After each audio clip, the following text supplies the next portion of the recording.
I'm starting this like super early because I have stuff to do. But so I know nobody's here yet. Mr. Watching on YouTube, send hello. Hello.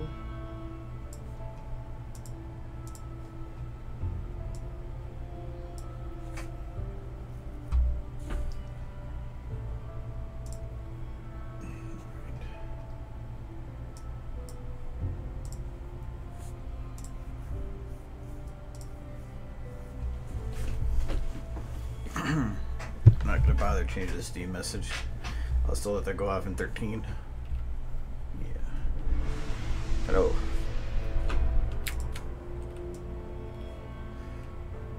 What was I doing on this one? I thought I had put trees on that one. No, I think I didn't because it didn't look right. Yeah. So I started working on this scene a little bit more, and I think I have an idea as to what to do for Rainbow Dash. Because one of the issues with her is I don't like the way she's like just laying there, so I'm thinking about having it that she'll come and land instead. But I have to animate that, so I actually have some animating work to do. So I was just saving that for today.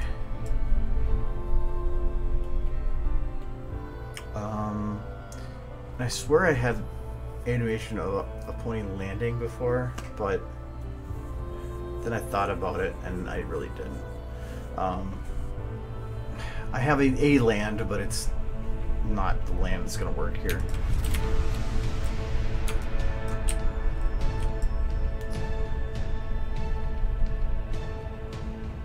So I think I'm going to work on the rainbow thing now.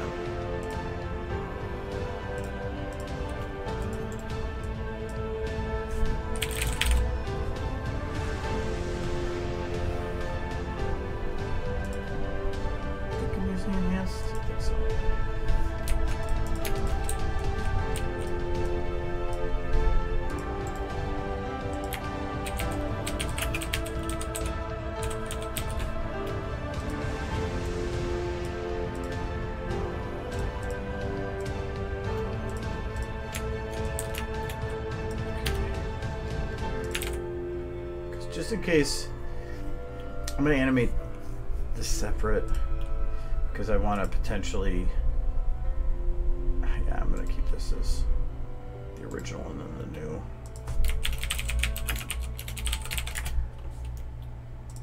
Only because I don't want to change my mind and then have to redo the posing.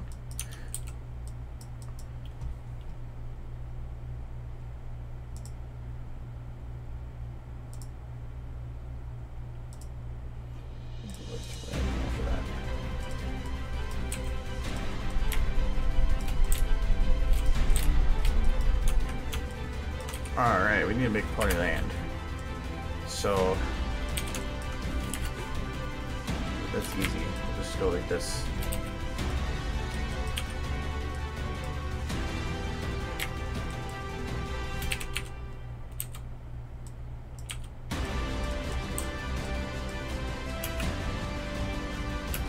There.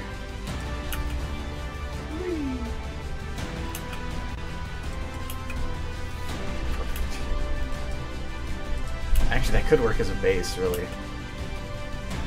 Kind of, I'd probably do more like this. Like this.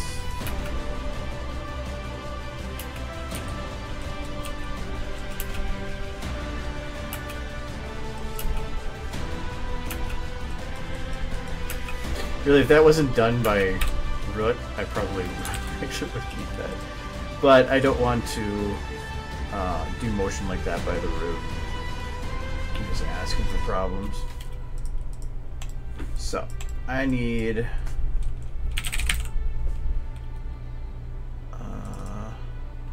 I need her wings open.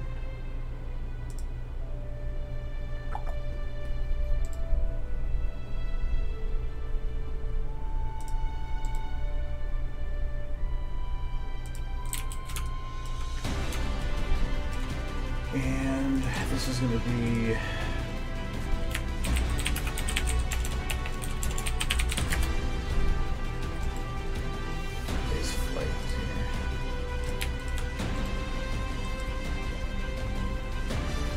know if that standard flight bit still works.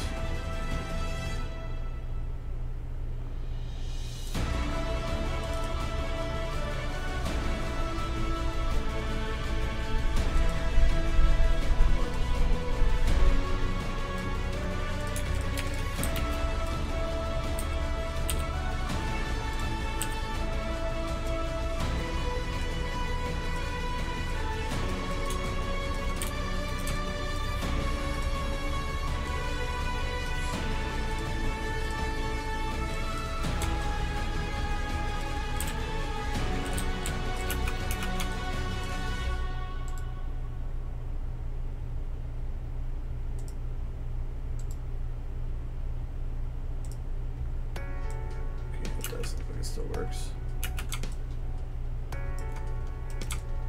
Okay, that's a good base to go with.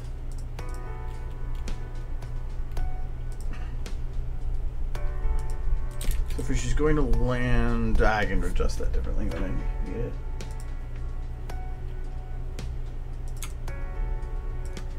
Hello. I do kind of want to see how fast does this go. Fast enough, that's good.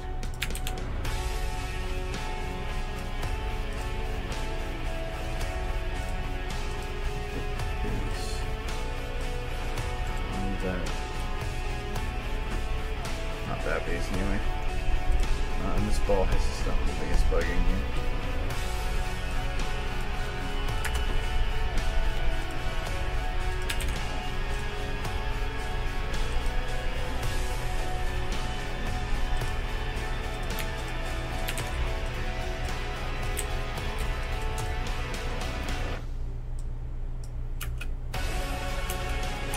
So I need her to land around here because I need her to land before or well before the shot ends.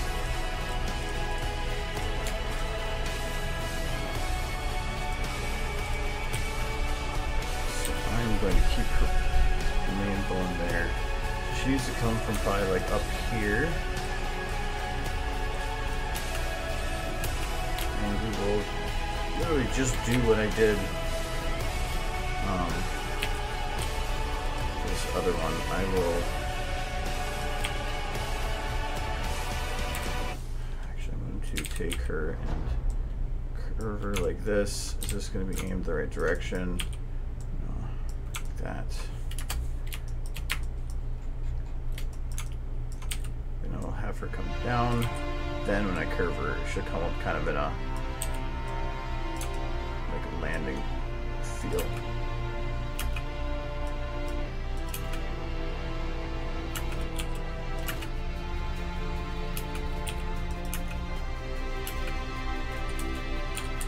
Like this.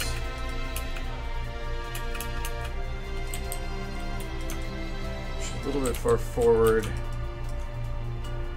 this way. I'll have her curve a little bit, but not all the way.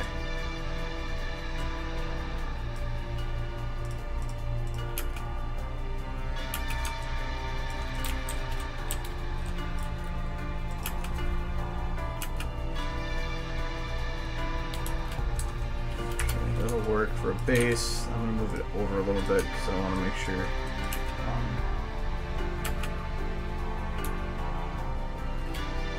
she's enough time to get there.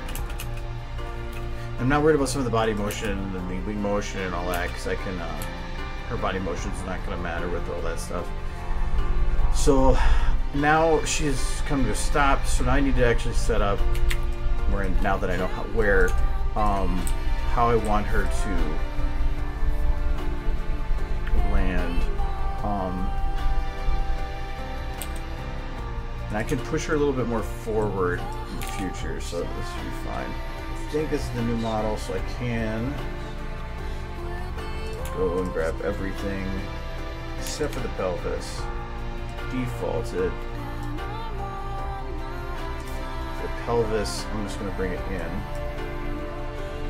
Oh no, I do not want to default it. I want wings to stay as they are. So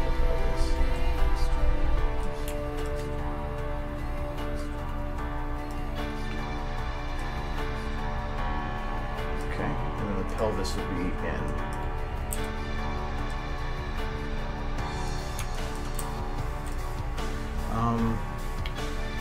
I didn't export the pose, but I could almost steal the pose from something.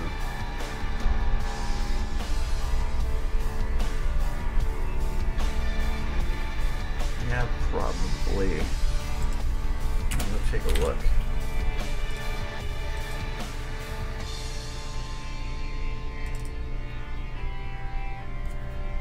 This is just a pose from video, but I can grab it from here.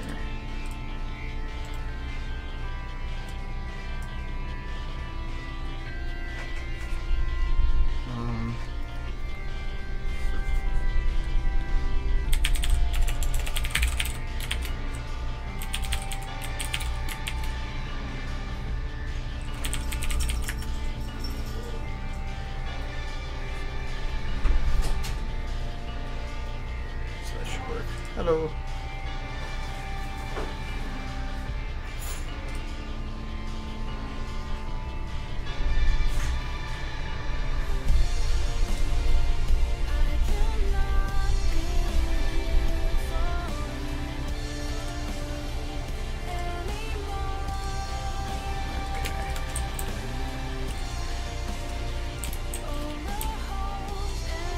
It's originally weird with all the trees that this is going to be a ass of a shot, but it's actually not that bad.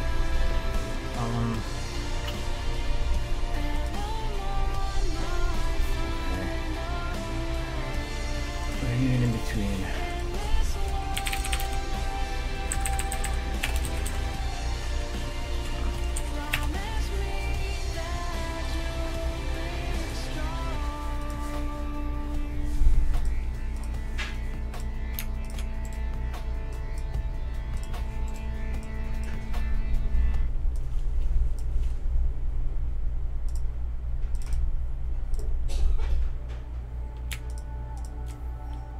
I forgot how to do that weird eye thing with to make this work.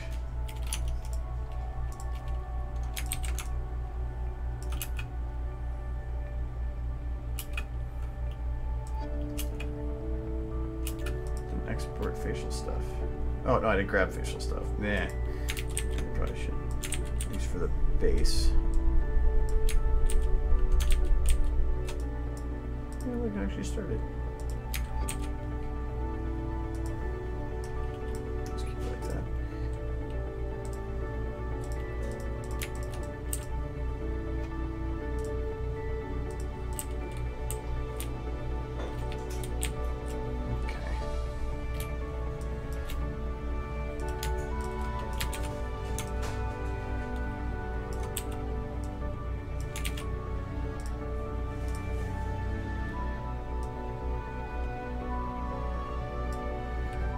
I don't even care about getting the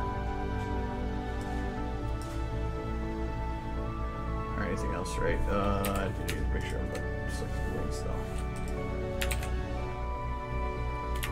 So I want to make sure that she's able to land and flap.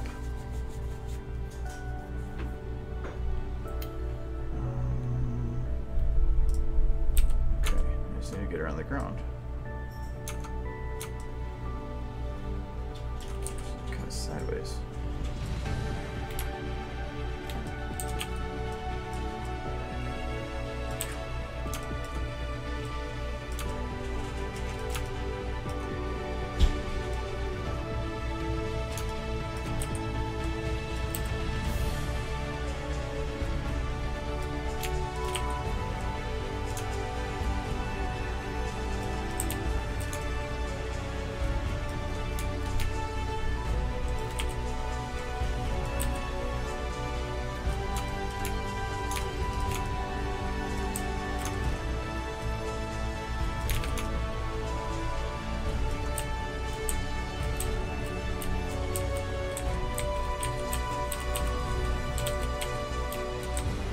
But not if to matter.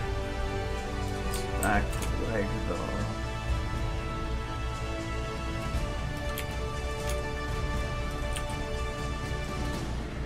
Turns out a little bit like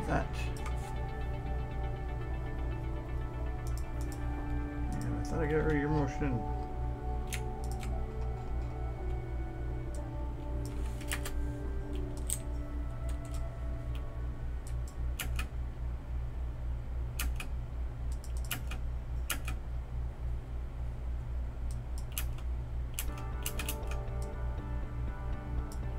Okay, I think I might move her down a little bit more.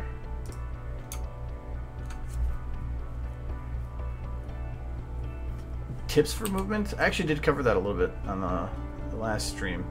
I just haven't uploaded it yet. The well, actually, most of the stuff I'm doing here is going to be actually that piece of the wood is in the way. I'll probably keep it forward, and she's technically going to go more further forward than this, and then kind of fall into the lane. Also, what I'm doing here is going to be animation stuff, so I can kind of lead you along with it. The main thing is keyframing and follow through. So that's what I'm doing right now. Is like this motion, I can kind of cheat it because it's a general mode. I'm taking a pose that she already had, and I'm just kind of recycling it. So I'm just kind of doing a general motion.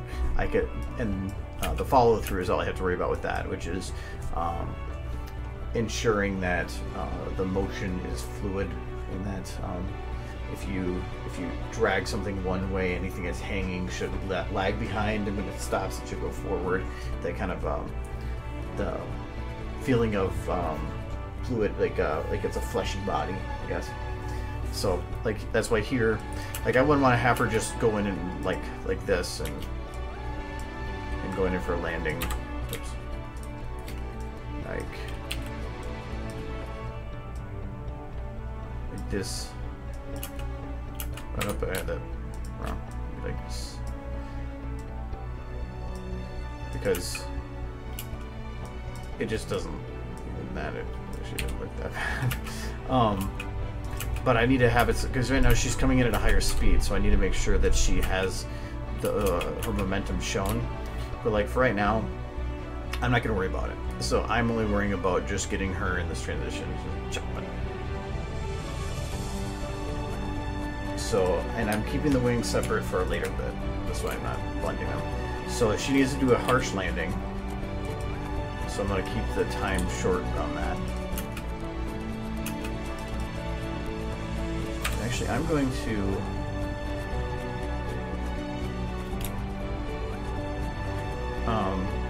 you know what? I'm just going to blend it like this, and then I'll just add it in post. Because technically she's just kind of falls in that position, but that's fine. So when she comes in like this, I need to actually have her move forward and then slide back into position. So that's what I'm going to do here. So this is about where she stops, right here. I'm actually going to blend that point so that it's just less of a hard stop. Okay. And so she lands right there when the lines come again. So I'm just going to do that part. I'm just going to grab the pelvis because that's all I care about right now.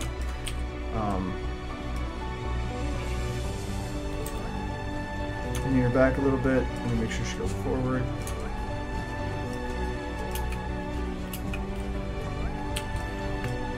She's going to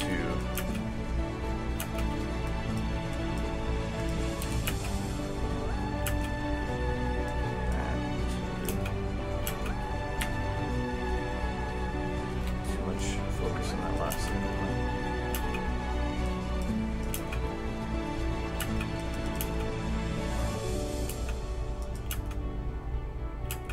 That should be fine. Alright, so while she's actually coming down here, I should have her body swooped more, or swooped a little lower. So I'm going to just grab her pelvis. And this, right now when I move it, it's going to also move the positioning, so I'm going to get some, well, that's actually neat. No. That's because I'm going to transform. If I turn it to offset, then I can rotate and it won't modify position. So I'm going to have her go lower. Makes sense, yeah.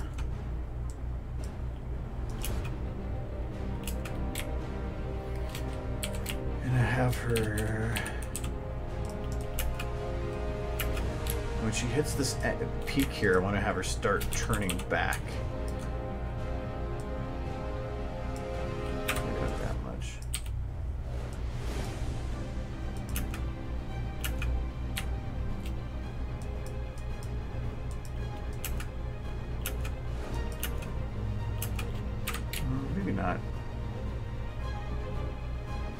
You know what, I'm gonna keep it as it is.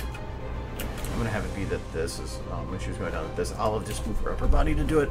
So, but right now the problem is I'm not able to do much. I'm kind of like keyframing within in the middle of the animating, which is not recommended, but sometimes it's just what you got to do.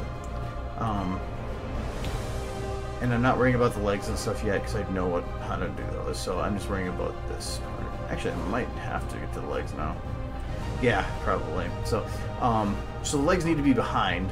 But at about here, they're going to start going forward.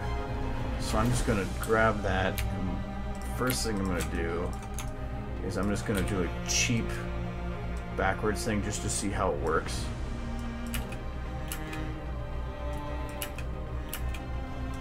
Does that work? I think that actually...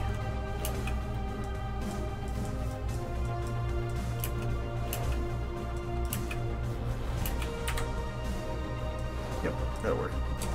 Okay. So now I'm actually going to make it look like a little bit more legitimate. So...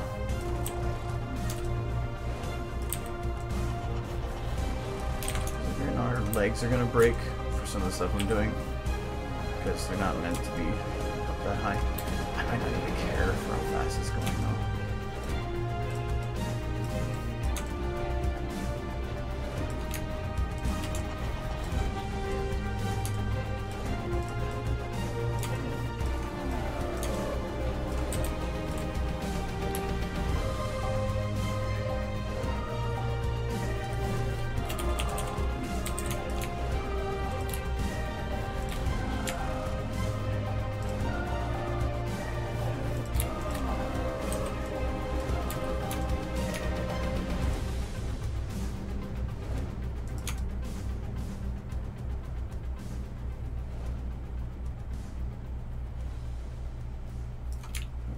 Lower.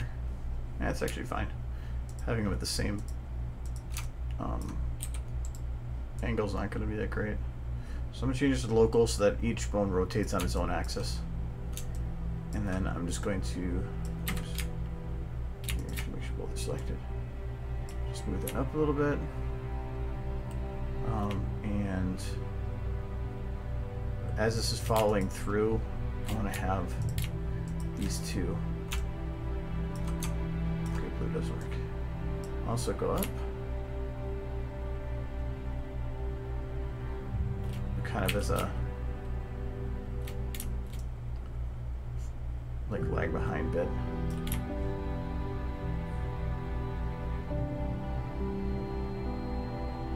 And just the same, I'm going to take these hooves. Just trim them up. Okay, when she goes to actually do kind of a closer landing, I don't expect them to fly, like, just be lazy behind her. I'd assume that she would actually tuck them in. So from here to here, and actually this would put them back to hanging down. So I'm actually going to do something different. I'm going to make sure that they're going to be in a more forward position before she starts putting them down for land. So maybe this one and this one. Just go like this. That's not gonna work.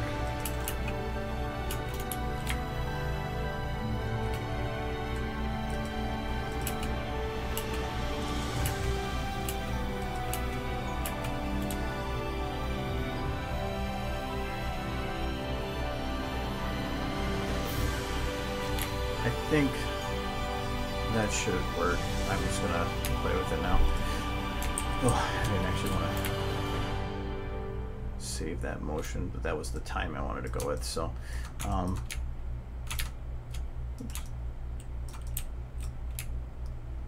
So we're just gonna.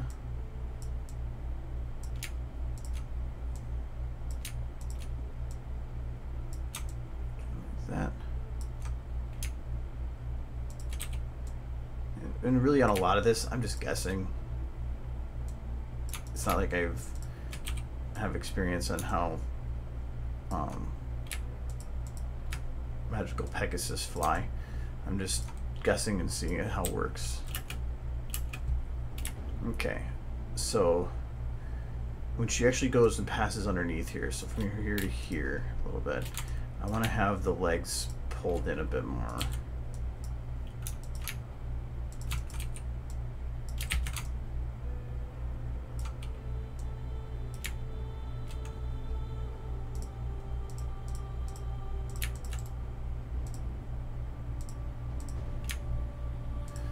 That's a lot easier.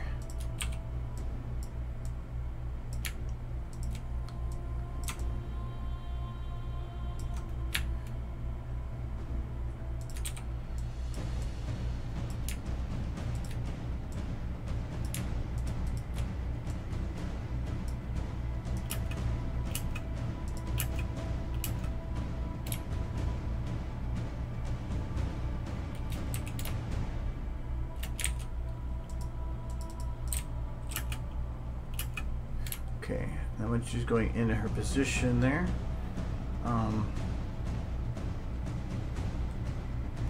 actually I might have her swoop down a little lower here.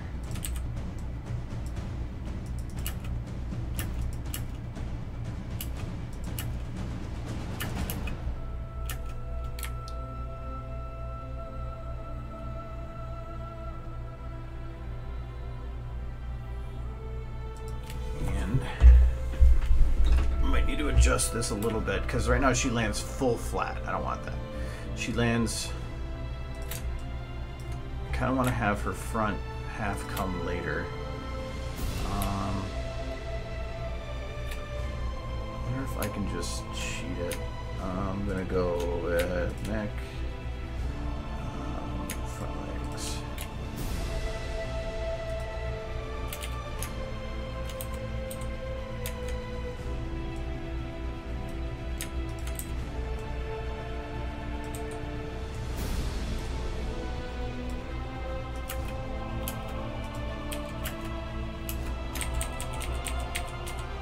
Could work.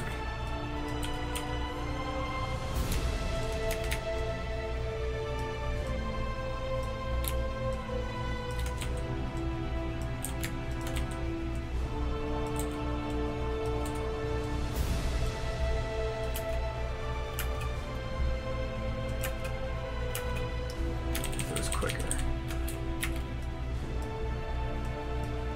Like a frame afterwards or something.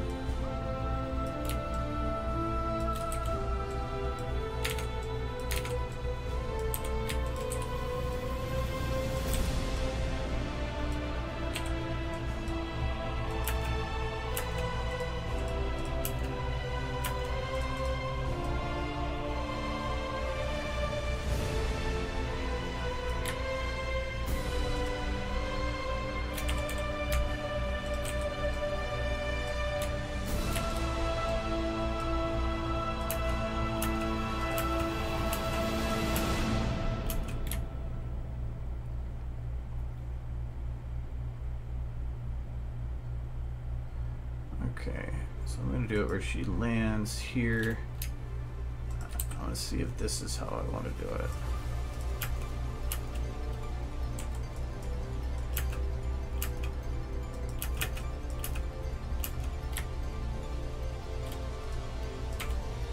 She could work. I don't care too much about the detail here. I just want to make sure. I just want to make it look not bad. So I want to have that go down.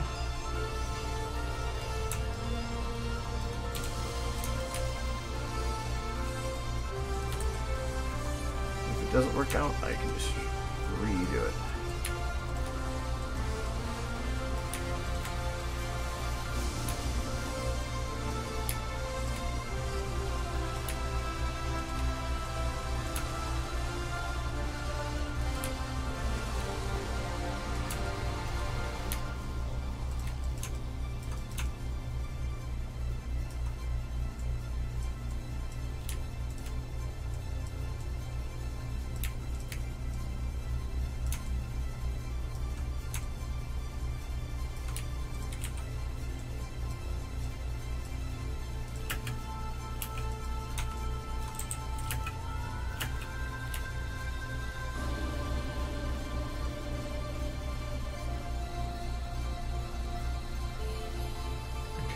So before she goes to land, I need to have her legs act like they were almost hitting there beforehand.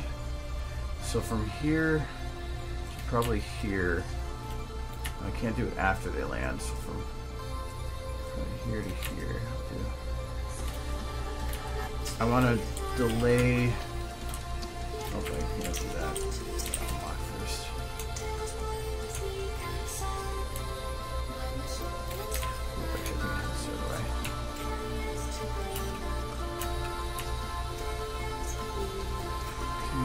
Kind of does work. I'm just going to have these lag a little bit.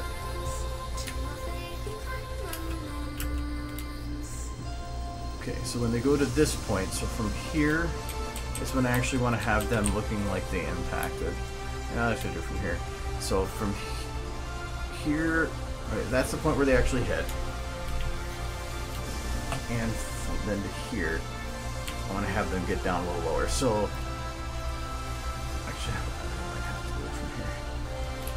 so I need to have the legs actually stretched to impact at, hello, not much, how you doing? Okay, technically, the hoof need to be there.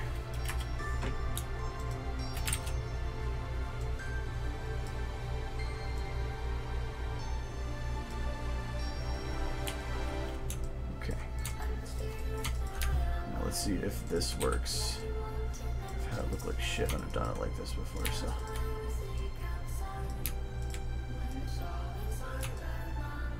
So I'm kind of stretching the light a little bit. But if anything, I can kind of bring up the hoof a little bit. Doesn't have to be exact. Yeah, that might be a problem. Oh, that I can actually fix though. Just because I had it locked when I did that motion.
Now when she hits the ground, there would be a backwards motion, but I probably should do the front hook before I get to that.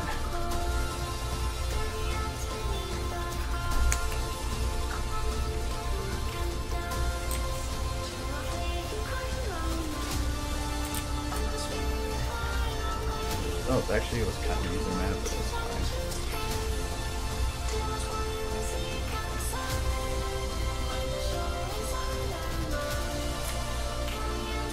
Okay.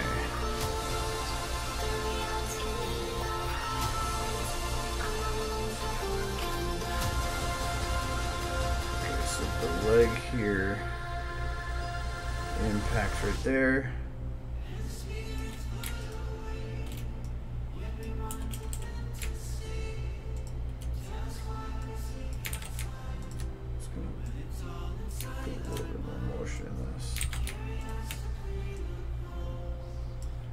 So it's actually, fix it. I think what I need to do is just take this, lock it, figure out where the motion is from here. Actually, oh, it is. Oh, I thought it was like through the ground there. I'm just gonna round it. That should be fine. Oop, except for there. So now I can better see where it gets mashed. So from here, there.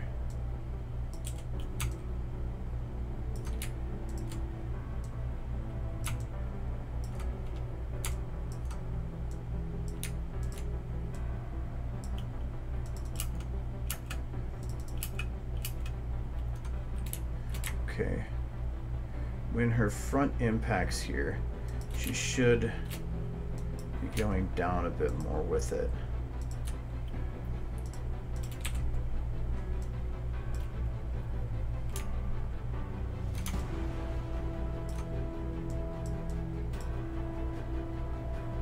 I think I'm going to go down a little bit with the pelvis. But the main thing I'm going to actually hit is... should be fine.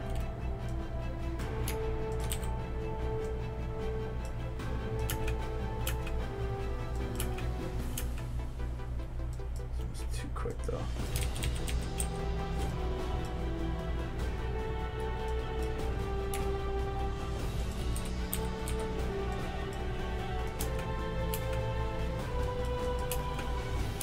I think this is too drastic. Like that.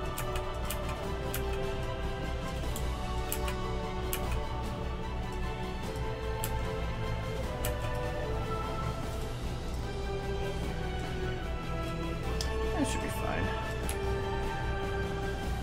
Okay. Hello, Mario.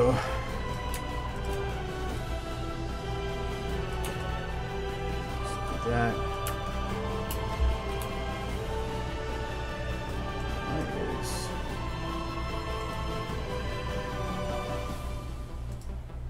It's being weird here. I think I might have... No, I should have had a lock.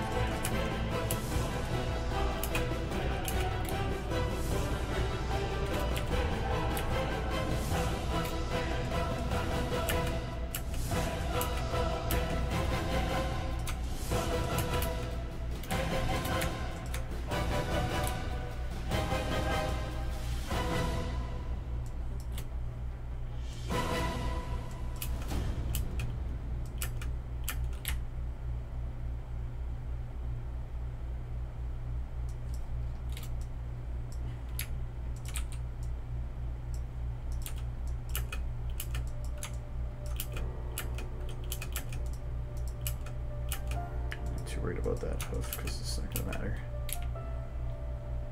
Okay. Before I get too far with that, I should probably get the front legs figured out here too. So this right one is going to go further back.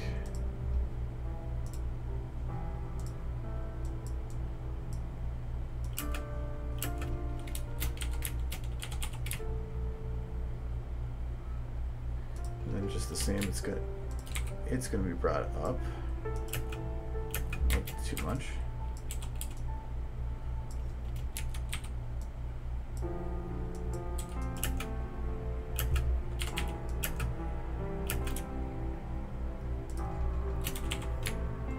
Okay, and it's gonna be brought up a little bit like that. And then just before coming down, and it lands there, so I can't cross that. I want to have it start coming down a little early, I think.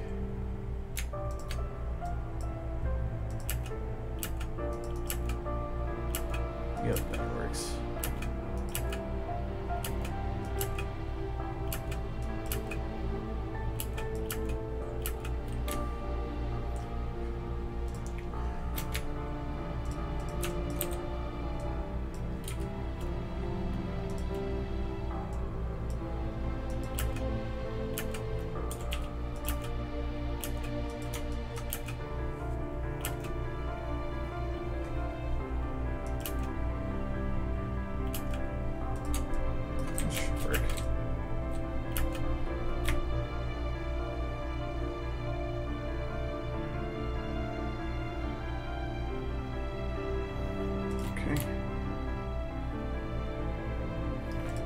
This arm. The other one here, I actually want to have this one be something that gives a little bit more drastic motion.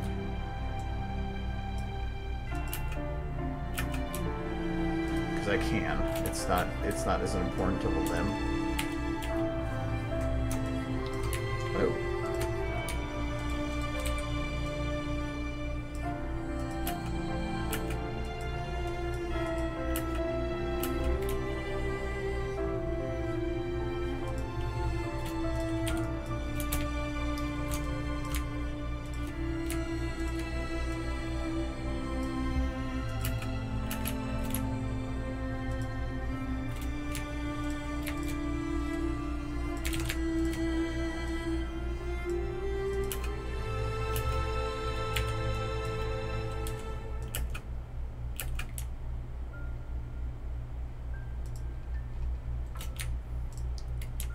Keep it up a little bit here.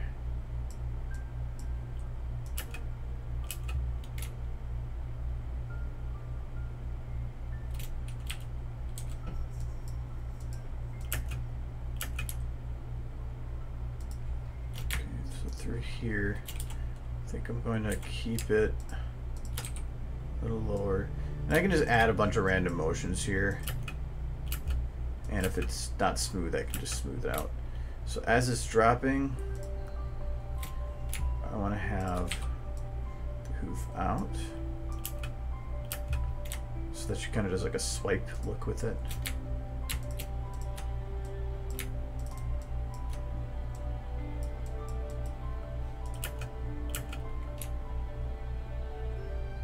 Okay, and she's going to, as going down, this is going to go out a little bit.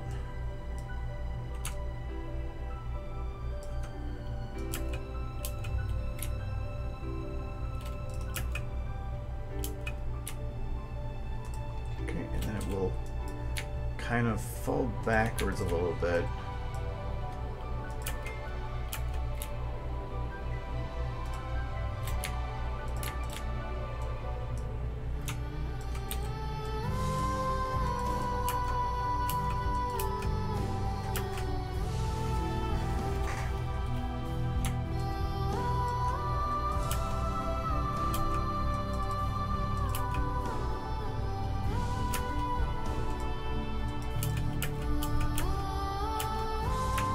Now I want to kind of do her neck here. So when she's coming down, her neck should be lower.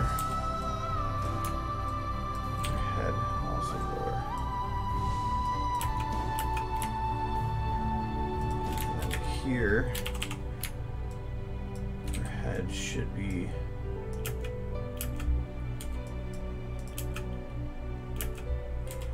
it should probably be staying. I'll keep the, I think I just keep the neck going down a little bit.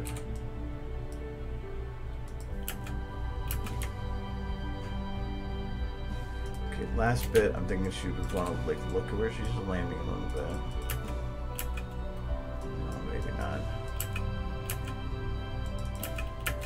Because I would think that she'd probably want to still maintain her head looking forward for the most part, so I don't want to destroy that.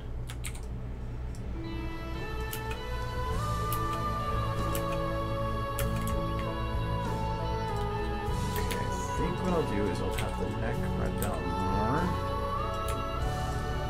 and the head forward more, and then have it be like she's kind of dipping that.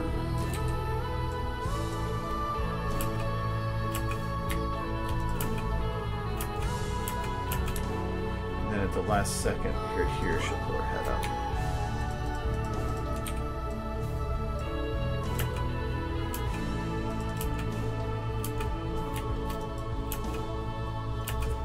Okay, the eyes are bugging me. Fix that.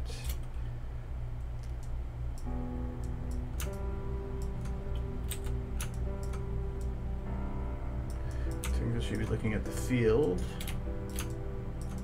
Assumption.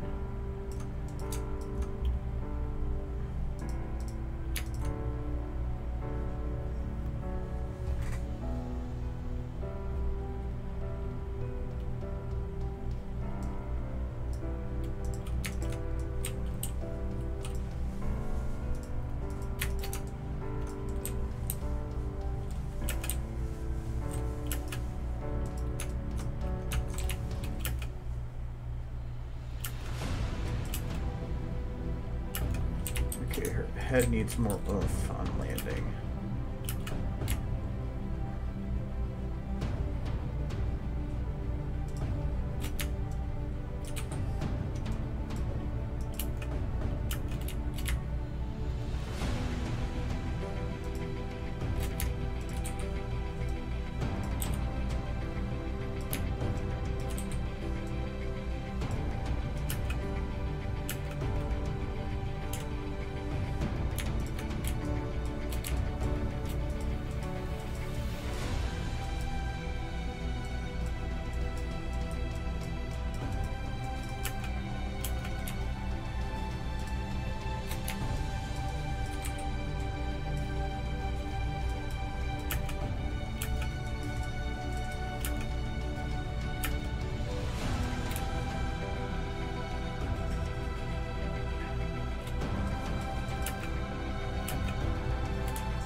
Hello.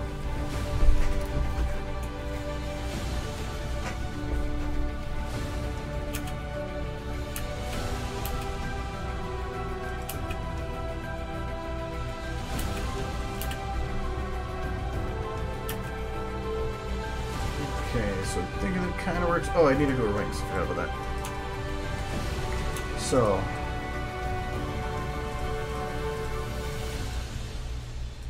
Wings.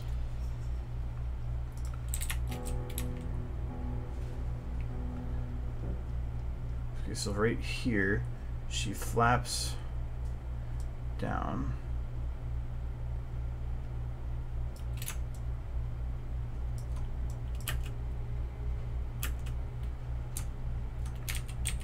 Four.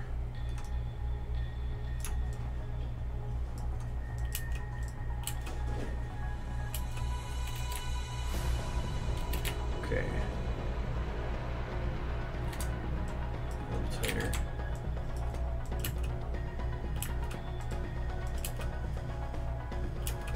Oh, then she's kind of like a butterfly, so we'll do 3.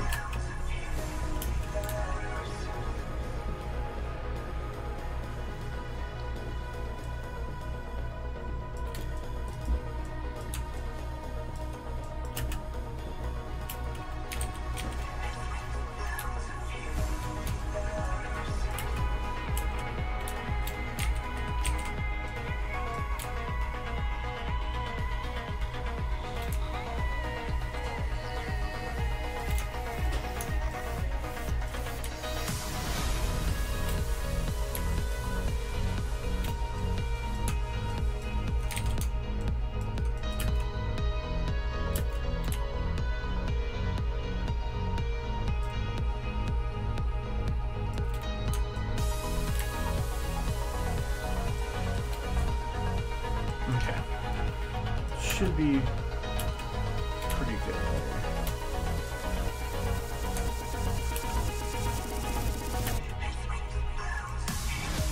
That's why I wanted to keep them, because I knew I wanted to take some of the wing flaps from after that, compress them so she left faster when she was about to land, and then did that like little hold right there. Actually, I might want to play this a little more.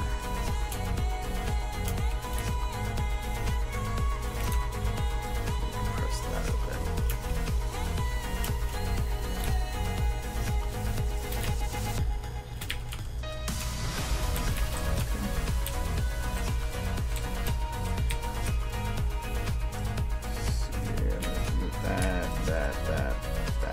I just want the ends of the wings. Actually, I should probably do one at a time.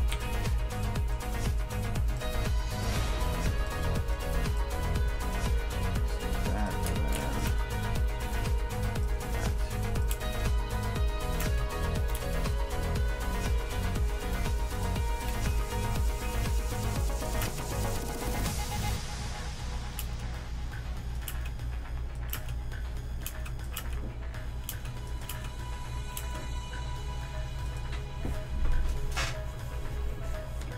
Yay, good book.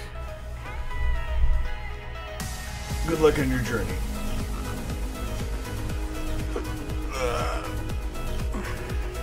Alright, but anyways, here's the question that was asked regarding the animation. So what I had to do here when I was figuring this out was, it's not just about landing, it's also about, like I said, the follow through. So here I had to make sure that she didn't just go to land, she actually went past it and then to slow herself down and then landed. But even beyond that, when her legs go down, they're not just going to go from one position to another, they have to swing down, be pulled up, and then actually extend down. I could even do that more if I wanted. Extend down to like brace for the landing. It's like the same thing if you jump from like a wall or something, you're not going to have your legs bent ready to wait. You're probably going to extend them so that they hit first and take as much impact as possible before while your legs bend. So that's kind of the idea here. Oh yeah, that's the other motion I wanted to add. Technically, when she impacts here, the gravity would pull her back a little bit. So you should expect the body to kind of go like that.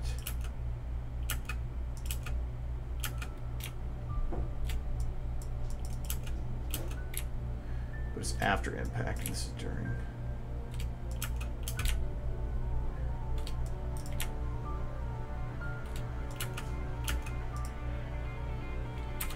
Probably not quite that much. Just a little bit.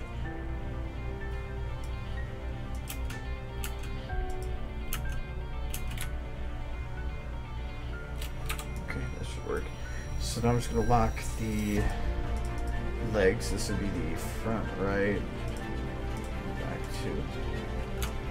This is not in the right position, so I need to make sure I'm pretty perpendicular there. Let's see what that is.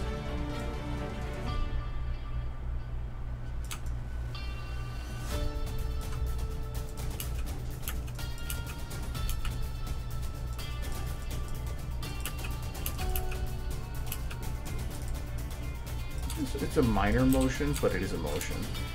So these legs would just bend a little bit to make up for the bit. So I go a little bit past there, and bending it that way, a little bit past again, and then straight. I don't like the rigs, so that's why I'm not using them. It's the pony ones, I don't like the way they're set up. So a little bit past.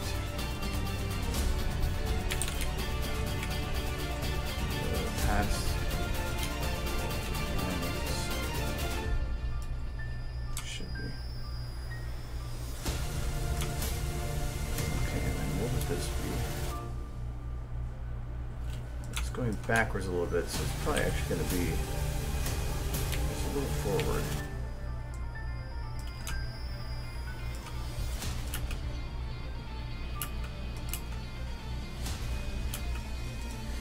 Much of change, but I'll make sure I'm not bending the legs weirdly here.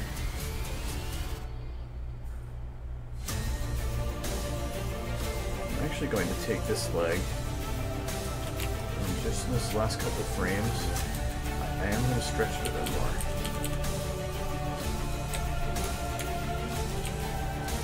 So I want to keep it, oh, it's locked so I can keep it in the same position.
this one.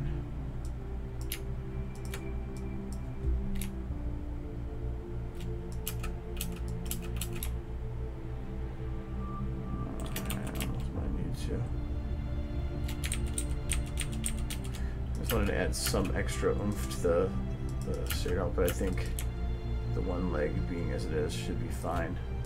If anything, I wonder if having that leg impact first and having the other one impact a little later might work out better, actually. So this one impacts here. So let's just move that a little bit. This is where the full body is down, so that's where I want to have it.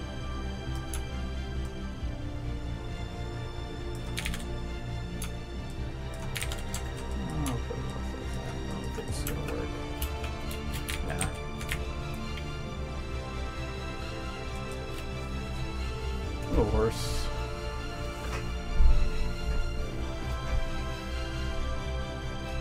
I think I'll see do the other animating for it and call it good.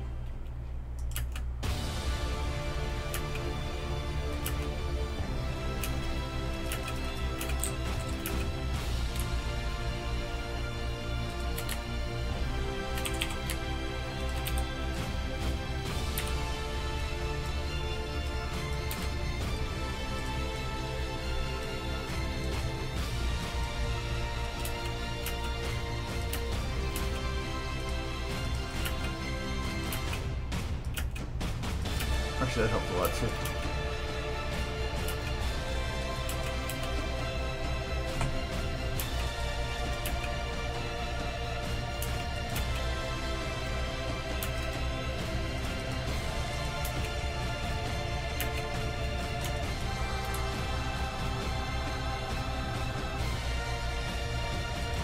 feel like her impact still needs more oomph to it though.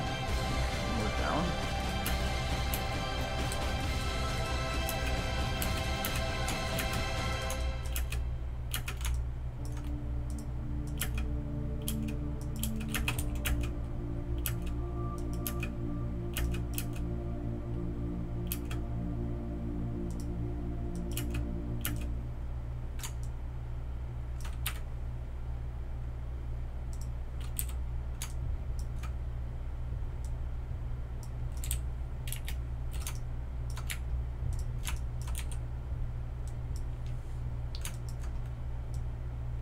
And so there's like, I might not need a lot of the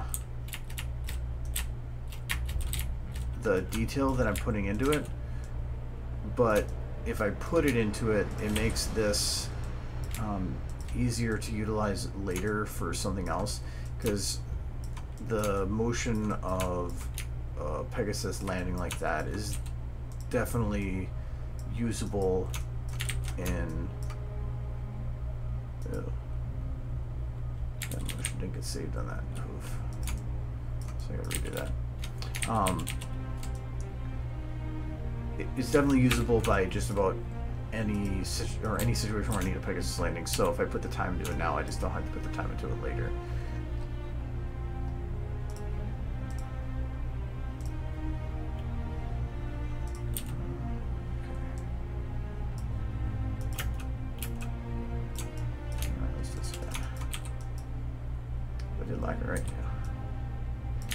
If I try to figure out the locking thing later, it's not going to look right.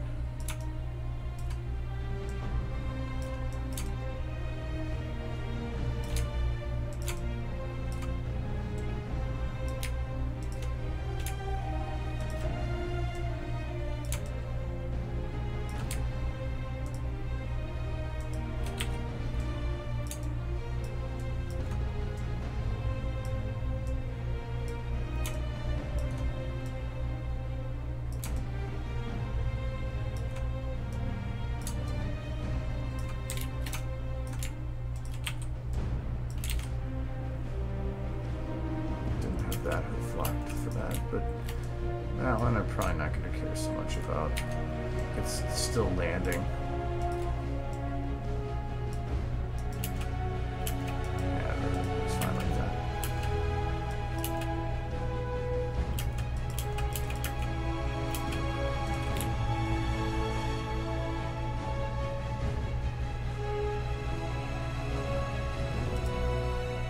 wish I could do, and I don't think it's going to work though, if I could.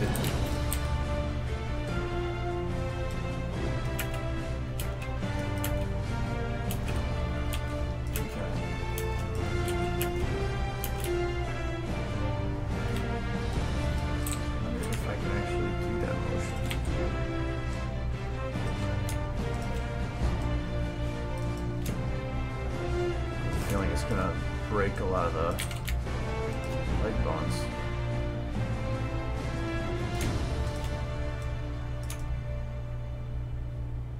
Actually, those are simple motions. It might actually work fine.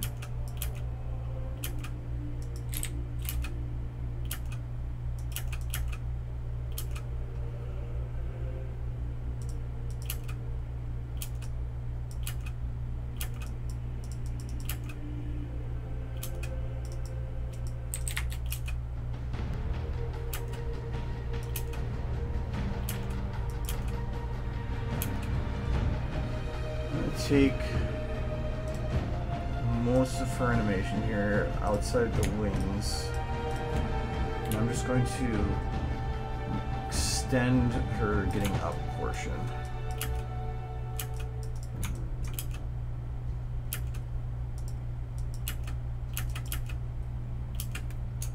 Not quite so much.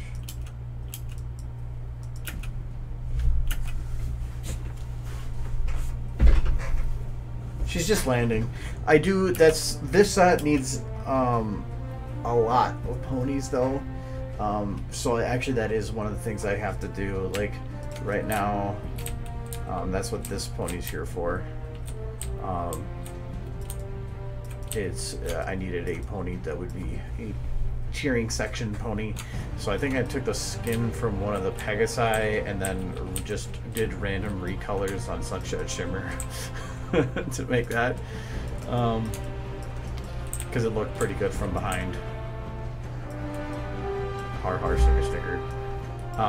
This I'm not sure if we can make him the or that be the final colors for him. He's actually animated a bit. I just needed something cheap in the background, so that's all that is. It's just really like 10-minute motion. The only thing I don't like is that his eyes are going to be a little broken from this distance, and the ball's not in his face. That also doesn't sound right. Technically his eyes can be seen through his eyelids at this distance. I don't have control of the eyelids like I could with like Rainbow Dash, where if you need to do that, you just yank the eyelids out, create a larger distance between that and the eyes, and it actually will keep that error from happening. The only way to prevent that error is to, like, well, forgot the male ponies suck, and they're gonna have that problem no matter what. Yeah, at this point, then you have no errors. Otherwise, you're gonna have it like all the way up to like here. So yeah, the reason I don't like the eyes of the ponies, unless there's some way to increase the check distance on that stuff. But then I can see that being way more intensive. But I'm not worried about it. I don't even care. If anything, I can just keep his eyes open. But I need to add in, because technically she lands behind, or lands on a shed behind the cheering or some cheering ponies while they're kind of playing, and they're wearing, and the ones playing, at least one side is wearing a black sweater, or they're all wearing it. So a lot of things I need to add to this shot, but I did finalize at least the look. I did some work yesterday on this. So this is what the final looks like. So I added the trees here. I added some of the extra clouds in the distance, and I'm thinking about redoing these hills by shrinking down the model that I'm using. Actually, I think I already did, but I think I might do it again. But I want to shrink down the model so that it's a higher resolution. Actually, no.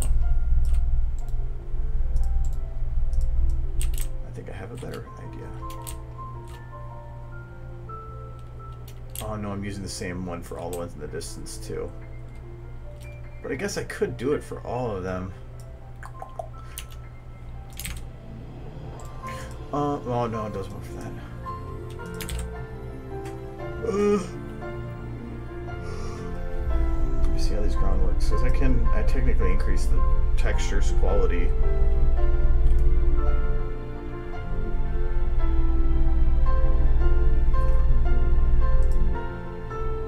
Oh, they're under distant. Yeah, that's the one right in the beginning. And I believe this has a crap load of skins. It does. That is great. I think this is using number 1. Nope, number 2. This is one of those rare times where I'm going to make use of texture scaling. Okay, so this is number 2. And that is currently the green grass. Awesome. So now I'm going to copy paste, and I'm going to name this one. Let's just go with. I'll just call it. Let's do green. No, actually, wait. I don't need a copy of that. I need a copy of this. I'm gonna call this one. We'll call it 27, just because there's a 27 there. Though, how am I supposed to get access to the 27?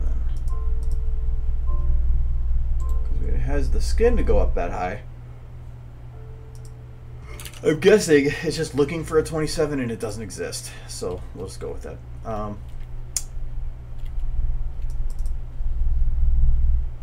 Okay. And I want to keep it going to the same model. But the scaling I can do separate, but if I want to add in potentially another one, no, I'm just gonna do this different. Oh wait, no, it's gotta be, yeah, that's fine. Alright, I'm gonna restart SFM, and I want to see if by adding another texture there, if that'll add it to the list.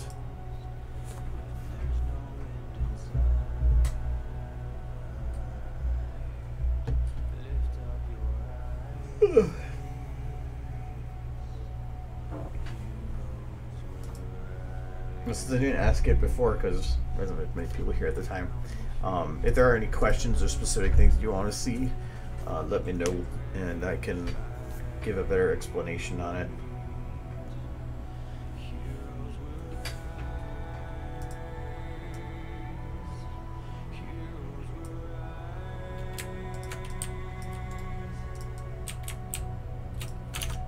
Okay, let's see if that worked.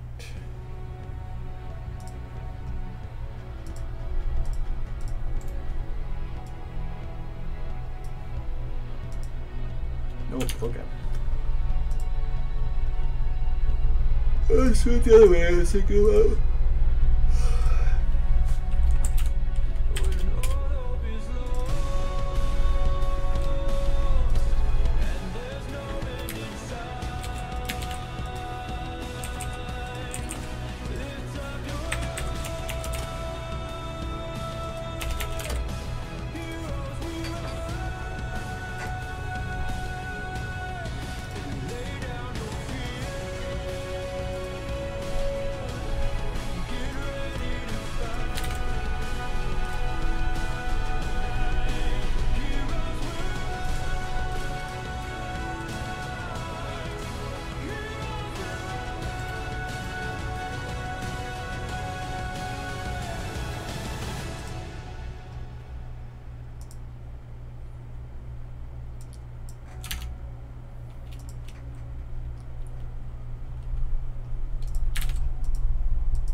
Oh, I think they start at 0, don't they? Yeah, they do. So it'll be 12. Okay.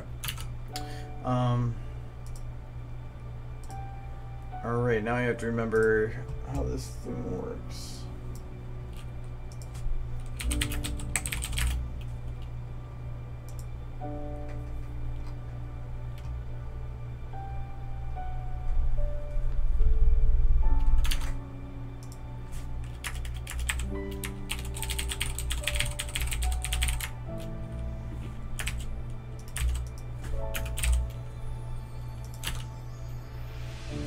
Okay.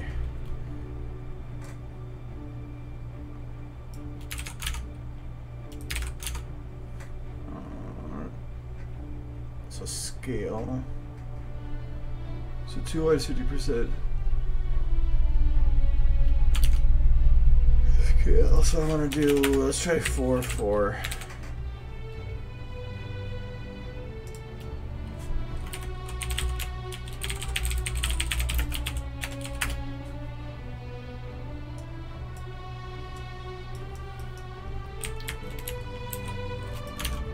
Okay, so I thought we tried. Oh, for one, I need these in parentheses.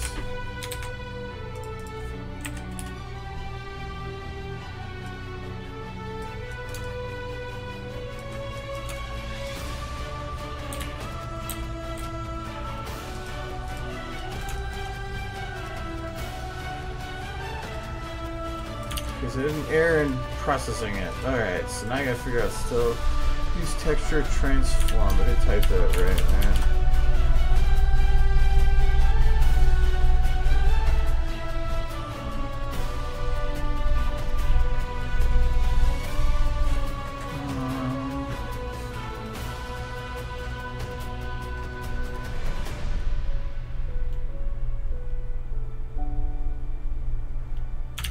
Because I can't remember.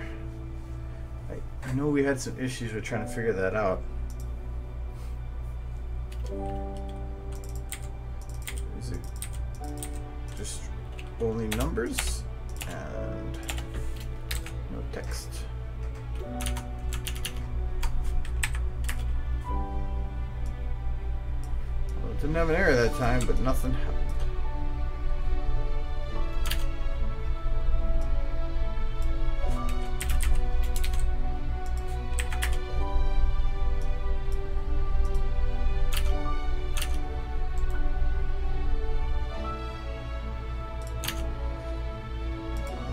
Sure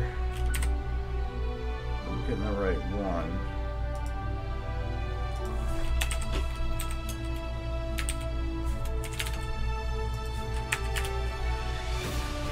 That is the right one. Gotta write some stuff down more often.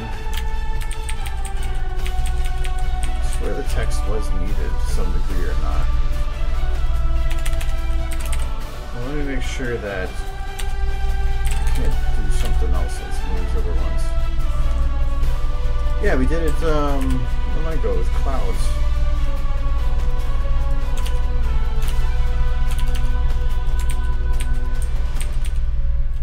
Alright, so actually it might still be open.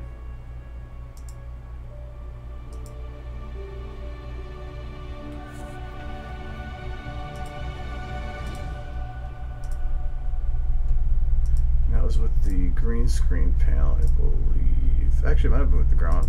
No, that was me compiling a thing, so no, it was before that.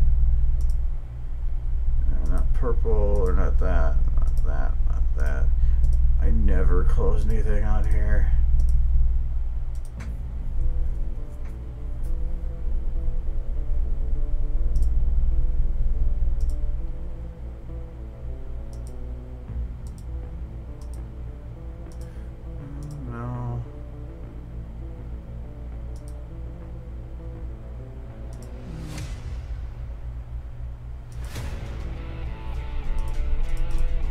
Maybe I don't have it open.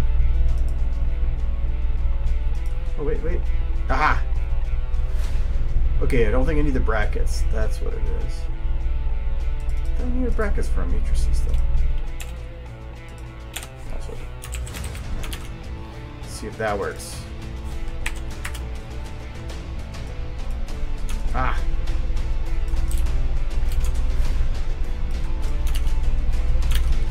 It worked. noticeably higher texture. That looks much better. I could do that with any of those technically.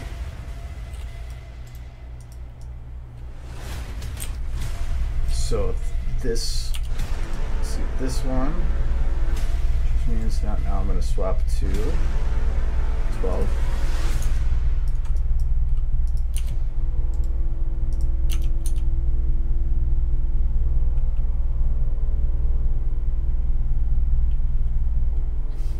Better.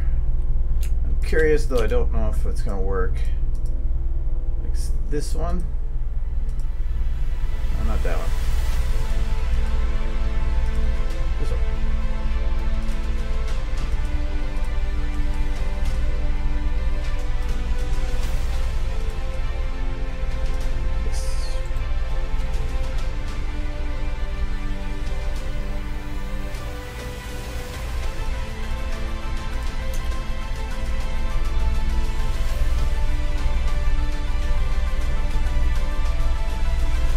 They should look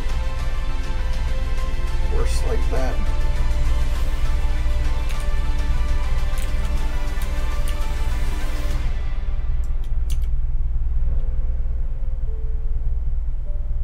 Yeah, I think it actually looked worse when with the higher res texture. I think the splotches actually make it feel like the ground's uneven or something.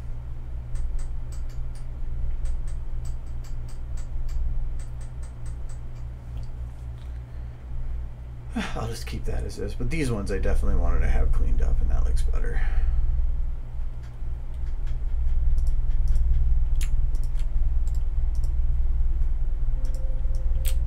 Alright, diversion done.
Probably should have it turned in.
looking at the shake in his hand, thinking how much more of life can he stand, and how many years can he cram for his fate gives way and he's ash in the sand. And is it the last stop on the road or the next step in the path grand and unknown? A milestone formed from the fruits of his ways. Okay, and what comes with the end of his days? But the sun's rays shine on the face so divine. An angel of mine goes the phrase in his mind. Wise to the signs, knowing soon is the time. But he isn't ready to say goodbye. Hold on. Flatten that out a little bit for this motion.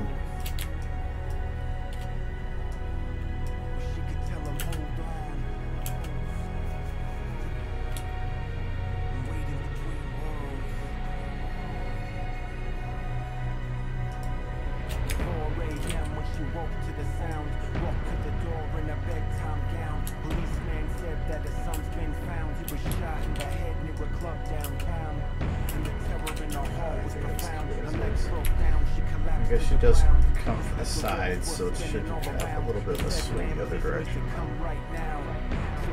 Down dazed in a cop car, swerving through lanes in a maze where the crazed are. And locked in a haze from the shock, or afraid as they stop with the stomach in knots. No please in the nightmare. All the words in their mind as they race inside. No please in the nightmare. In the hospital ward in the eye of the storm. Miss, I regret to say, there's not much hope I can give today. The assault took much of his brain away. We've done all we can, but his state is grave. Best case here is to live on machines with a vegetable quality of life foreseen. Or instead we can pull out the feed, let him live his last moments and no pass in the dream. Hold on. We're waiting between worlds. Wish you could tell him hold on. We're waiting between worlds. Waiting between worlds that divide to a choice and define. A break in the line where all paths intertwine, and no roads lead to progress behind. And all signs lead no the way decide. They say all things never truly die, but change in existence and switch design. Like a drain to an ocean in which we're blind, we remain set in motion from worlds combined. So if I had one thought that would last and hold, amass and fold over as the vast it grows, infusing a life like a fabric sewn. Class the vast field once existence glows. I'd say settle down if your grief let go. This world's nothing more than a magic show, but tragic at times and encased in woe. It all works out, but this truth I know.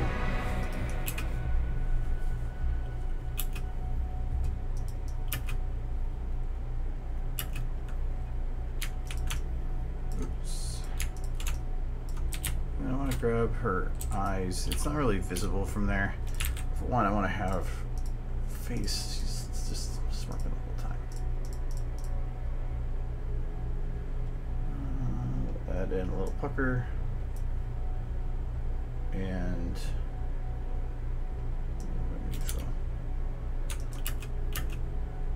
remove the eyebrows.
Not really that noticeable for this part, but I do want to at least do a little bit of it.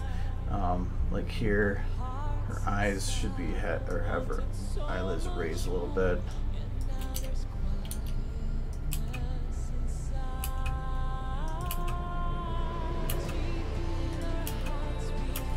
Mainly because you can still see her eyelashes, which actually are still controlled by where the eyes are. So if you don't pay attention to them, so actually that looks pretty good.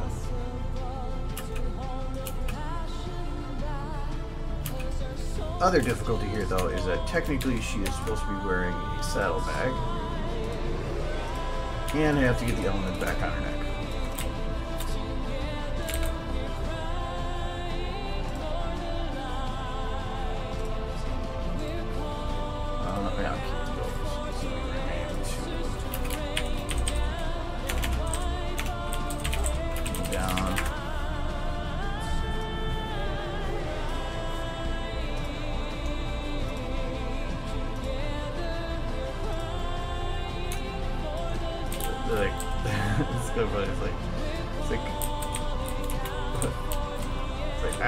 I found candies. Where's the candies?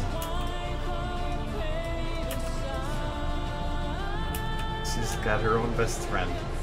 I might have to darken her skin like I did on that one, though. They're a good duo. Get rid of that. The element back.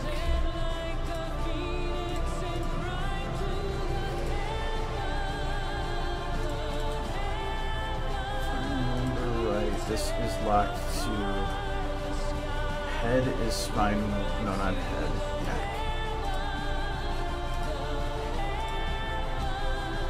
So neck, spine 1, root, and transform. I think there's pelvis, no, root.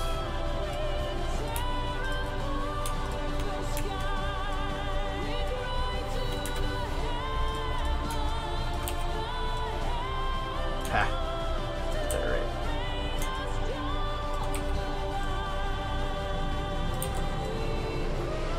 So this is going to be actually kind of difficult because the motion she's in modify her neck a bit, and this is probably going to break how this pendant is attached to her.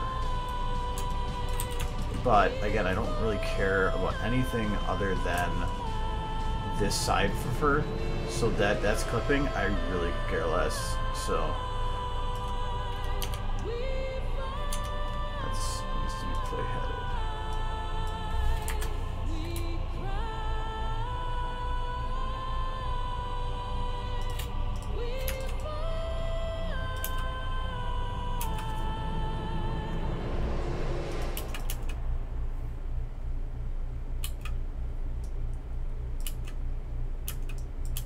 Okay. And some saddlebags.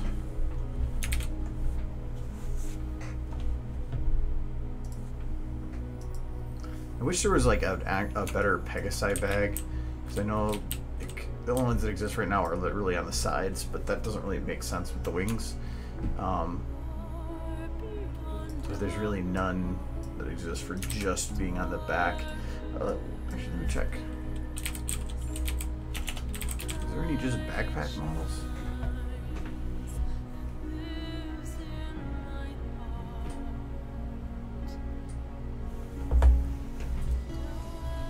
Hello, Surya.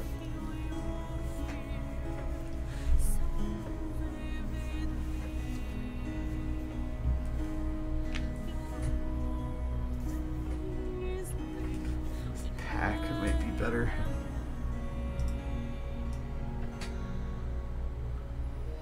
Now see, like, that actually could work. It just doesn't have straps.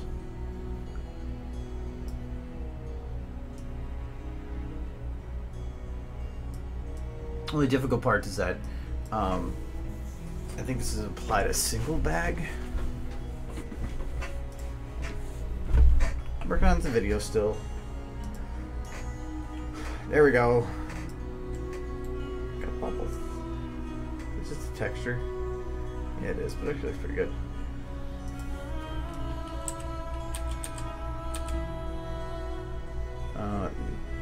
No, but interesting. So, you know, like having something like that. Well, the straps don't actually work there because this would have to be like inverted straps. And I could always make straps.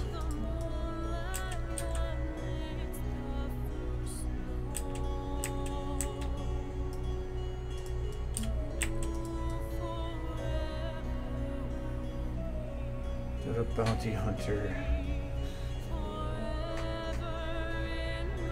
So no, that actually could work if they went all the way around for the straps, but they don't. Because it could be like wrapped around the wings, which would be kind of a stupid way to put on a backpack. Maybe not with those giant straps. Plus a lot of the straps you can see don't have textures on one side. And normally that's not a problem if it's not, or if it's a flat object, but it doesn't look like it's the case here.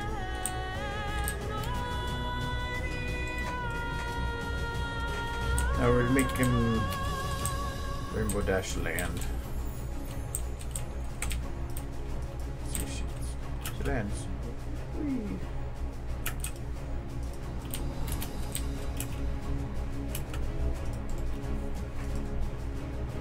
One. This was the base flight. No, this is base standing.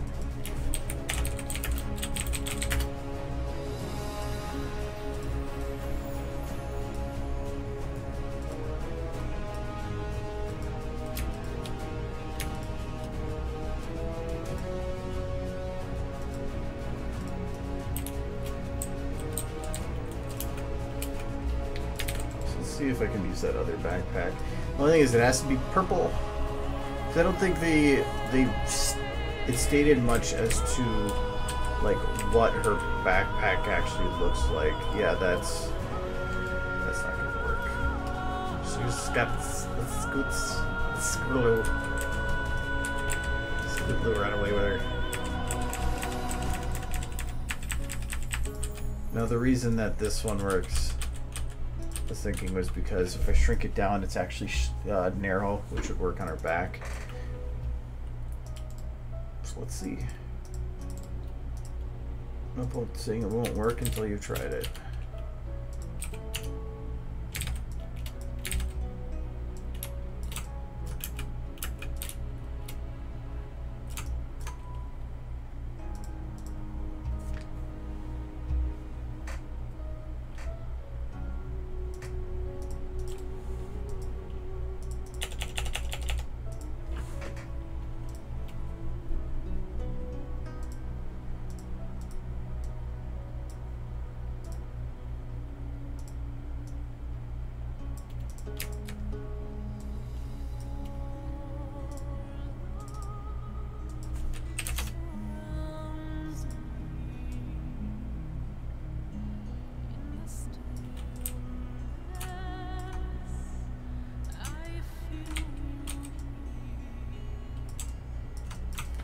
This is the one thing I wish I could do if I was going to do another backpack like this, is that to make it so that it would be, or if it had 3 bones, so that it could be molded a little bit better to her.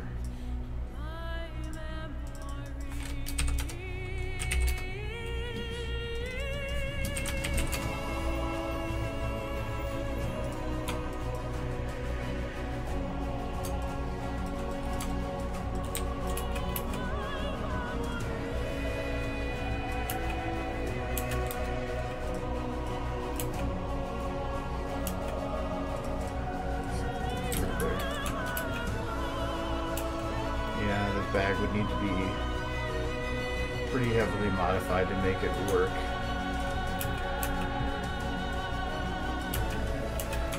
Not like modified itself, but like in terms of its motion. It has to probably be up around there.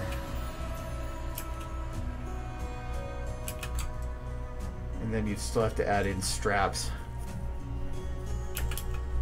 which could be, actually they could probably be done on her actual texture,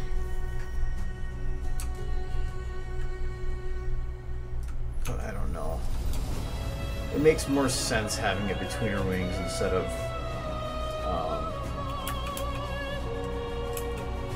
having it on her sides. Like that's the only bag I had. Back side of this thing.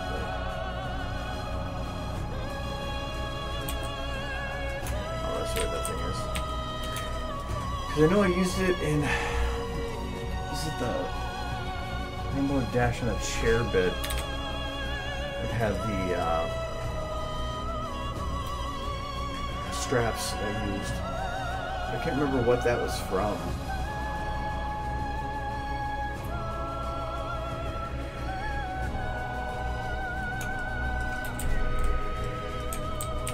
Even then, I feel like this is a really small backpack.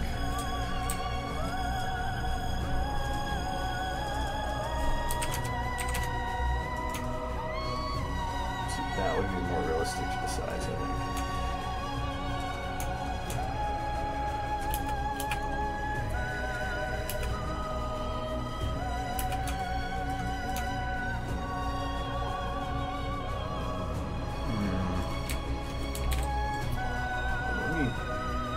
If I can find what did I use for strap before? I don't think it was just strap.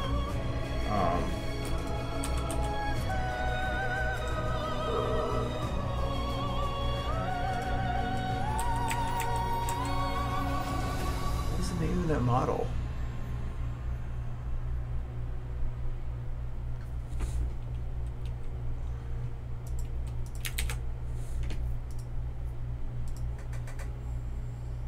Yeah, the drummer one. I thought it was a unique...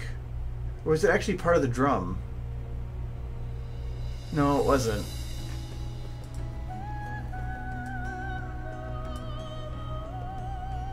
What was the video called? Dash chair thing? Dash chair, there we go.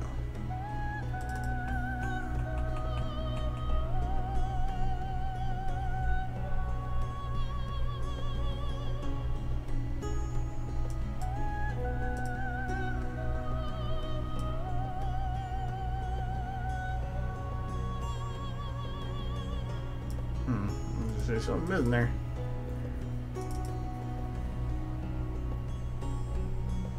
That looks better. I don't remember why. Oh, I had to save as number 2 because some of the renders were wrong and I had to fix them.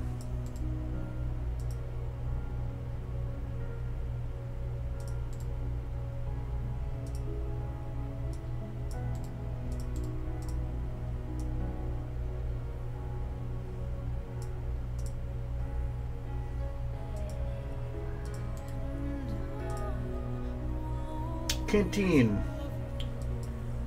That's what I used it from. Forgot about that.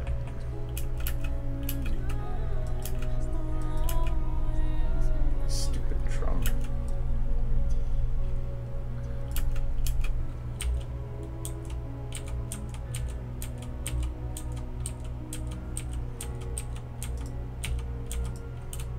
Oh. Archaeological reason.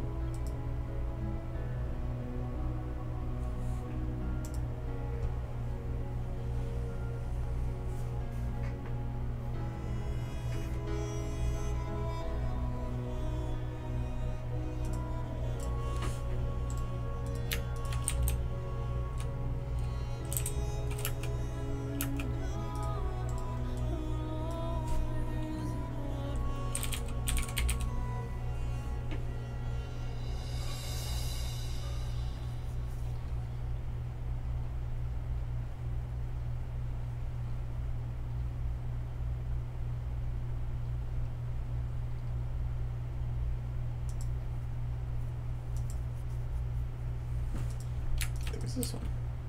What's this one?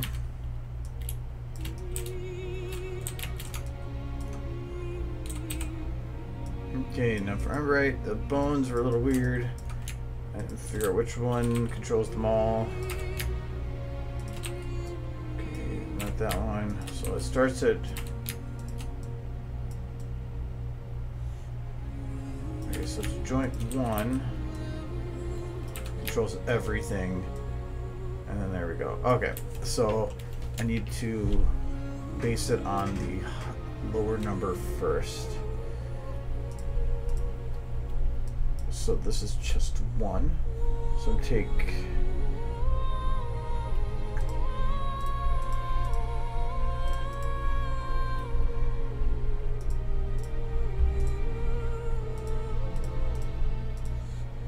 just 1 to the root and to the joint 1.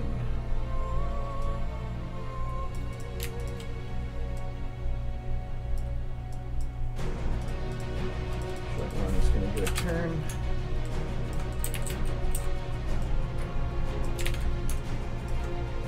Joint 2 is where I'll have everything come out from. Actually, wait.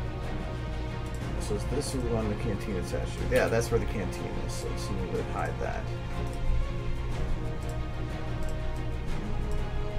We'll lock that one to this one as well.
This is the problem I see it having right here.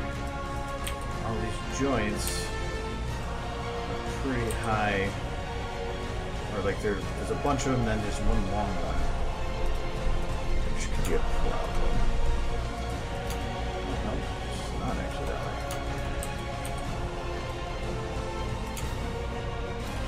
So this needs to be a bit higher. This one has to be brought lower. These in general need to be more on that way.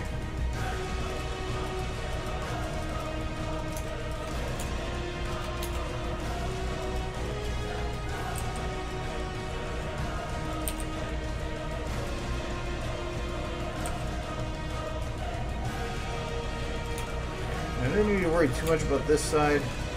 That one's figured out in case it doesn't work regarding other shots that I want a better bag. Because the reason I see this being difficult is I'm going to have to go through and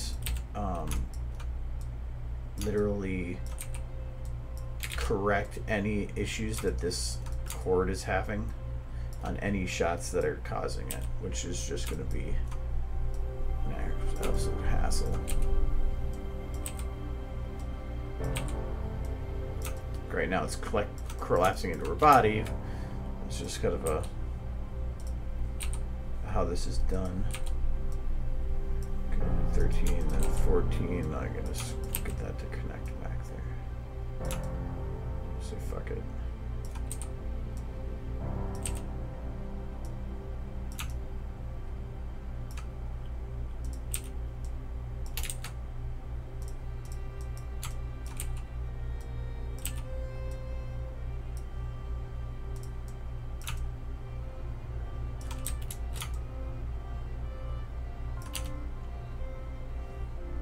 But I do not see this working in the long run.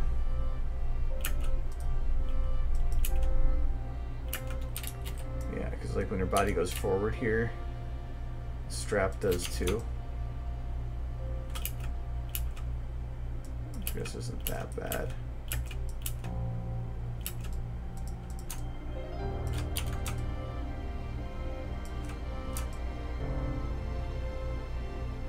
just think it stands out too much.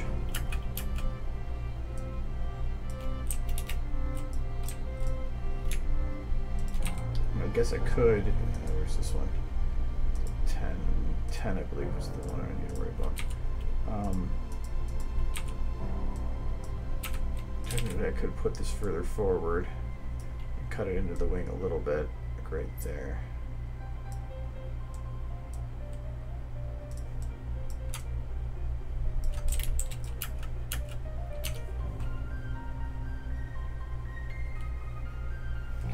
Pineapple. It's pineapple, not pineapple.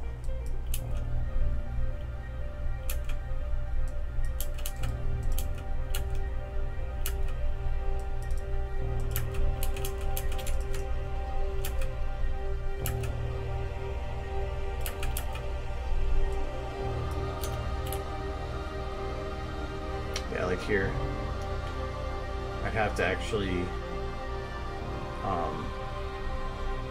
correct all of that.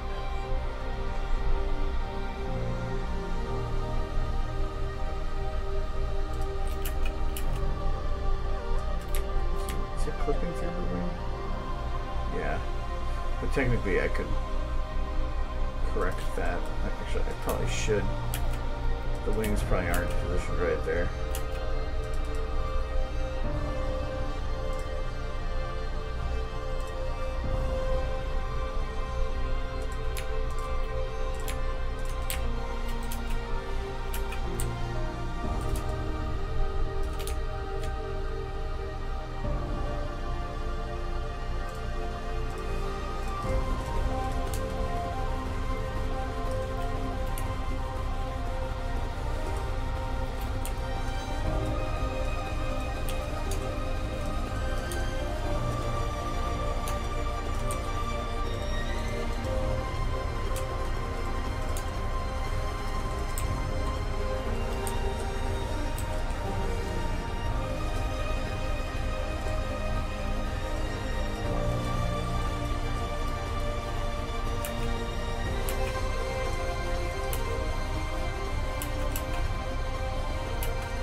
There we go.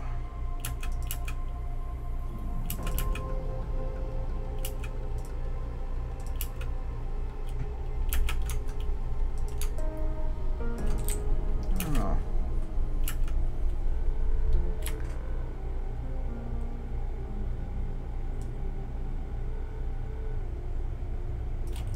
Nice thing is, I guess there isn't many shots that I'd actually have to do correcting like this on it.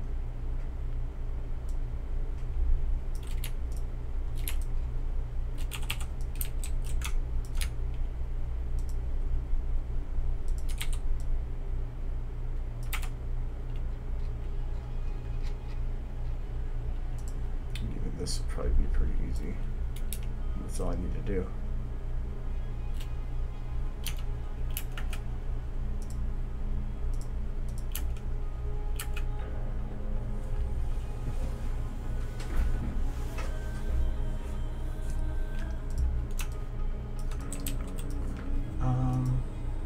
And actually, this would be easier to recolor than I thought it would be too. So I kind of want to see what this would look like if I do get it all the way done. So this is going to be the backpack strap. This is the actual backpack. Technically it's a saddlebag, but though I think I always think of saddlebags on the sides. Just wings are weird.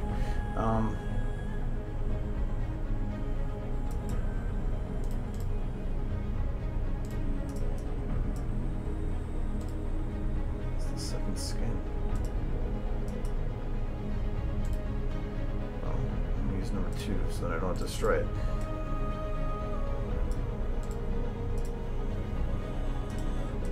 There's only one skin anyway. Okay, never mind. What game is this from? Left 4 Dead, I believe. Yeah.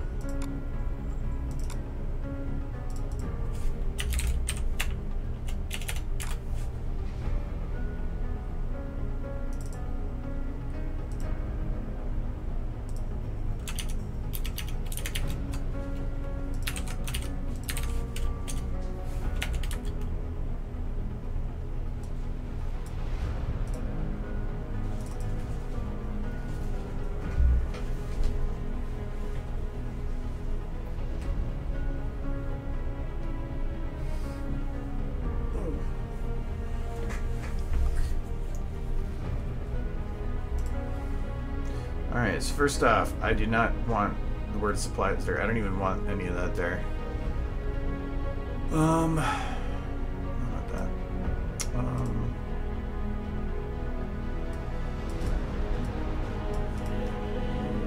There we go.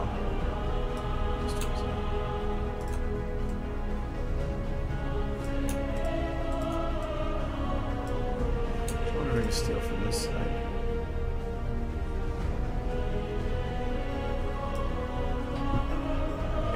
Good. Alright. And I want to get rid of this symbol here.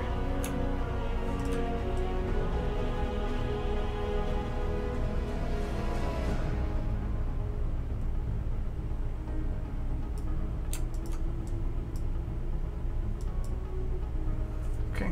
And what is that from? So that's the top white bit.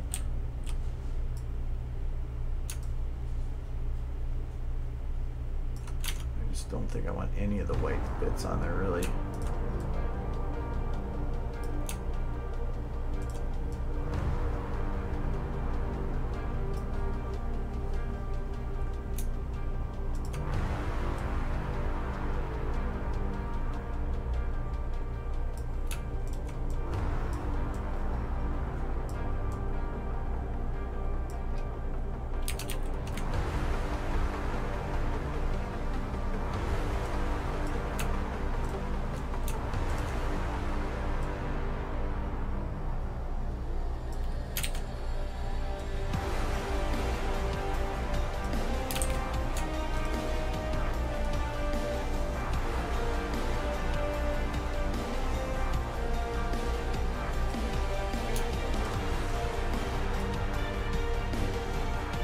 Yeah, the bag has I think it was like Luna's cutie mark, because originally the one I was using had, I think, just Luna's mark on it.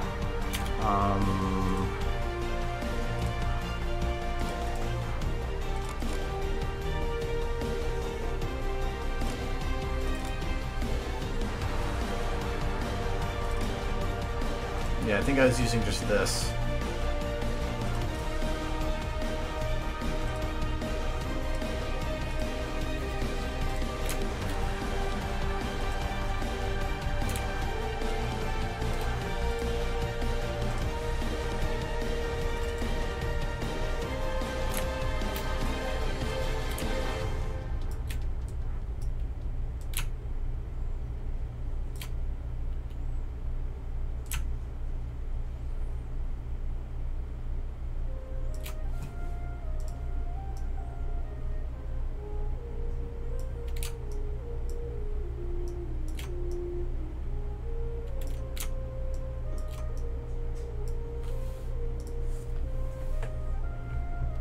Cutie map.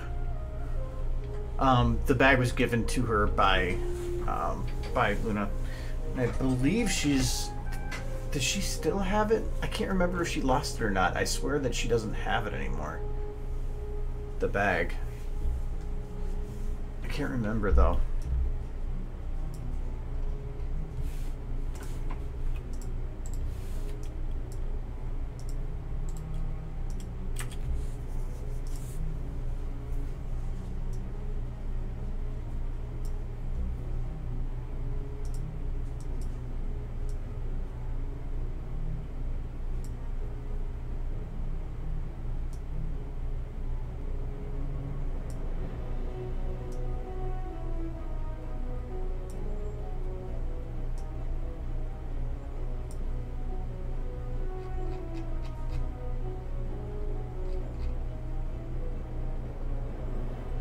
That looks like the right color, purple.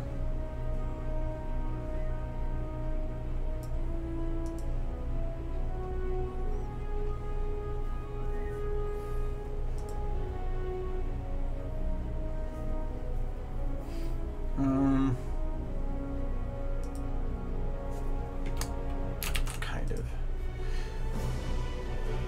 Well, I guess those gray. I was worried that the gray areas didn't stood out too much on it, but I think that should be fine.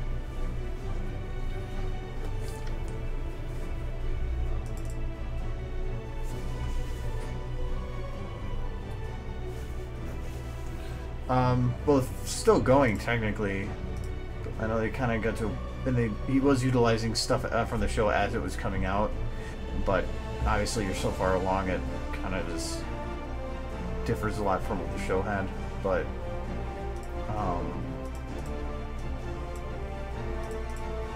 I can't remember exactly at what point that started. It's just at 5 years, so I guess that would be season 2 because they were on season 7.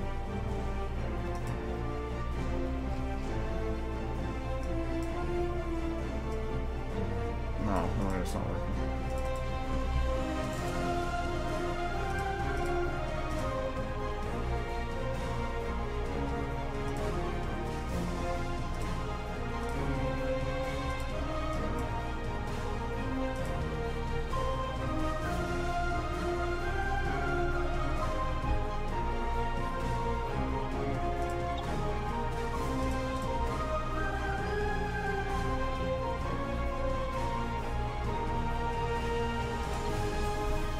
It's actually kind of neat.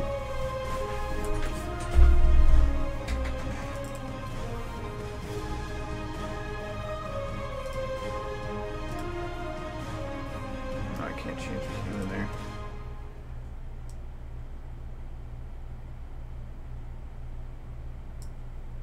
Because I don't want to make it blue.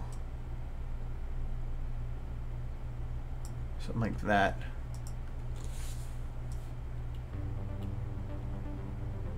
Because by doing a overlay, it allowed me to maintain the texture of the background, but utilizing the actual texture from whatever it is that's behind it.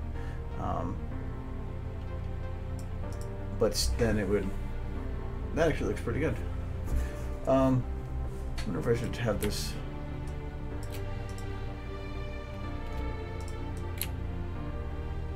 turned like that maybe?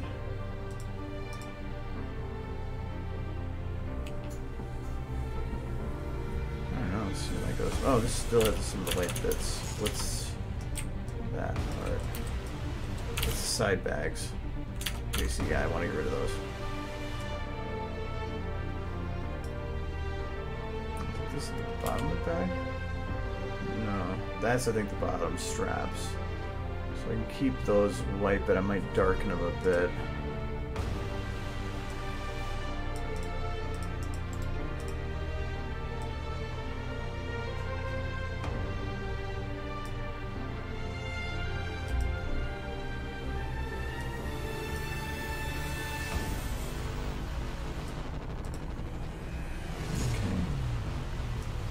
These I want to get rid of too, so I'm just going to cheat these again.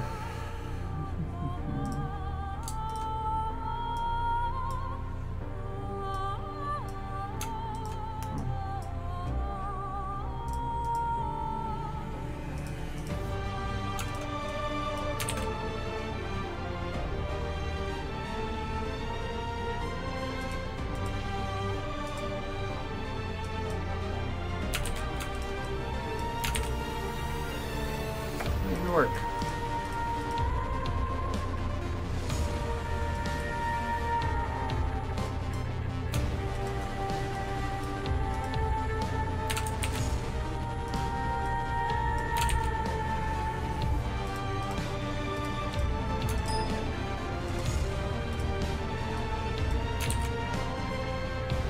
Why you no work brush?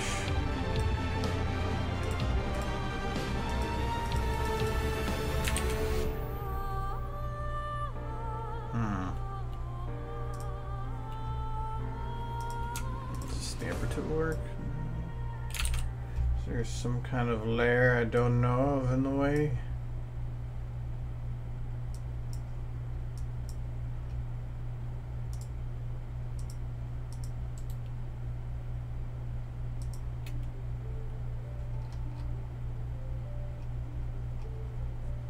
Maybe that'd work. Oh wait. Nope, I know why. I've been stupid. Never mind. Forget selection.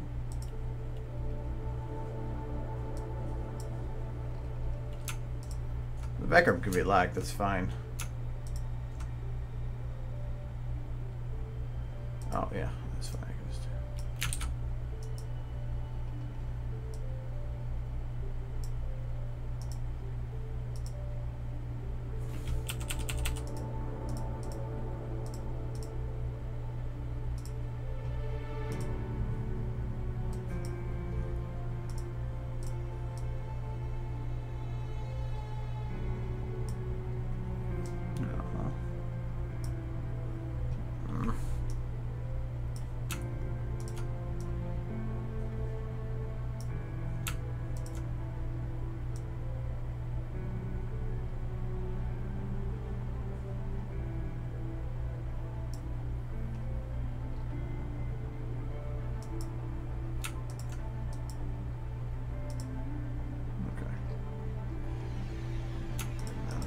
a little bit.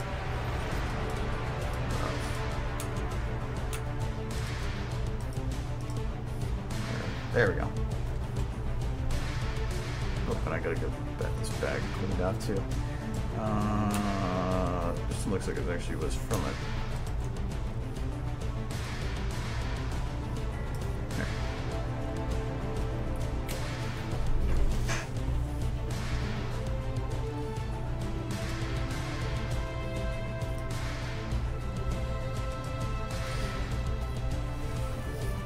No, I think it's funny in the story they say, you know, she has this and this and this and this and this and this in her bag, but then you like look at the size of any bag you put on them and like, how the f put that in the bag? This bag has got to be huge. There we go. Let me actually import that though.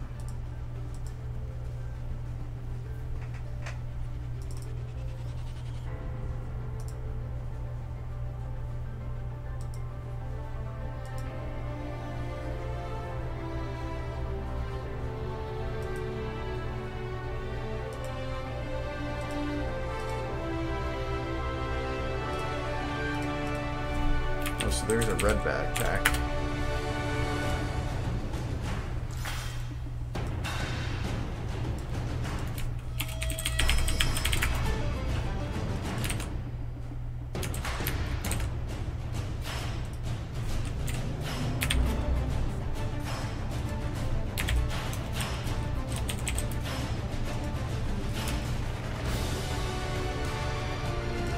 That works.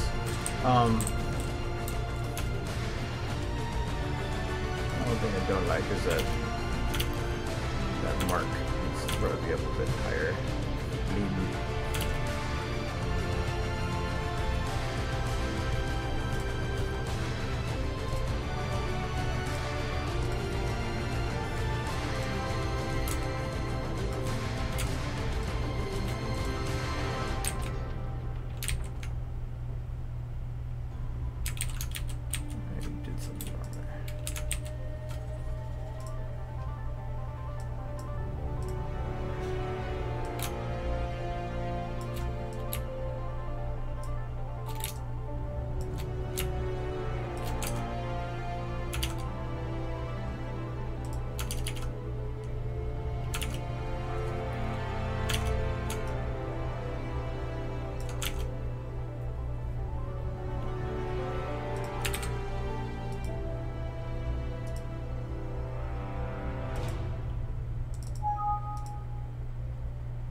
I think light was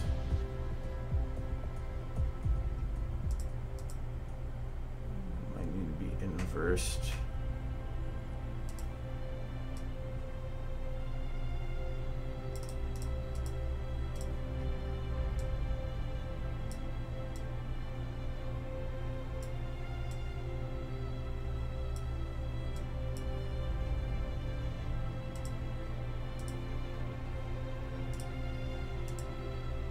Try it like that.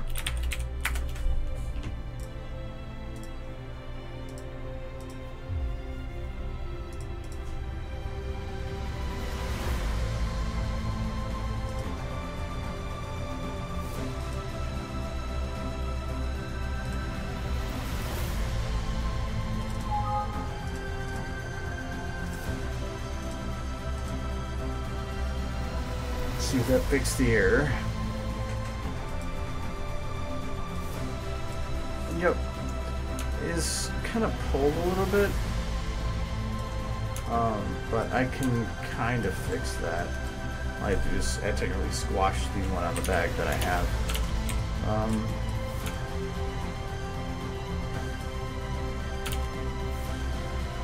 I'm gonna try this other thing. Oops.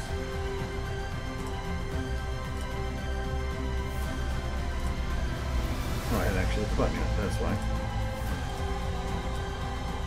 There she goes.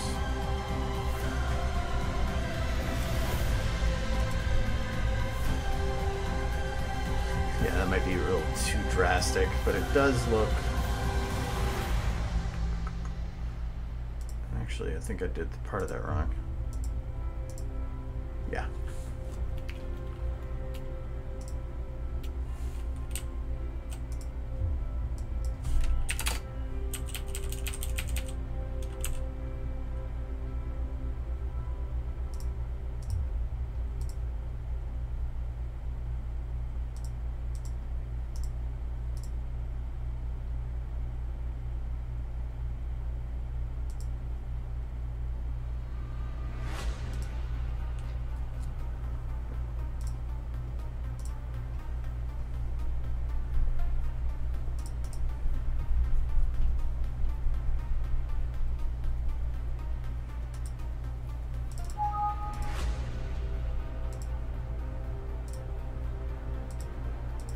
As it was going to be essentially creating a rim around the symbol, but I wanted it actually standing up like this. Now it'll actually do that. So I think my eyes perceive that as being pulled up, so I'm going to have to assume that that's what it's doing, and that is correct.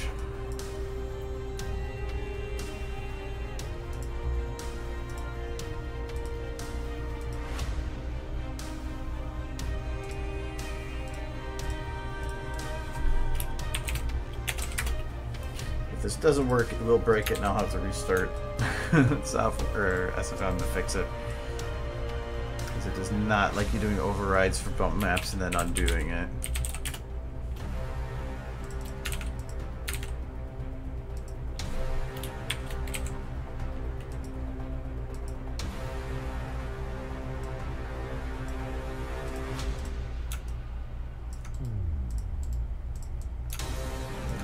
Anything.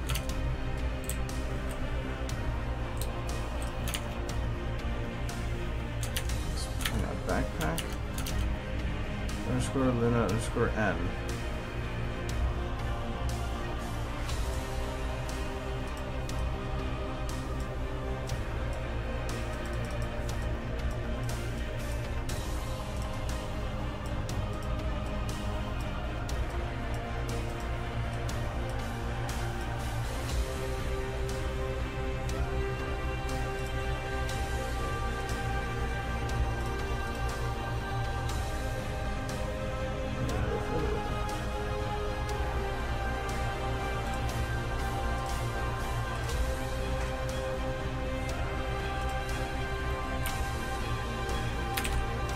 Spelled it wrong, but still.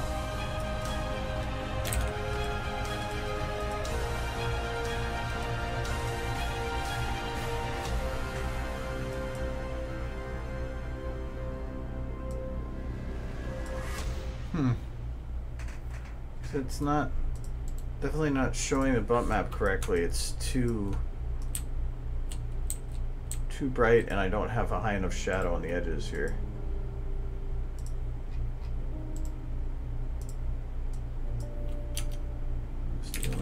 Check.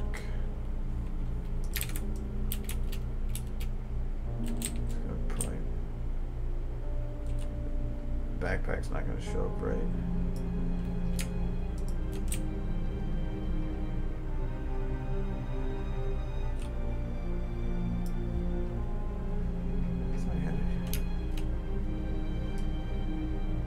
I realize. Yeah, there's definitely something not working. It's actually thinking way too much when I'm... Oh, that's because I'm looking out there. What is you're doing? There might be something on the backpack itself that's preventing a bump map from being used.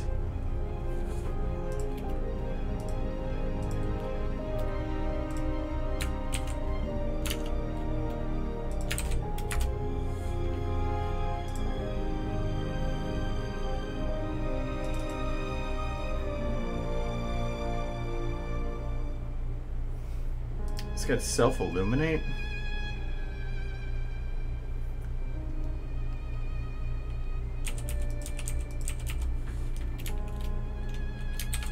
I don't want a self-glowing backpack.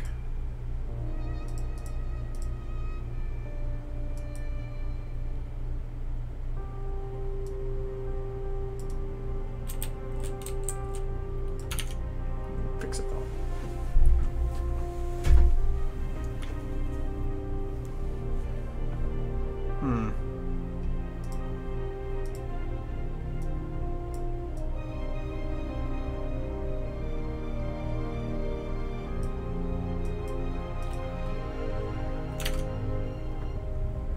It's not really that. Oh, I don't know what this is.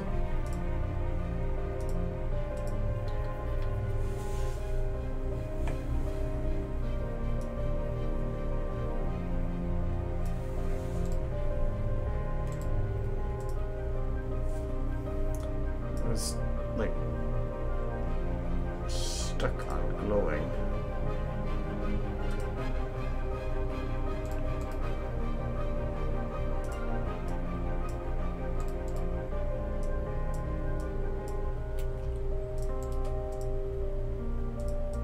Yeah, self-illuminates essentially stuck on, or it's not reloading that material correctly.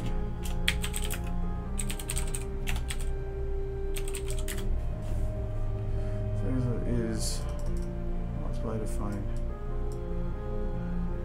Oh, that could be causing problems too. Textures being defined in two different places. But I can't really tell it not to. Oh, well, I could kind of. No, there's no. Wait, let me check this.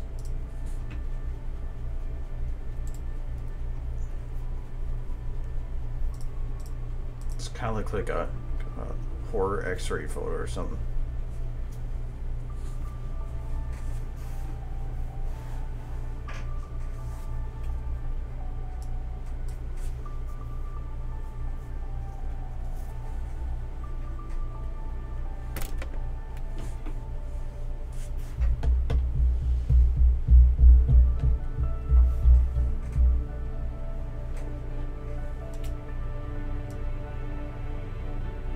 Still see a glowing backpack.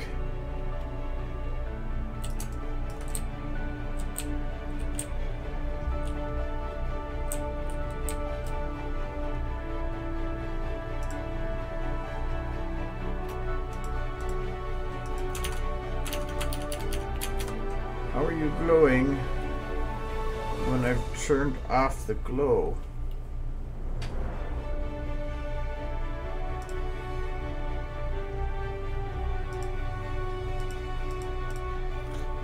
It's actually glowing as if it is not self-illuminate, but running on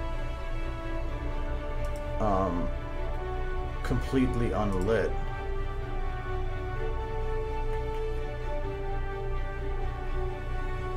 I wonder if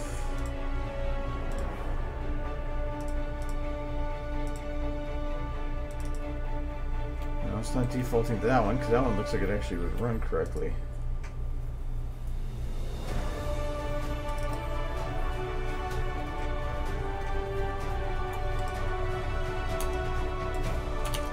It would be cool if it wasn't glowing. If I could figure out why it's glowing. One thing I could think of is that there is another texture that is competing with it.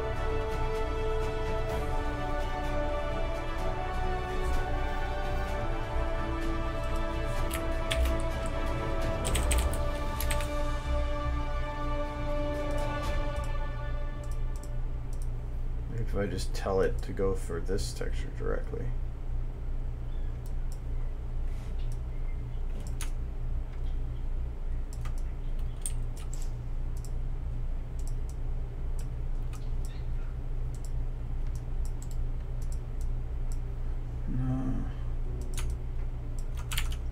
Why you do?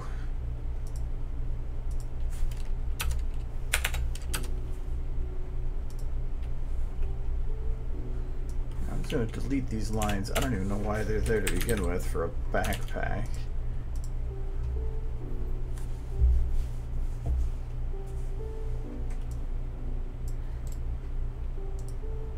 Okay, that fixed it. I don't know. I guess commenting that out didn't work, or is it Fong that's causing it? I wonder if it's Fong, which would be weird.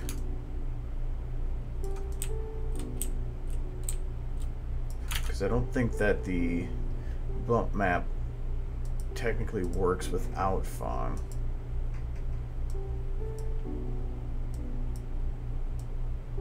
Yeah. Now we're back to glowiness. So Fong is causing it.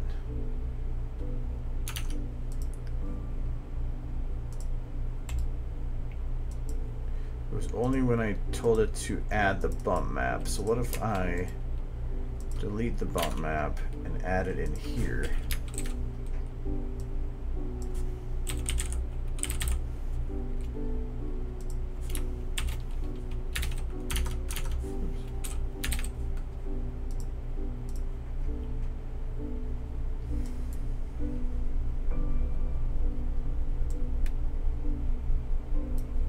I think that's running right now.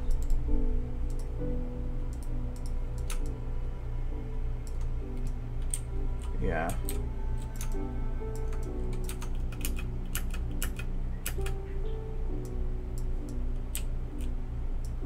So now if I shine a light at it,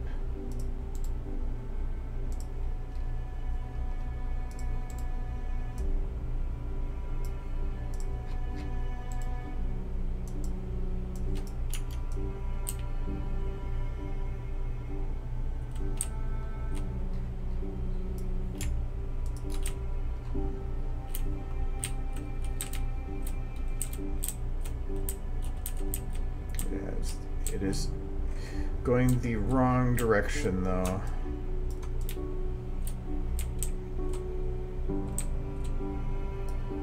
You know that you can even work as it is though.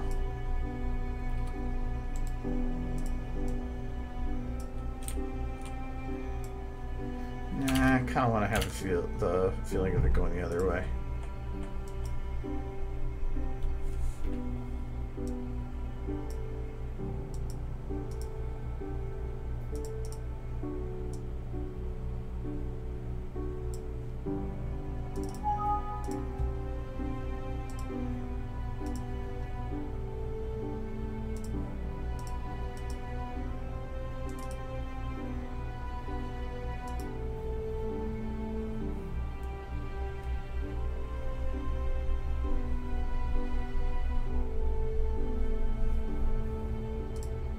Oh. Well, hold on. If that's the case, let's see here.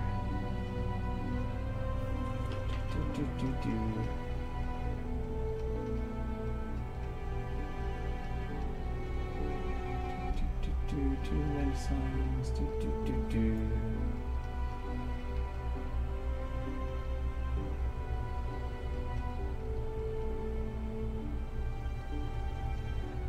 Gonna be the last one, because I was gonna do it the easy way.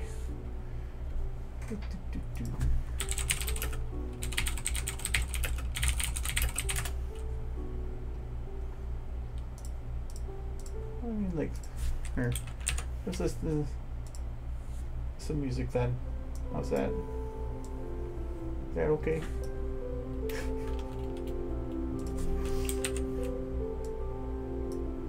I broke my window.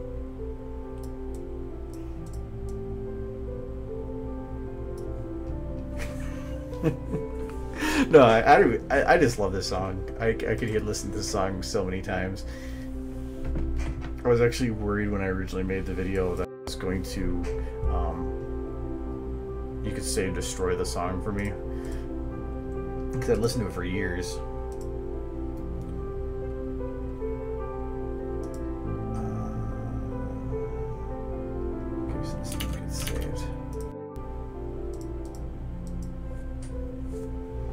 I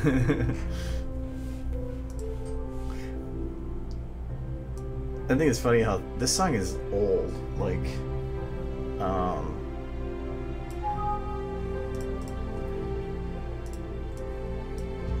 let's see here. Let's see if Wiki does. And so his CDs, Two Steps from Hell.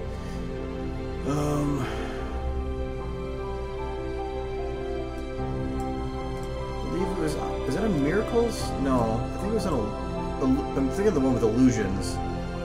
Is it it can't be that.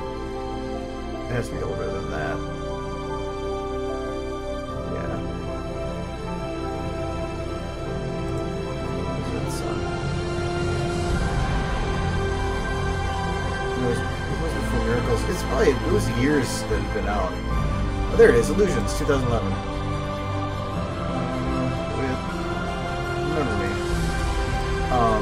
He likes to use Meredith, and I love that, her voice. But yeah, that was out for 4 or 5 years beforehand. I bought the CD and everything. Oh yeah, I love the song. And originally when I heard this song, I had playing this song, the whole video in my head for a year prior, just on and off. Yeah, that looks much better with that lighting. Okay.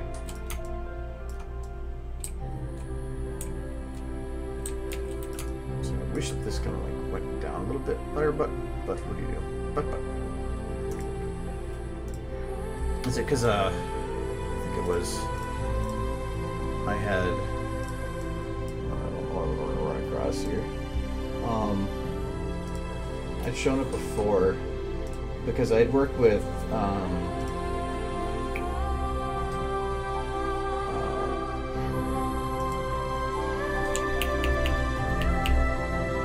what's his name? Gun Griffin regarding some of the models. And here.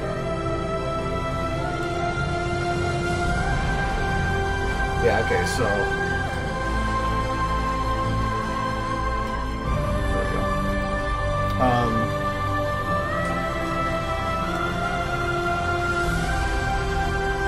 So I know we were going back and forth with stuff. This was the actual whole rundown, so I sent this to him. This is 2013, so this is 4 years ago. And the video was released in 2015. And so this is like the whole rundown about how I was originally planning it. Like a year or something before I even finished the video.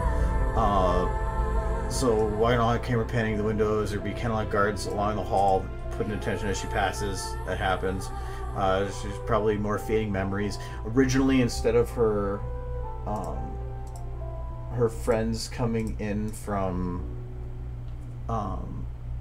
and like fading in, it was originally going to be a complete normal spin that was going to fade into different scenes, like completely unique scenes with each of her friends having an individual portion. But I ran really short on time and there was no way for me to actually fit that in, so I did that instead, and I'm kind of glad I did. I preferred that because I didn't give the friends faces until the end, which I felt actually enhanced it a bit. Yeah, the scene. Yeah, for two versions, one involving Celestia and Luna and one not. The older models making them feel it hurt the quality, but then they had a new model release, so that helped a lot. With Celestia and Luna, they've been either side of the door. Twilight approaches, that was changed. Without Professor slows down at the door, she moves gently in the stone, looks up. That was changed and had her do that later on instead. The fisheye look, that was kind of still used, but kind of from a different angle. Then we came up with the idea for adding the lock and stuff. Yeah, plaque stuff, 5 stained glass windows. And I think, I don't even know if these, yeah, that link doesn't even work anymore. Those models, or I had to redo those textures because they were gone. fairly empty center. Probably have candles on the outside walls that I had. Carpet will continue to round point in front of statues. That was all there. So all this was really well planned out, but it was the last part that I really had it planned out up to stupid amounts of particle effects. I like my wording there. Like when just before the singing starts, this shot was like camera is behind the statues and pans down back towards the circle on the floor. It's exactly what I did. So a lot of the last parts of the video were exactly as I had originally planned it, like a year or something before. Camera pans around, tie the class to the ground. Camera pans around, seats by the standing beside their friends. Yeah, pretty pouncing on her. I forgot that I even put that on there. I just did it anyway.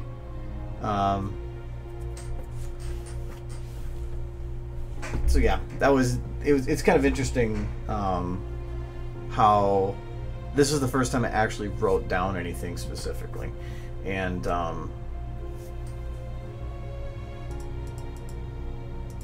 yeah, I wanted to do things that have been done or to make people go wow, and that was what I wanted to do. So yeah,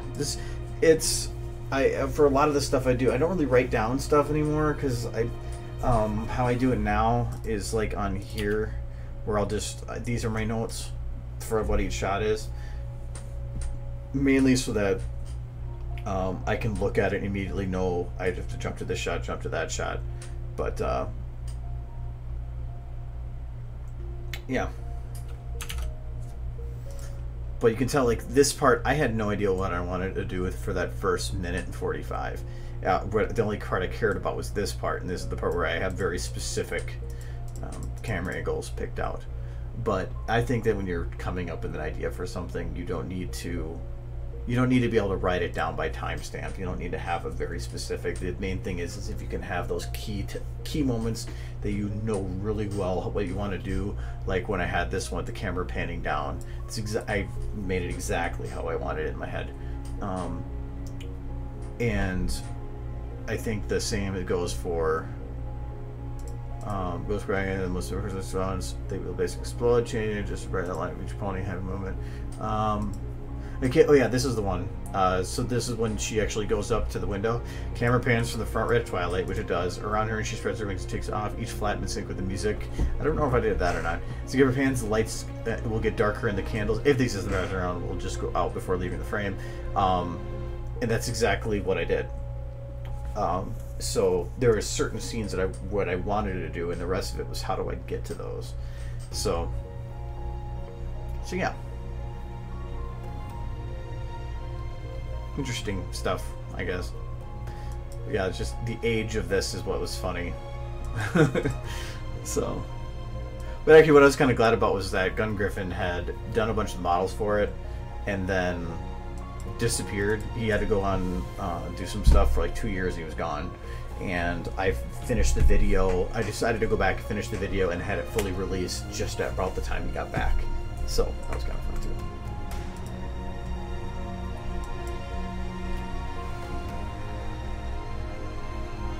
Well, I think it's a good idea to write down main ideas for stuff. The stuff that's going to get you to find that track in your mind that you were going down. You don't need to write down all the details, but a couple words to just get you back there. But for that, I wrote it down because I was trying to help somebody else get the idea for it, like in their head, and I needed that written down for them to have that. So, but otherwise, normally I just do this so that, like this one, the entire ball game is in view. Rainbow has been seen hiding in the bottom right on the roof watching. It's essentially, Rebecca Love Shack. It's essentially what happened. So, or like this one, white man looking out over, looking out her overlook at a partially setting sun shining in her face. This is. So, although I have to redo her main because we did change that up, so I need to.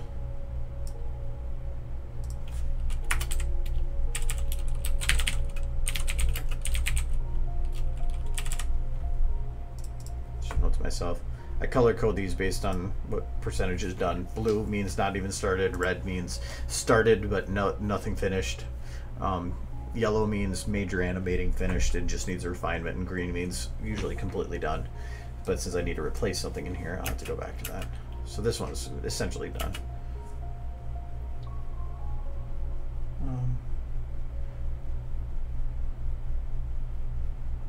Yeah, it was kind of like Accelerator's Return. Actually, that was one of the things I was getting it ready for, and I had it in my head because he said he was going to be gone for 2 years, that was about the time he was coming back. So I was like, well, I want to get that done for that too. So it was kind of nice.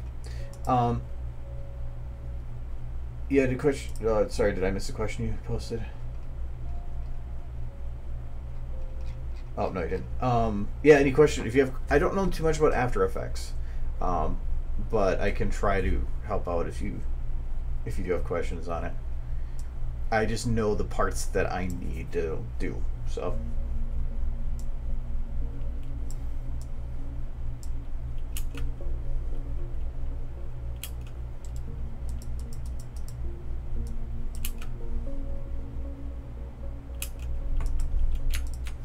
Okay, my worry here is that she is super bright.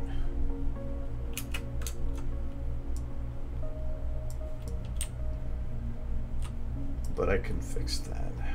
What did I do to this one to make her darker?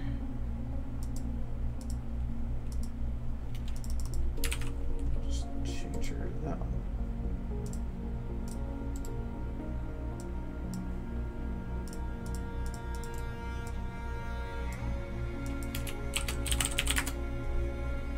Hey look, she's a blind bag.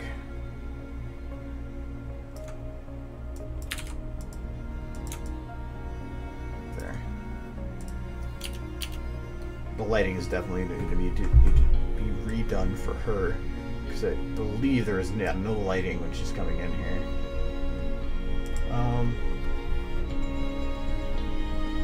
Well, how I prefer to export it? That's a super easy question. I use something called Media Encoder. I export everything in an image sequence, usually 24 to 30 frames per second. And bring it to After Effects, and then when I save the file for After Effects, I can go in here and open up anything. Some of these are not going to open because they're old.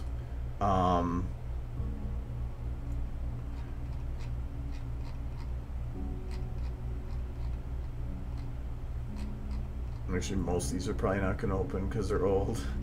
But I got one that should. Let's do this.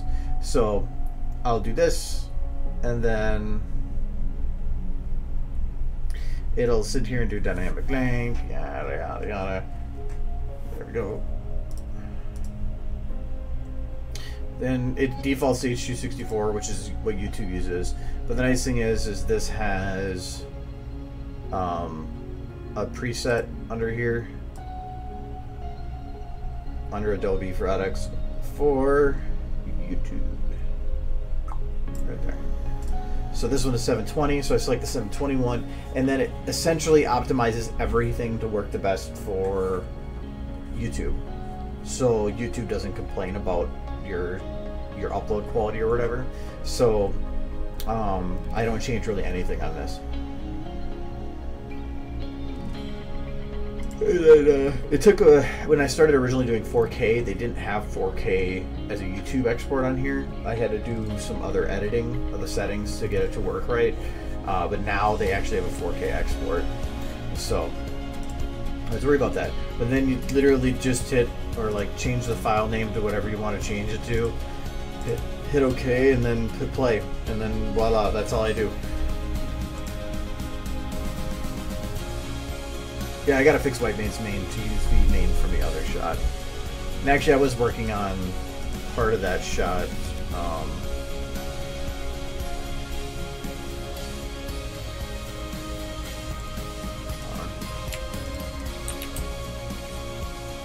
I was working on part of that those shots yesterday.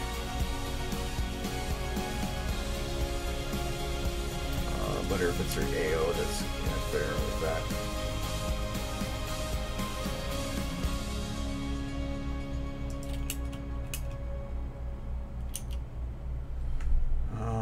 double check that mountain.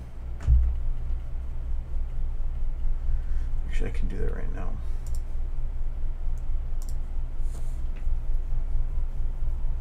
No, Media Encoder comes with After Effects and Premiere and a lot of the other ones. Media Encoder is nice because it works kind of as an in-between for all the software.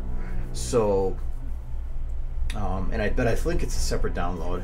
But, so it means that if I have Premiere and After Effects and I think even Photoshop in there, it can load up all those files. It has a lot more options and it's a lot easier to do. Plus, you can just set up a queue of stuff to encode. But it came with all that stuff. But I just like because it's got all the pre-test stuff on it.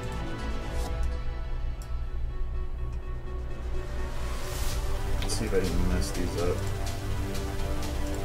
This one is messed up, I believe. Yes, it is. This one was not.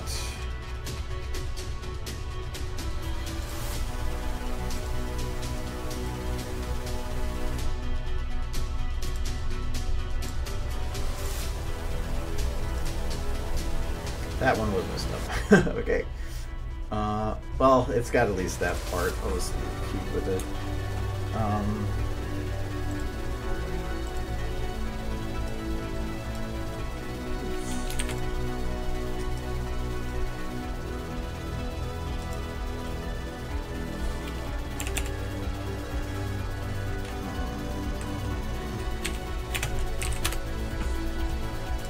I always forget when I do these renders that sometimes I have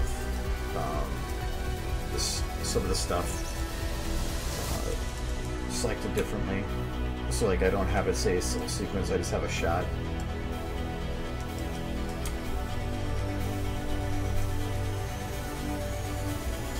Alright, so this is the one that I can double check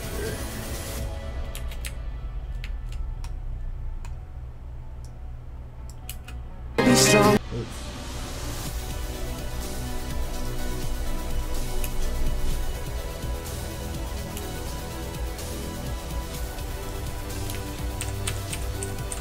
Okay, no it's not. It had that texture error on that mountain. You can see it happen here. Off in the distance. Where the mountain's blinking. And that's because it's actually in the skybox. I wanted to make sure that that render wasn't going to cause a flickering on the edge of the mountain. Surprisingly it didn't, so I'll just go with it.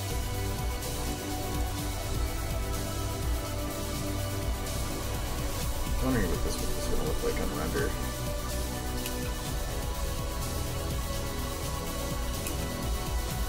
Definitely need some wind on here. I think that I might have to replace the grass so that it's actually blowing, because otherwise I feel like this shot's going to be very, very stagnant. But some of these other ones turned out beautiful, so.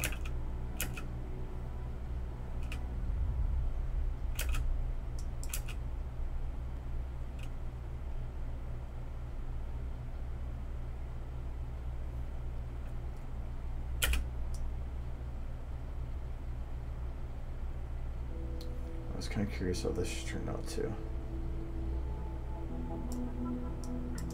I just did some renders last night, so I can actually see how some of these look. I still feel I need to do something for her camera here.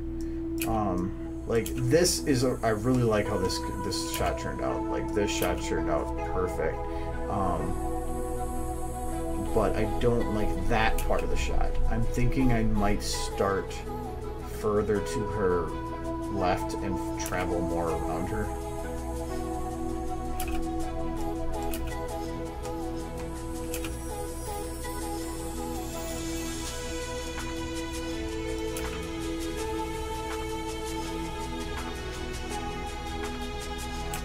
I still don't know if I quite like that transition. Even though that's how the anime does it. I think my problem right now is that she's moving, and then she's not. I think I might, if I have her like go and finish walking, and have her maybe moving into the shot a little bit, it might actually help with that.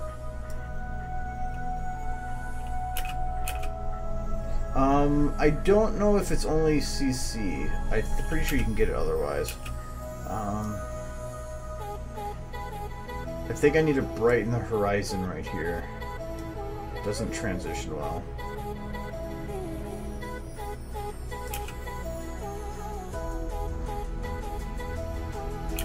Camera's a little jerky when it transitions to him. Actually, that camera just needs to be fixed in general. It's not... It needs to go quicker to him and then slow down when it gets there.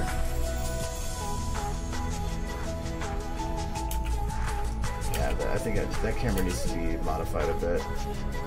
Or at least, I might be able to just zoom the camera out a bit more.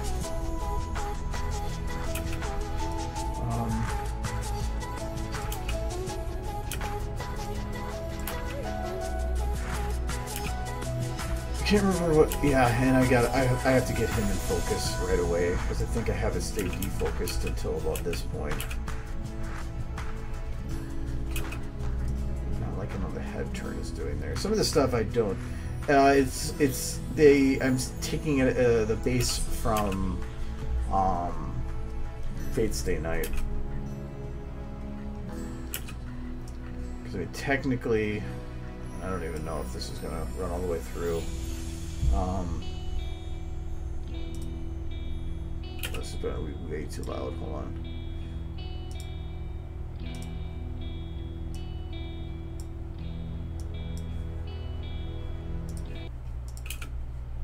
And I could probably add in. Though it's just gonna be for a second. I accidentally hit undo, so I got rid of that.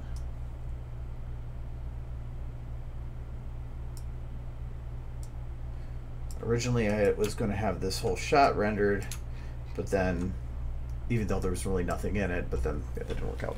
So, I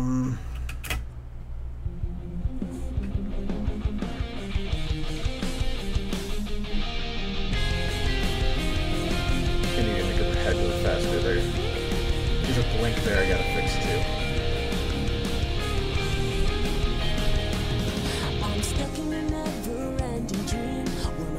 And hopes cannot be seen, and it's killing me, but I can't let go. There's a sadness raining down on me, and the future is looking oh so bleak, but I'm holding on so dear. Actually, with music, it works better with that sequence.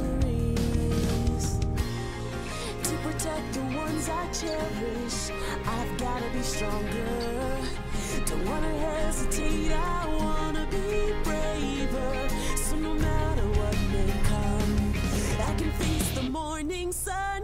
I'll shine. See, I think, there's a couple of these shots that I do want to change, like the camera here, when she goes to look up.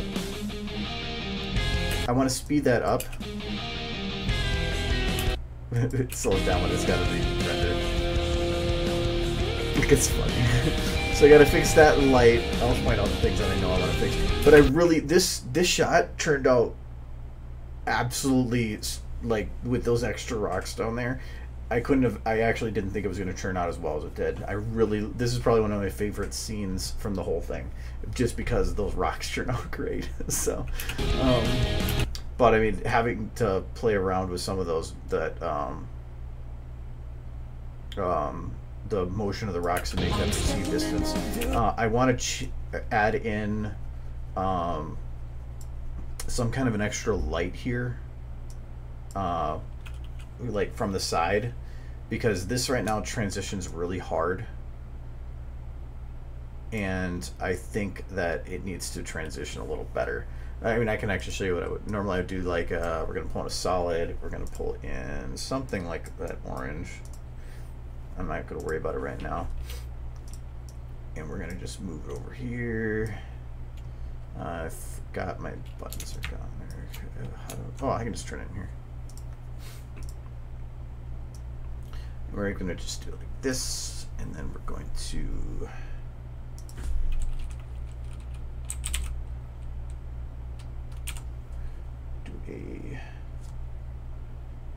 Gaussian blur.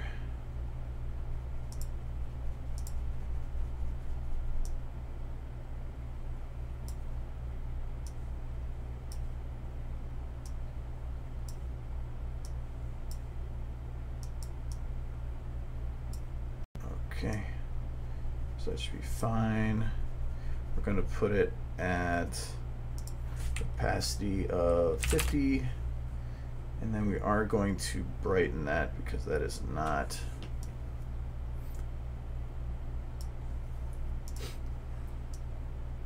going to work as it was.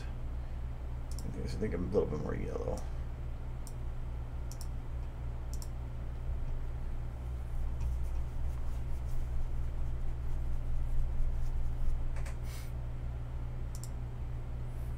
I wonder if I might have to do something like that. Okay, I was wrong on the yellow part.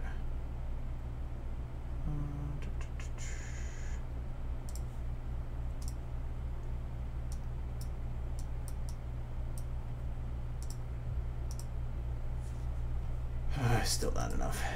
Actually, I might just bring it back to what it was, for like having a bit more orange.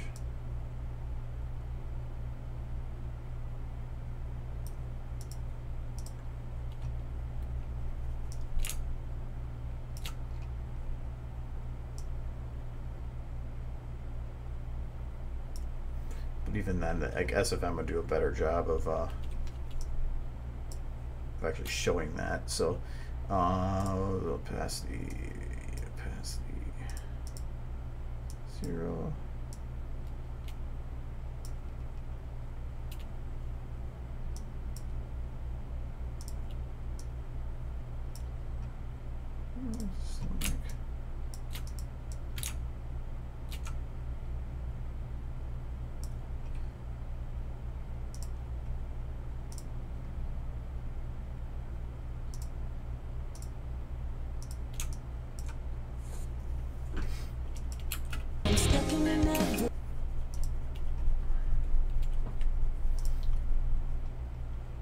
Problem like with using SFM for stuff like that is it would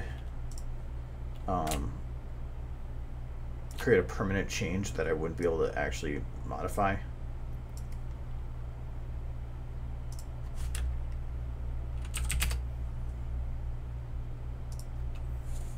Actually, I think what I want to do here is I'm gonna copy paste. Modify soft layer settings. This one I'm going to make more white.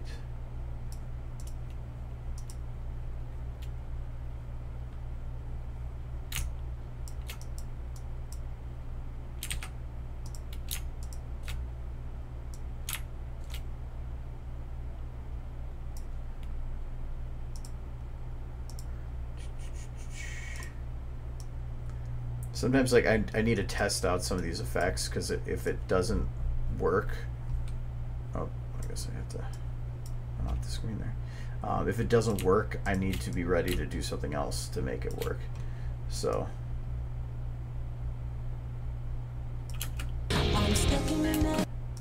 even that might be a bit much. Let's see if I can drop the opacity here to 50. I'll do another down to 50.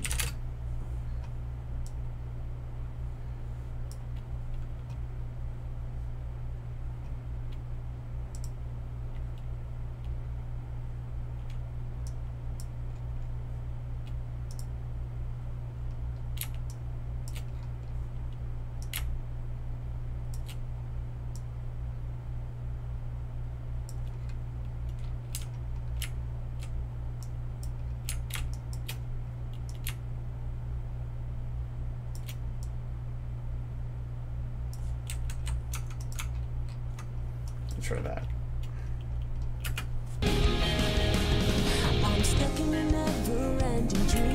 So yeah, just something like that. It's just something that creates a little bit more of a buffer. One thing I wish I could do though is better play around with these values, but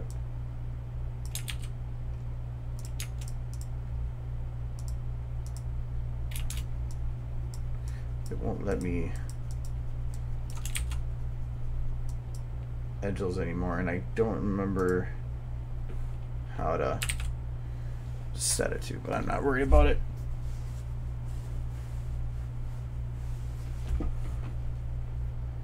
Yeah, I thought about having her fly at the end.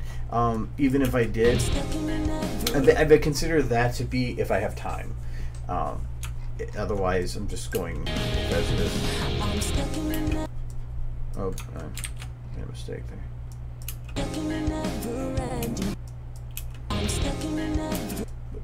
But yeah, now that's way better for the transition. So, and I've done that before. I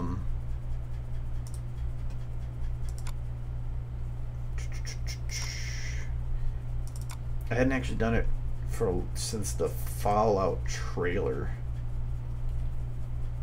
Yeah, in this video, which is actually still one of my proudest videos that I thought this edit was great.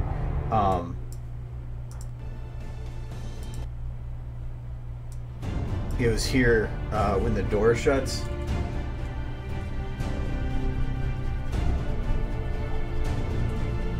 Or when this opens, I had to do a blue light to fade it between the shots. So I had to add this into After Effects, this corner light here. Because otherwise it jumped right from this glowing door to a dark shot. It made no sense. So I had to add that, and it actually worked well, even though it makes no sense why a blue light would be there. Nobody questioned it. But I was really proud of that trailer. It turned out really good.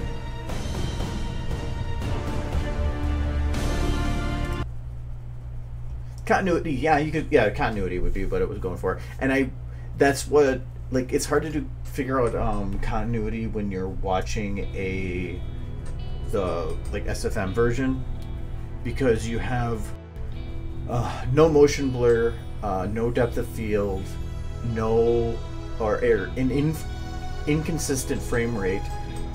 So a lot of the stuff that looks right, like some action really feels impactful, but if there's a lot of stuff going on and you're running at like 12 frames per second, it feels way more impactful at that lower frame rate.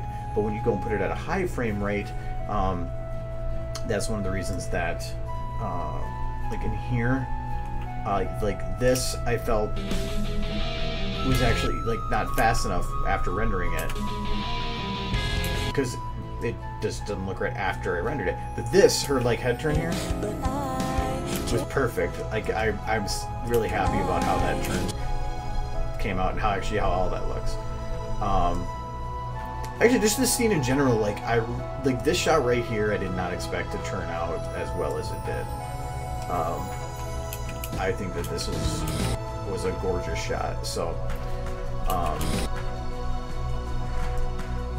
this one I'm really happy with how that one's turned out. And actually, now that I think about it, this is also one of the ones where I was worried about the ground.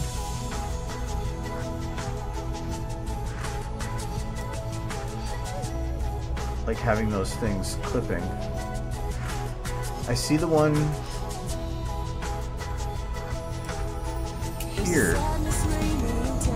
that's still being weird, but the rest of it is actually fine. I did not think that was going to show through. Huh.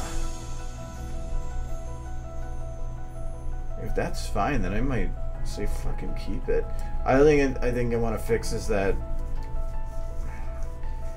this adds a lot of extra detail, but it also feels cluttered now. I think I'm going to get rid of a lot of it and maybe add it back here along some of these edges. But in general, I feel like, at least right now, these are right now turning into distraction. So.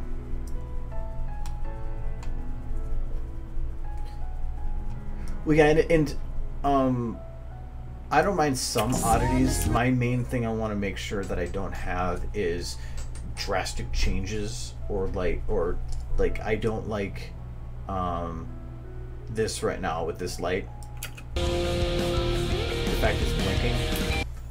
And that's a pretty easy fix. I just realized that the sunbeam is actually cutting right through the line here, and it's following it. That's pretty cool, actually.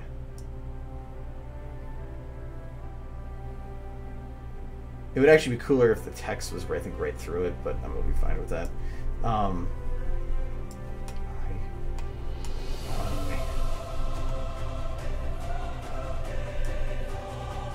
But like, yeah, like here, this felt way more impactful when I was. And I think, is it the same shot? Yeah, it is this one. So for comparison.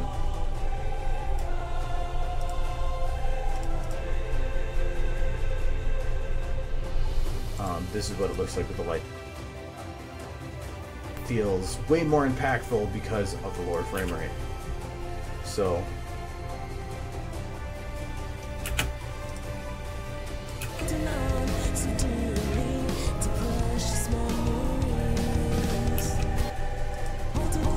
that's why I do the renders. Even with this, it just feels better when it's at this low frame rate. That's why when some people are like, 60 frames per second is the way to go. No. Some things work well with it, but you have to really be more drastic with your camera movements, more detailed in your animation, and everything to make 60 work. I had people with the leaving the stable animation when I made that ask if I recorded that in 60 FPS, and I'm like, no, it's in 24. And it's like, you don't if you don't even know what 60 means, if 60 to you just means smooth, you can do that with 24 easily. Yeah, because you have a 120 frame monitor or something like that. The logo, I actually made it.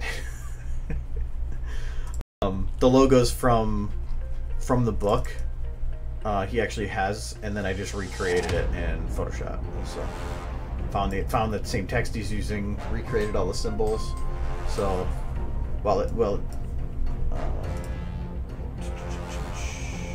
actually. But the cool thing is I found out you can actually open Photoshop files directly in After Effects, which is awesome. So yeah, this is what I made this yesterday. So that's the original. Yeah, that's the original. And then I just went and added my own text over it, and then redrew the symbol and recreated the underscore. And then I put my own text underneath it instead. And then I just wanted to find some like other background to use in the meantime to see how it would look. But yeah, otherwise all this was just I created. But it was based on the original, so I was trying to figure out what symbol I wanted to use. I'm like, you know what, actually that would work. So originally I thought about having it so then in After Effects like the letters slid together or something, but I thought that actually might be too much. And so I'm just gonna keep it as it was. Yeah, that's why I used that one, because it looked similar to, so I just pulled it off the web so that I could just put it behind there and say, what would this look like? But I didn't want to have like the white text be off or too bright or something. And I had to make that, I think that's like a 2000 by something frames or pixels, because I needed to have it scalable for 4K.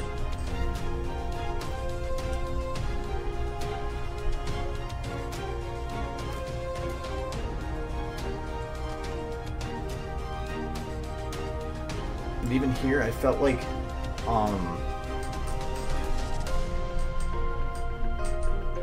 the texture on the bolt needed to be changed, or something needed to be done to it, because I think what bugged me about this shot was that this bolt has this dark line with it, and it made it feel overly cartoony in a shot that didn't have anything else that was that cartoony. So this feels like a hand-drawn bit on top of a normal thing. I'll just fix that right now.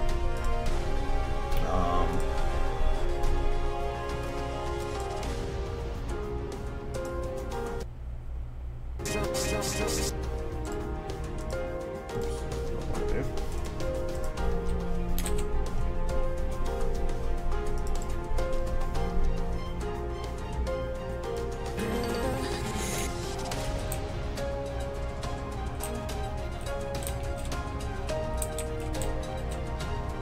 kind of pale. Okay.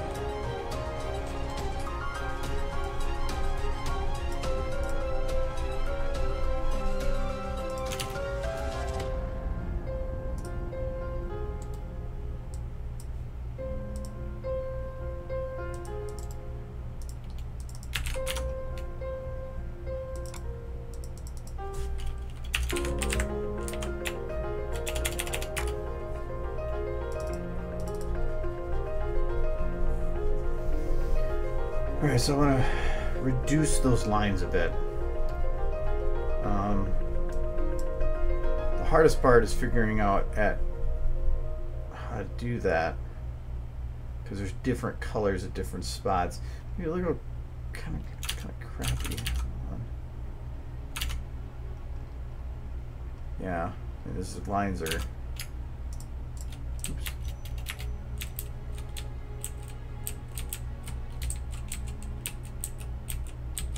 Look at that. What's this resolution?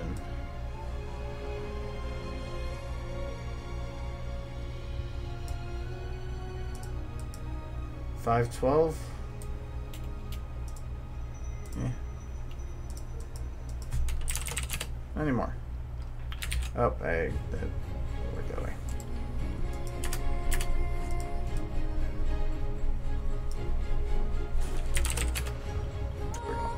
Now it's bigger.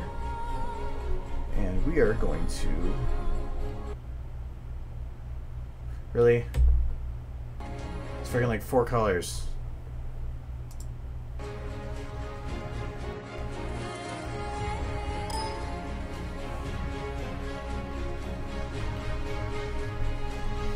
We're going to recreate this.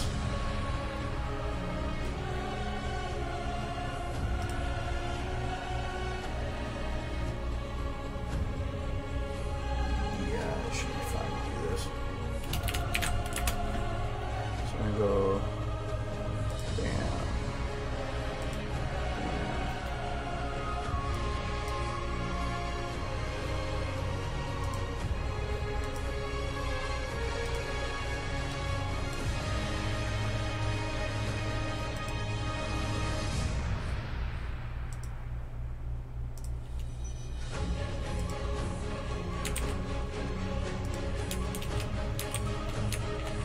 Can I still connect off of, or does it have to be a single path? It has to be a single path. That's fine, I'll recreate those later. Alright, so where's my brush tool?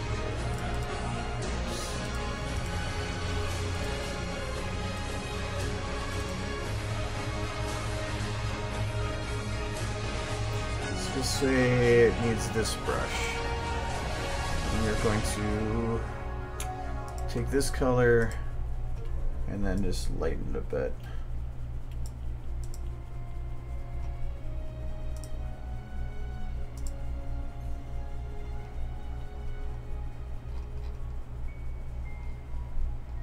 Even then, that's thicker up there.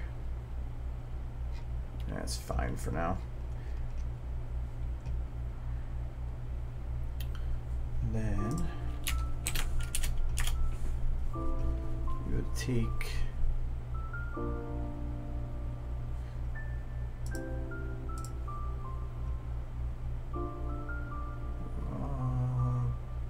brush.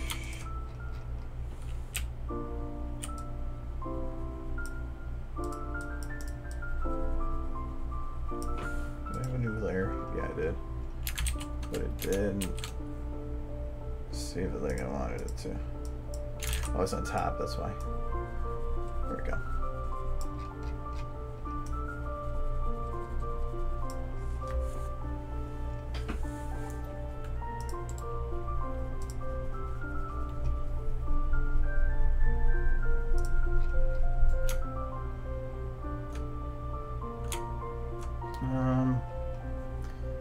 This is where I gotta be more careful. I'll just draw lines for the rest.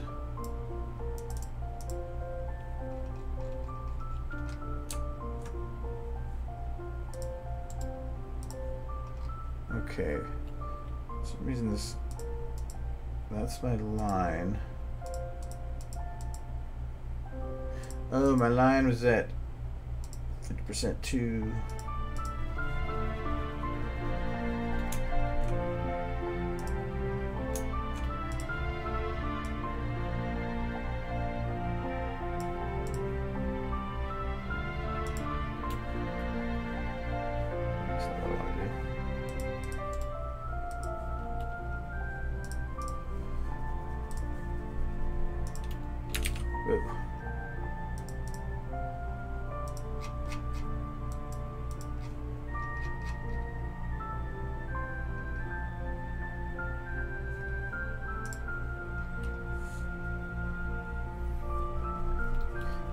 That wouldn't have the sharp angles on it anymore, but I really don't think I care much.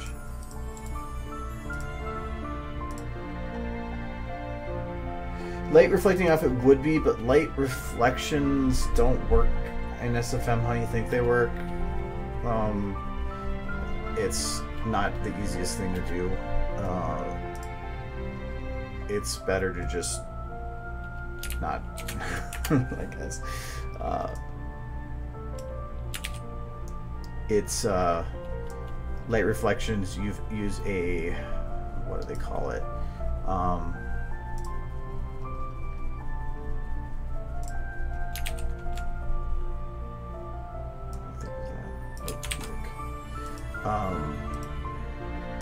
Environment map.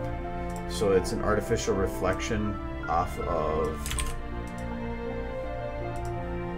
a different texture to make it look like you are reflecting off of an actual object when in reality you're not. So no, it doesn't. It can kind of work, but for a perfectly flat object like that, normally the reflections that come from it look pretty cheap and wonky. So I've never used it for such. Normally if I want to do reflections or something that looks like a reflection, I'll utilize what do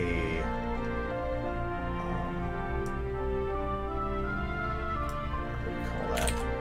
There's this thing at the corner.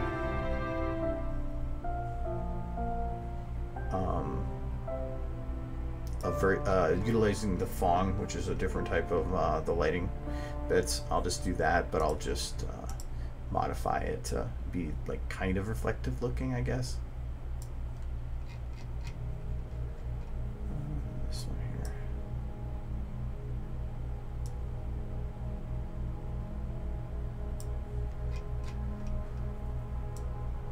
Oh, this one.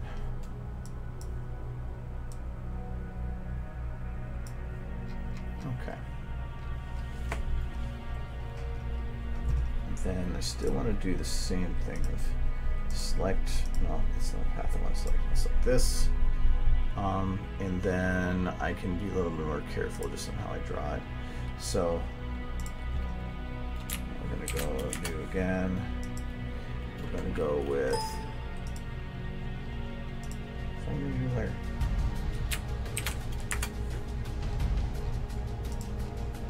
Layers.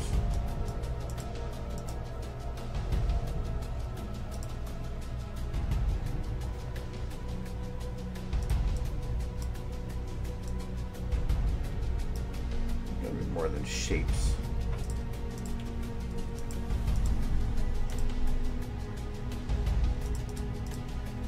Oh, that's what I selected that. Okay. It's still a gaming engine. So that's why there's some sacrifices that need to be made and some stuff.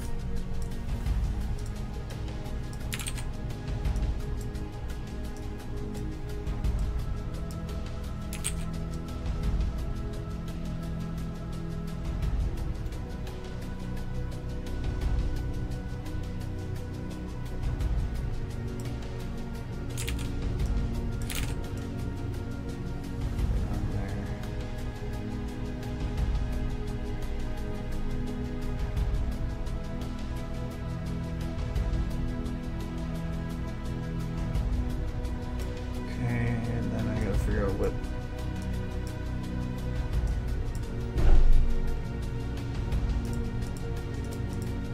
Oh, actually, this is to get lower the totem pole. There we go.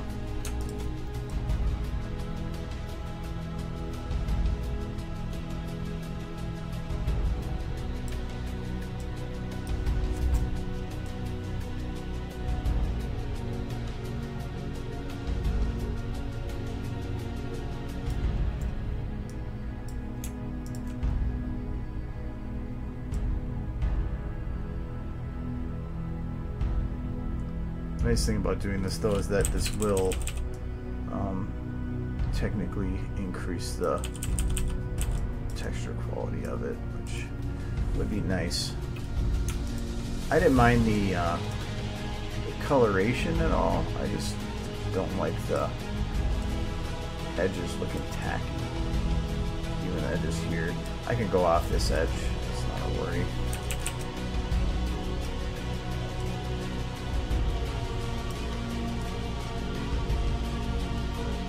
Wanted to try to keep the shape a little bit, but it doesn't matter.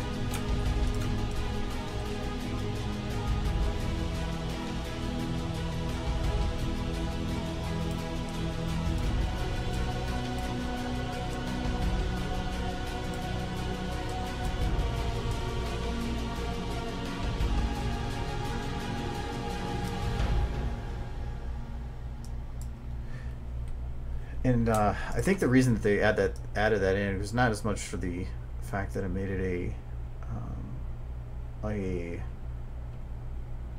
sharper looking edge or a cartoonish. It's just with you could do cheap lighting and make it look good, but if you're doing good lighting, you shouldn't have to worry about it. It'll create the effect itself.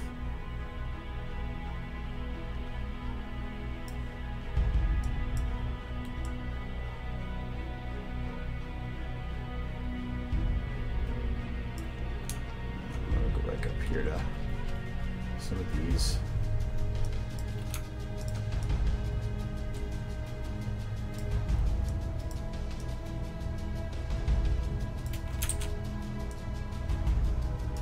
Just ensure that I cover all the edges.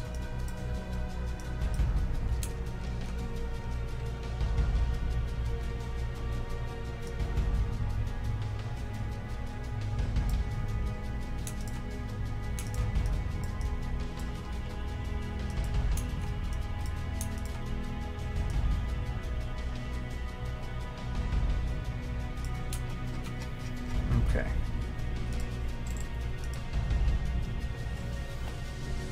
Still think those are a little bit sharp on the lines. The nice thing is that they're a lot easier to recolor now.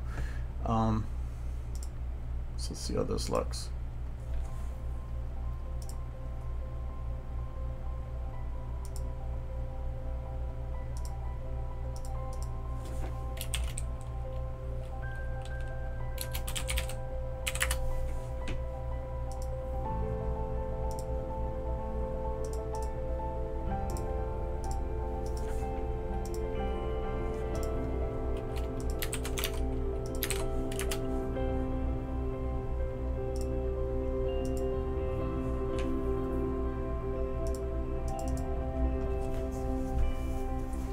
Well, the pixel edges, like, the reason that this was causing this pixeled edge is because it was being stretched. So the texture is made to be so thin, but then when they attached to it, it's being pulled down. And so it's stretching each of those colors down each of these polygons. And so that's what you're seeing. So, but if you have a higher quality, you'll get less of that. But this, like here along this edge, and all that should be fixed with some of this, the corrections I'm making here. That might be difficult too, but like where these edges are, I don't know. I mean, I just guessed, so I'm guessing that I'm going to probably be wrong in some of it too, because I'm following their lines for one. But I really can't blame this is old. This is old model. I'm gonna put those on. I bet you the previous one didn't have any of that off either.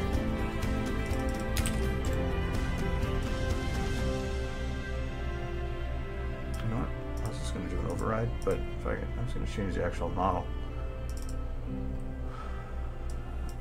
It's the P2. Okay.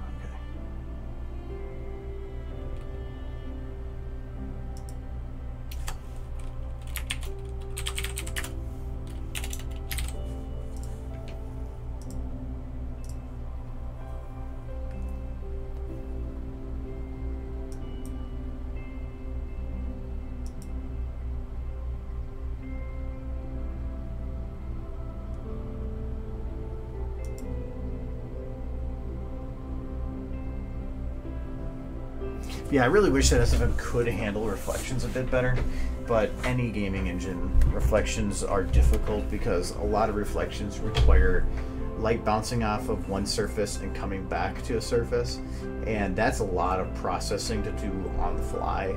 So that's why they usually use environment maps, which are, it's like a box that your player is in, but you don't see it, so that when it look at a surface, you see what's in that box. So it looks like you're creating an artificial background. So a lot of times they can create, I think it's furrows probably. They can create an environment map that looks like the environment around you. It probably isn't, but it looks similar enough that on quick glances you won't even think about it, but it will create the illusion of. But to actually make good reflections, you have to have it bounce off of a surface, then come back, and then potentially bounce off of other surfaces, and it's all that calculating of light bouncing that takes the most time. Okay, that looks a lot cleaner.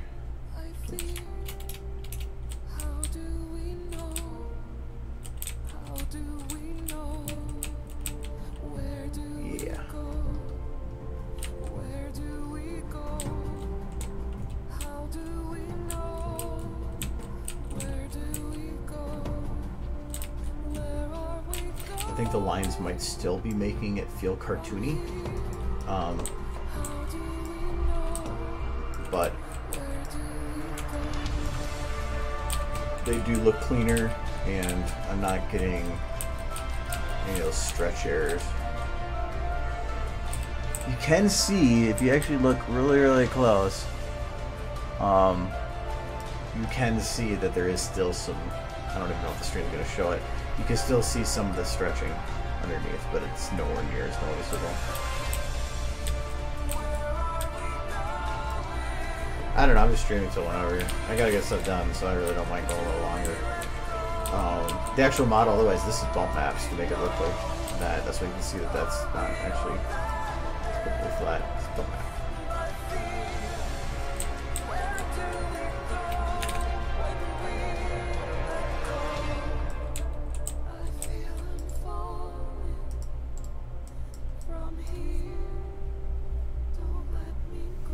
Yeah.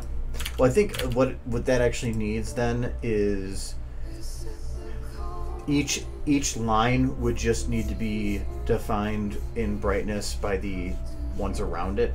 So taking this line right here and, like, say finding a slightly darker version of whatever I think the darkest color would be. So instead of this line and this line being super dark, to instead, so is this the, yeah, that's it. I'm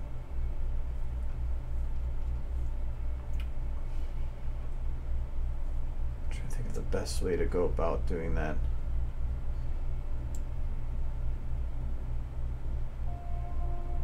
Can I do this?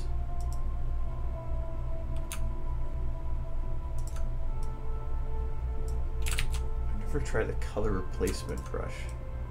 What is that? Color, saturation, hue, luminosity. Oh, that actually works. That's awesome. So that would just be to do it to that color. Oh, that's actually pretty cool. So I can do it to that color. Ha! Nice. Okay, so this would be to that color. So I want to take that color and just darken it a little bit.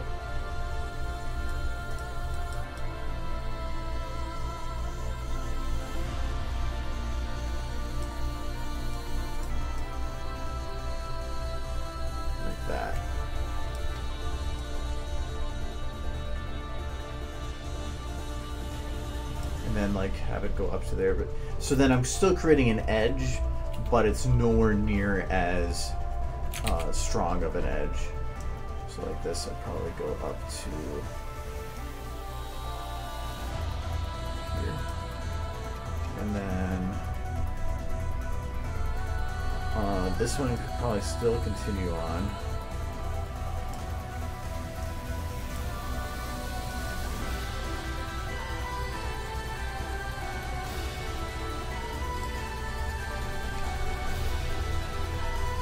This one probably needs just a little darker than what I'm using. Oh, no.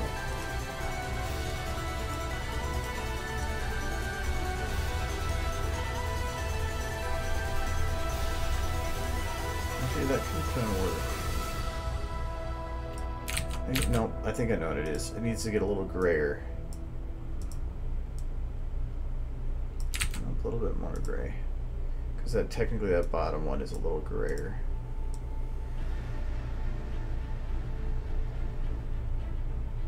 Yeah, that should work.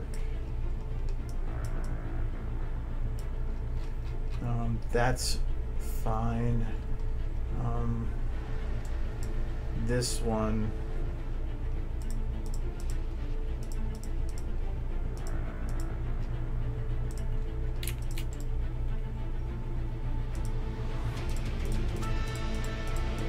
Which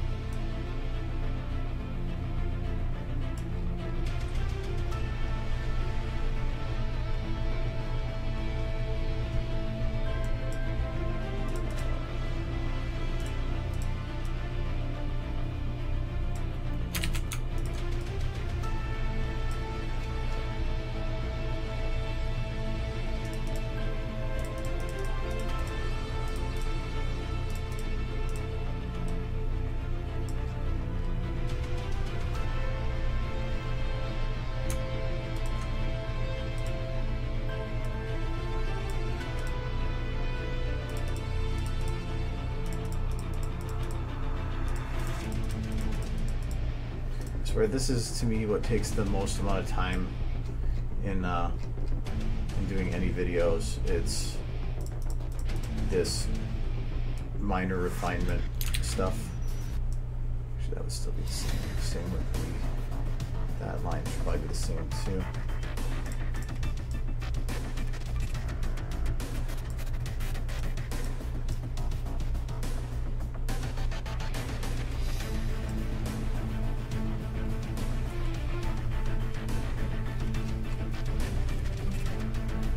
This one, I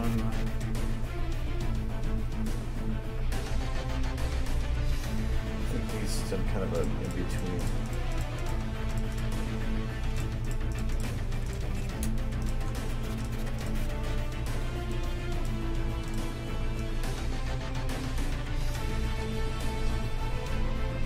Even this, I think, technically shouldn't be that dark.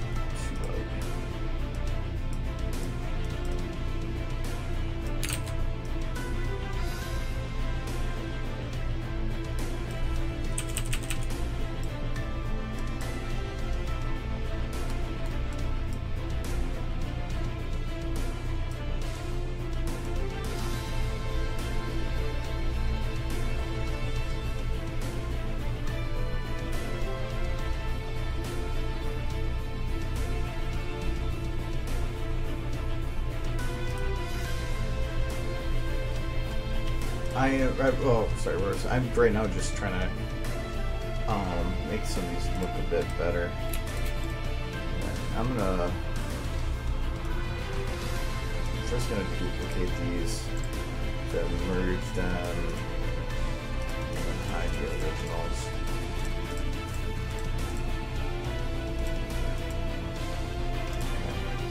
Because at these edges,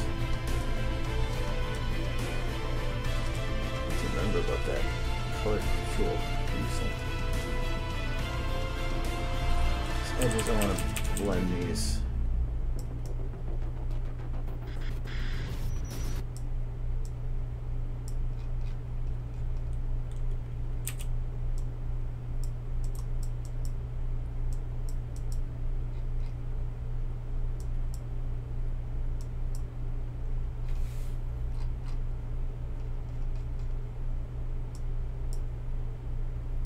I don't even care about going into detail with how the edges go, just that they're not like they were.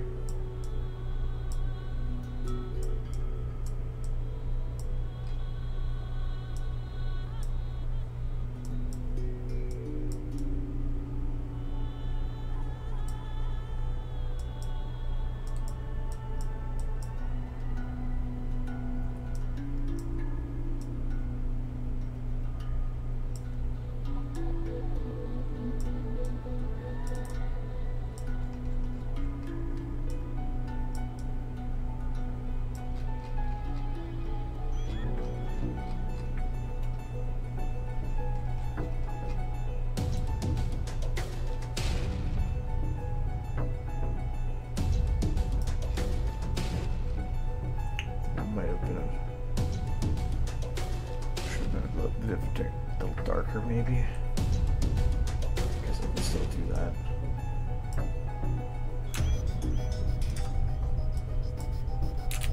Should do it like that dark.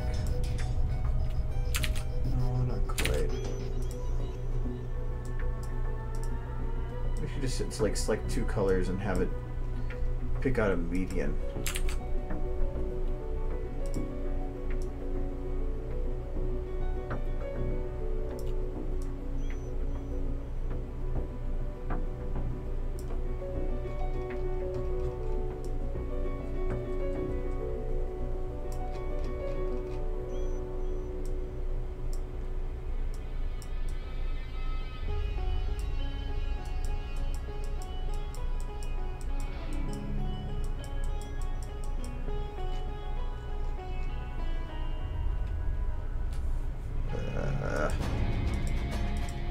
Think.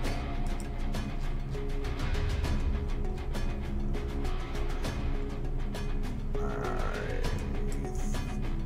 think I'm just gonna be kind of screwed on that bit.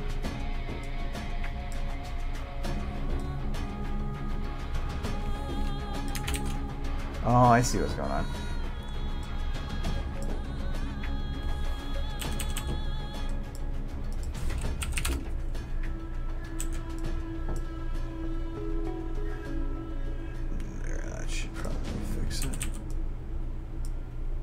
It's just blending into or is partially showing the underneath portion.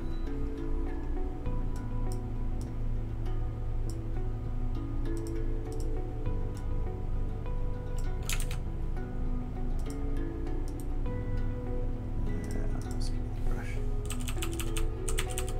Same thing. Oh, there we go.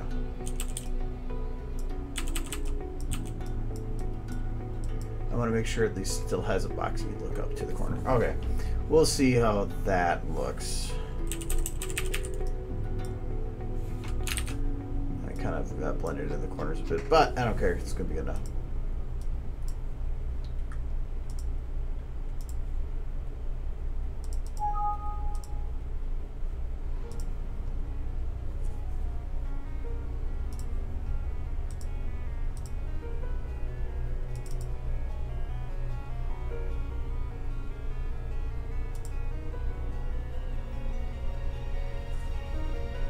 Well, no, the texture itself was originally built to be kind of cartoony, and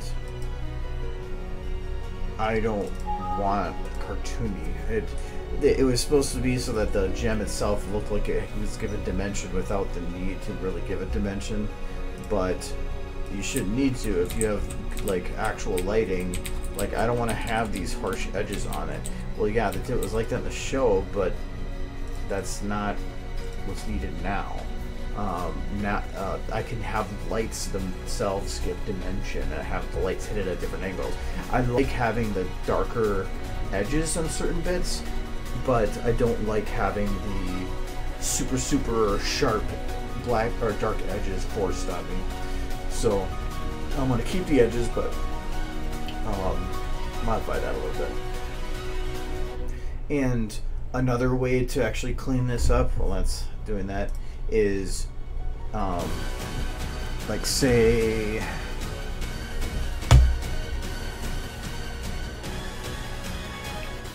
actually probably be the easiest with the path.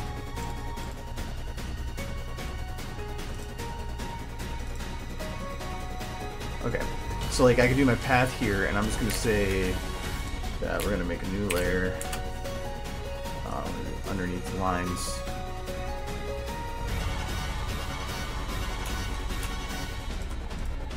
Okay. So now I have an underlying bit in the middle. So I could just make a inner glow. We're gonna make the color be, let's say, this red. Normal.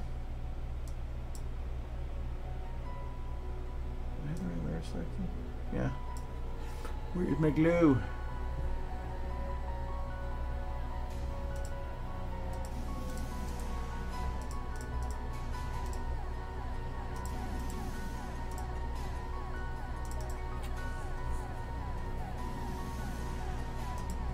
Oh, there it is.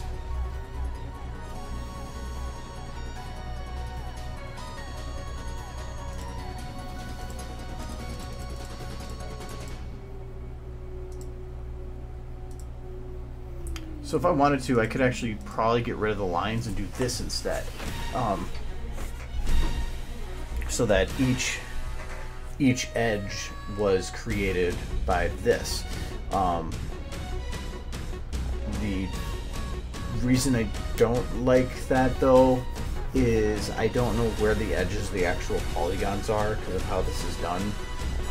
So it really wouldn't look that great. The cool thing with it is that you could add in, and I saw that he had a self-illumination mask. Oh, it was just the same texture. You could add that instead as a mask so that the interior glue brighter than the exterior of it. And where is this here? And actually, like, where's my edges here? That's the extra edges I set up. Let's say I did. Oops.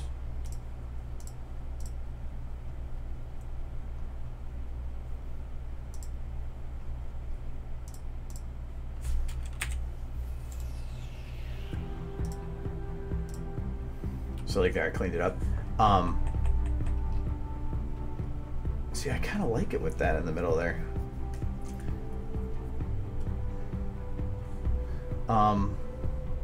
But the best way to do it would be to like grab, so like this, not that part, but technically that is the, no, it's this part I want.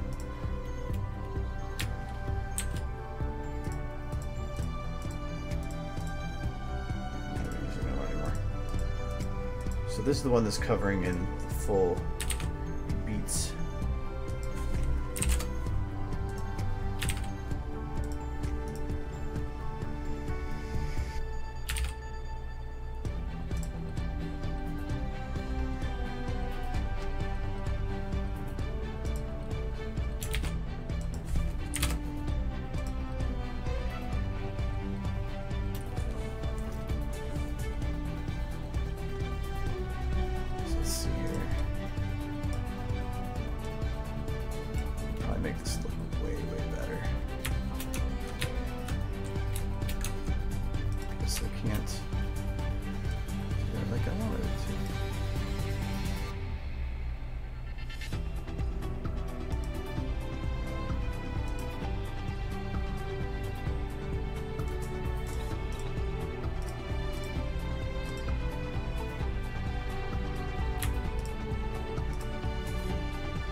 Okay, so we can do new layer from this. This needs to be below everything as it is. Bam.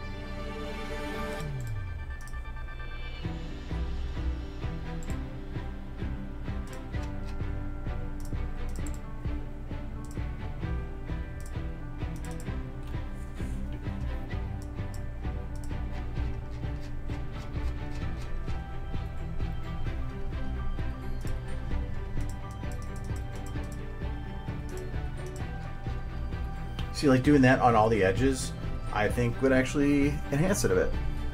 So I kind of want to do that.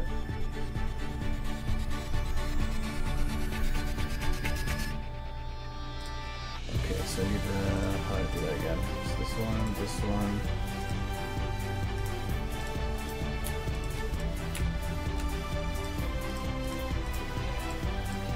There we go.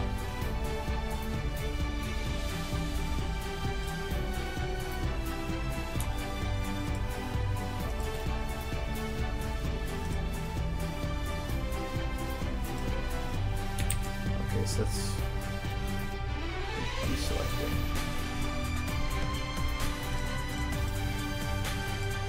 There we go. Okay. That's backwards. So I have to get kind of close to the edges, otherwise when I do that glow effect over it, it's not going to show right. Because it's going to be partially into...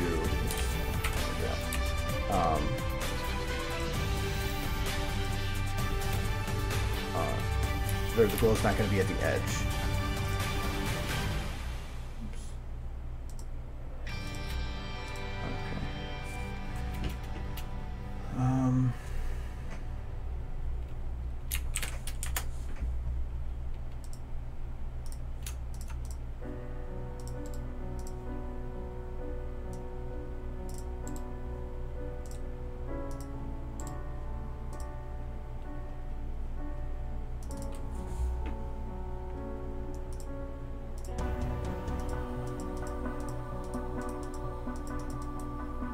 I kind of want to have it glow in from the color nearby.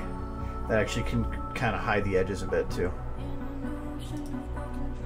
So like here, I think that would work well.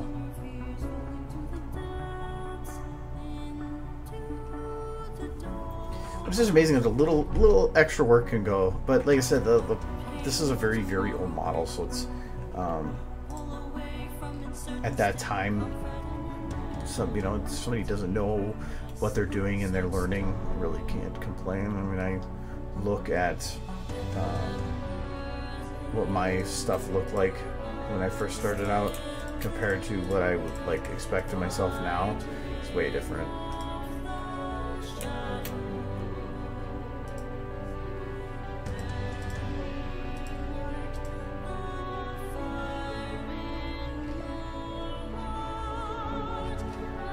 This is going to be difficult to try to get the positioning down on it. So I'm going to say here. And we'll do down to here.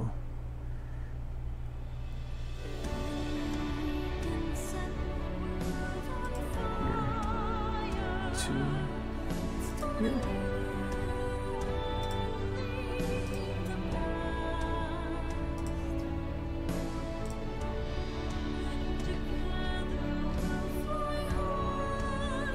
Close enough.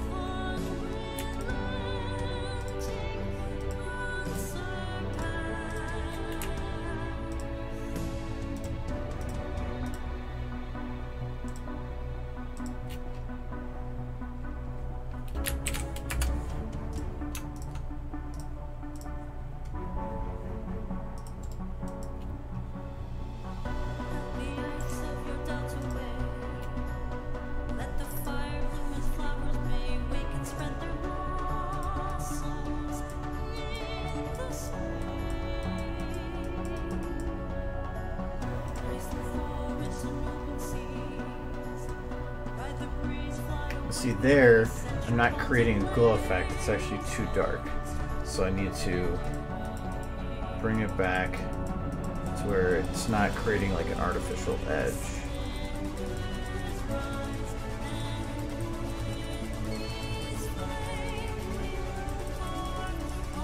go with...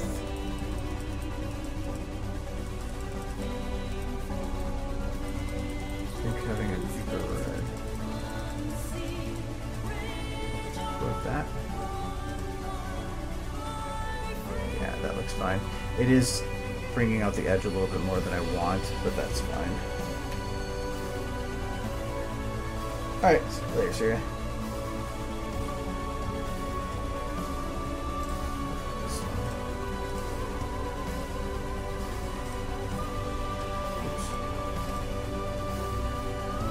Actually, what helps is my work has a program set up for doing or getting free class training from some stuff, and I found some on there for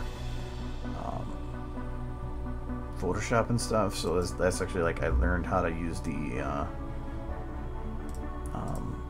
spot healing brush and how that actually is supposed to work, and that's been like amazing. And some of these other tools that I want to play around with in the future.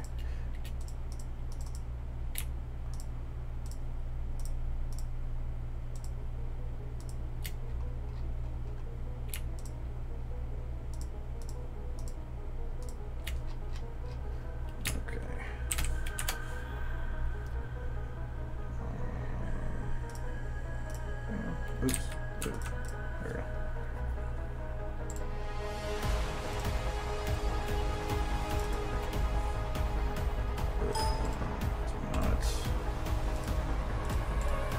Having the selection there makes this hard. There's actually a key command for just hiding that, but all you do. Okay, so I need to get a glow that matches the coloration. We're gonna go with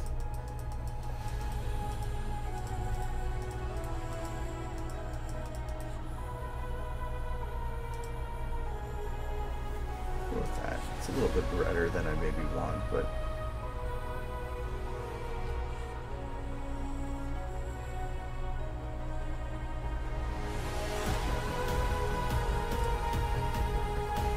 I wonder if this would work. Oh, no, too much. Does it have a tolerance? No, it doesn't. Oh.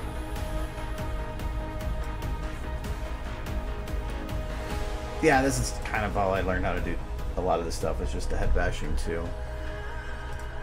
A lot of the stuff I learned was based on need. I never actively went and learned how to do potentially stuff that could be useful. Instead, I was being super stubborn and only looked up the tools that I needed to get my job done, or I guess not job, but like what I needed to do stuff like this. And not the best way to go about it, because there's a lot of really cool things that the software can do that could probably open up doors, but if you don't try to take the opportunity to learn it. That's why I decided to try to play around with some of the walkthroughs and tutorials that work had available, and did learn some stuff. So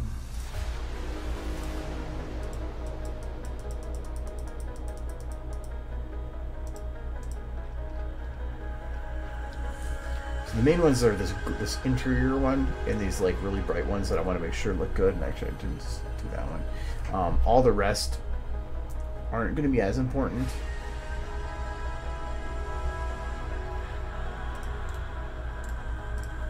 There's just 2 more to go here.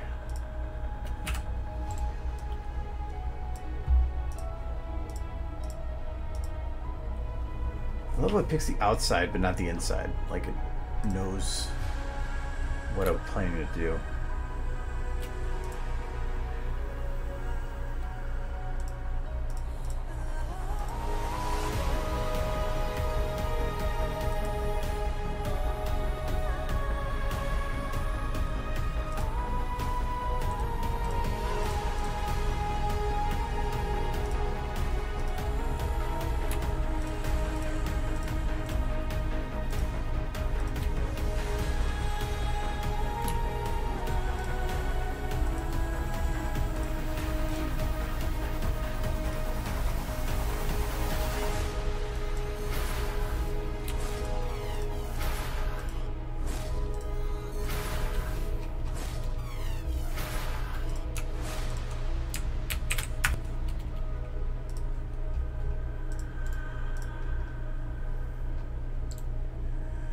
this the faster I get.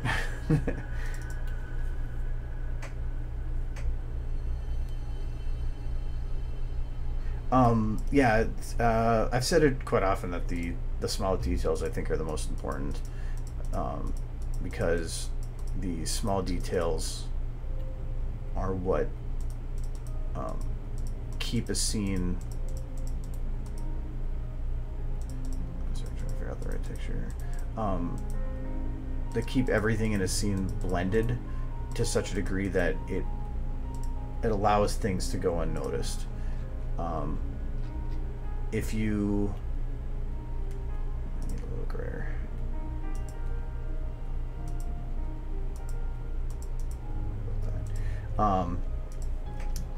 If the little details are done right, they are unnoticeable. But if you don't put enough details into something, they can stand out in such a way that it would have been better to just had nothing there to begin with, or it almost would require that everything in your shot is of that equally simple detail. That's actually one of the reasons that the realistic pony eyes bother me.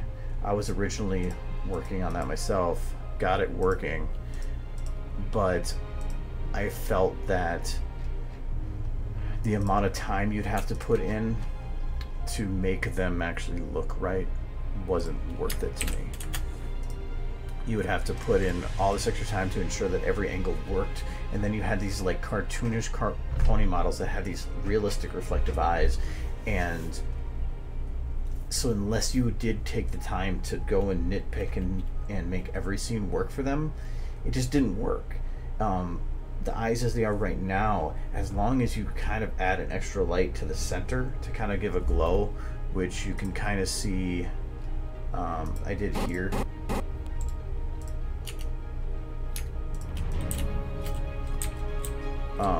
Actually that's farther away, so it's bright, a little bit brighter, but the extra light that's added in the eye here is, oh, it's a little better, does a lot to add to the coloration. If I take that off, that's what it looks like normally, then it looks flat, but by adding a single light to the pupil, you make it look reflective but still maintain the cartoonish feel that the models have. So I actually really like being able to do that instead.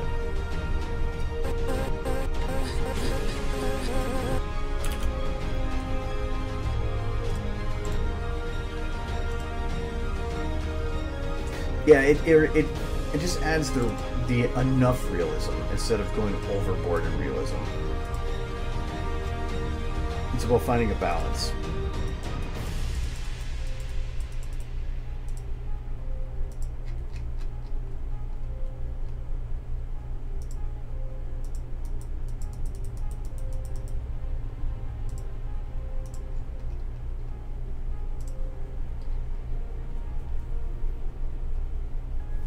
Okay, let's see what that does. If anything, I feel like these edges... Actually, can I just get rid of these edges then? No. No.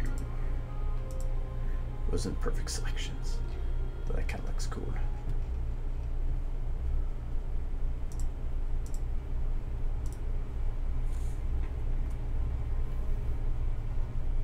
But even then, these edges I could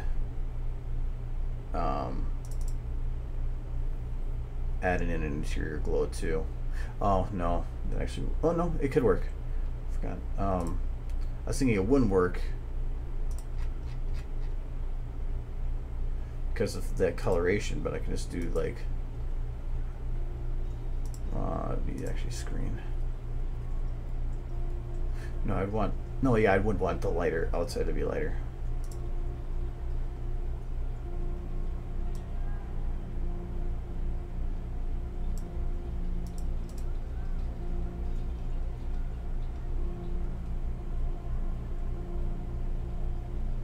Nah, I think it's not gonna work. I'll leave it as it is.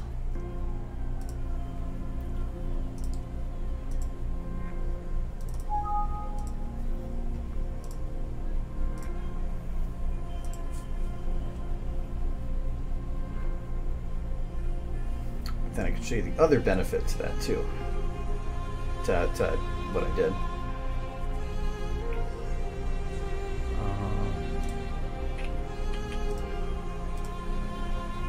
So let's see how this looks first.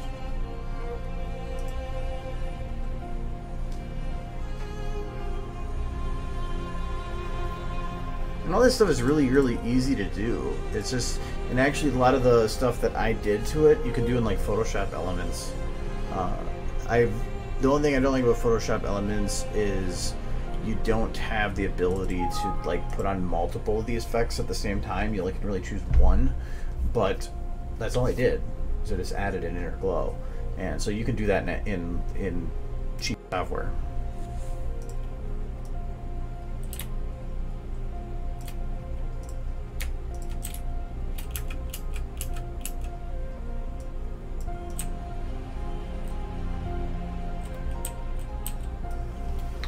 Actually, what I'm going to do is I'm going to switch to... I thought P1 had multiple saves.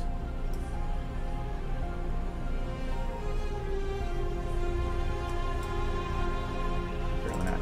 I'm going to switch to P1 because that's going to have a darker shot, so it's probably going to have better detail for what I'm trying to accomplish. I love seeing green.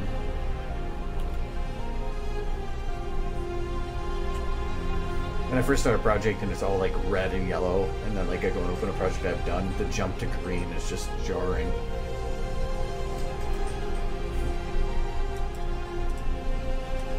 Okay, so this is as it is right now.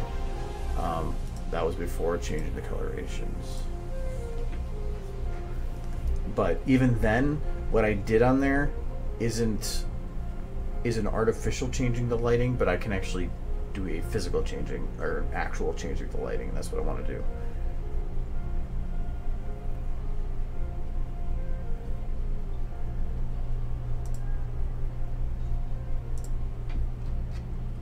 Which I can kind of just do here.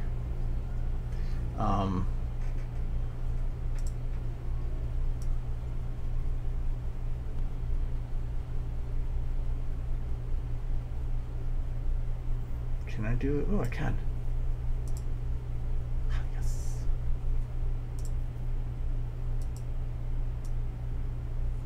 Okay, so it's really subtle, but it definitely did clean up some of the edges a bit.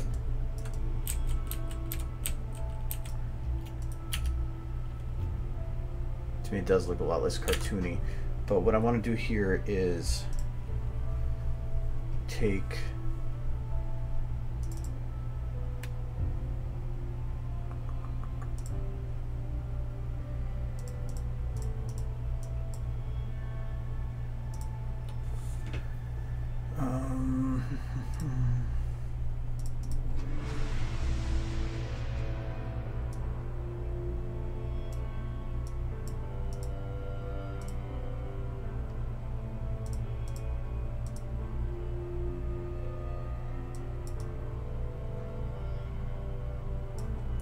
precise. I want softer, but I wish there was like a middle ground. Oh, that'll work.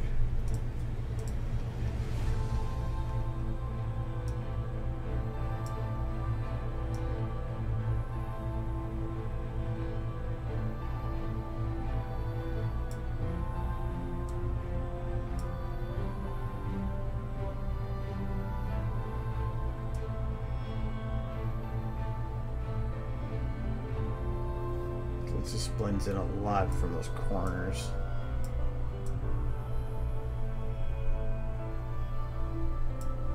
I'll just say it like this. Oh wait, can I mix these two?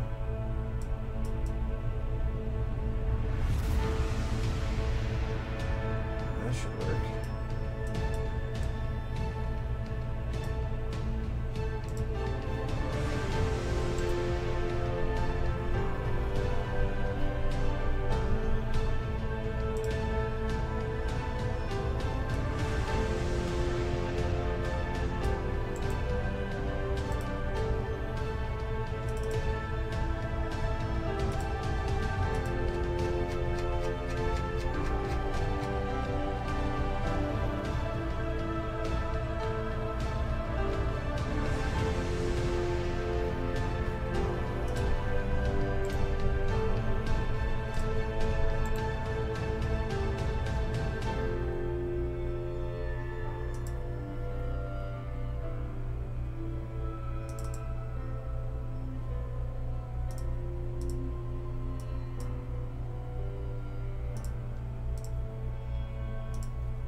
Well, actually that'll work. This is... That was a darker one, I believe. So I'm going to put that a bit darker.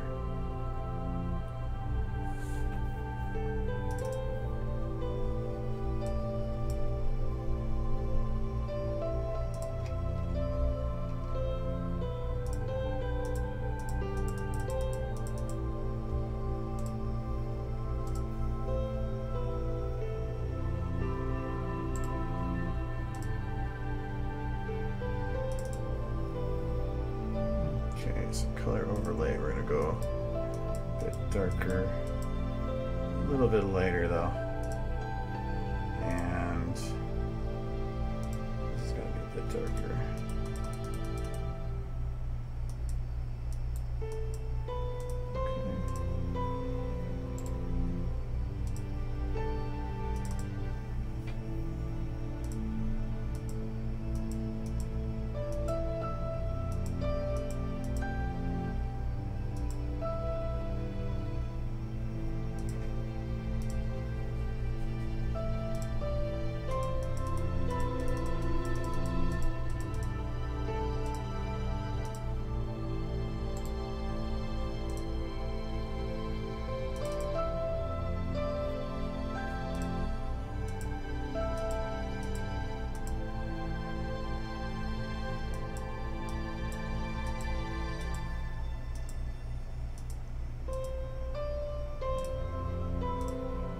I love this song, it's so simple.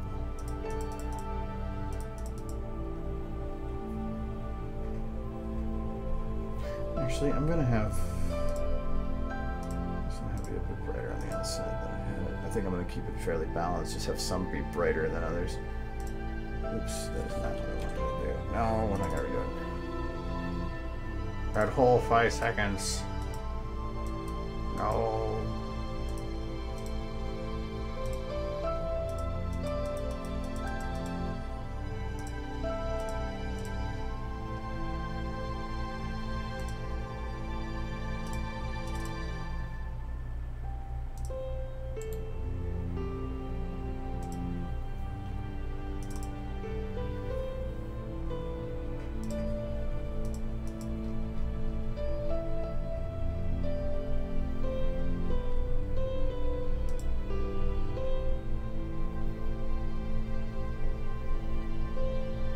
Okay, that should work.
I'm gonna have to do one modification to it after it loads up.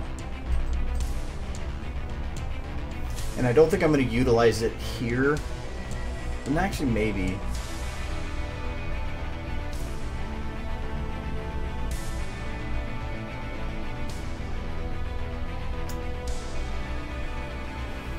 But I can at least show you what it was doing.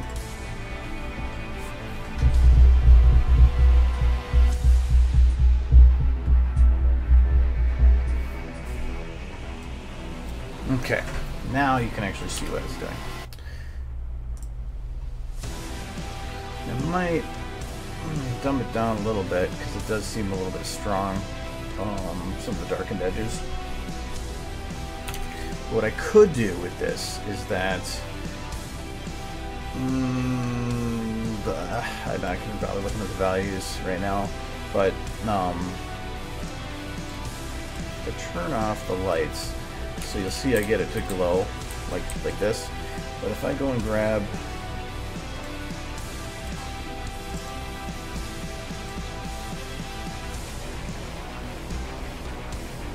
textures, okay, so it has a self-illumined tint that I'm adding. If I were to increase these values by 10 times,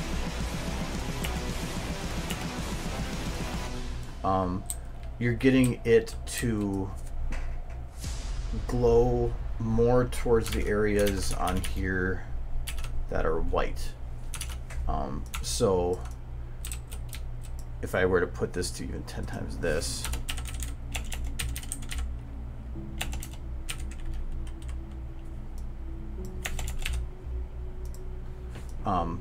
even though I'm causing it to glow, it's going to still create those kind of sharper edges. And since I created, like, say the top is whiter and those, it's going to create kind of an artificial lighting difference. So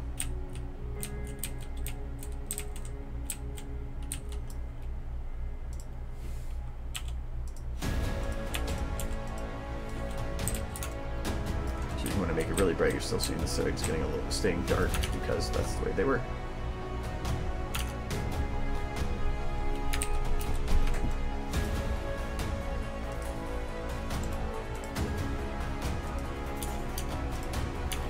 Like on here right now, the reason that I don't like it as it is that it's not blending well with how the background is.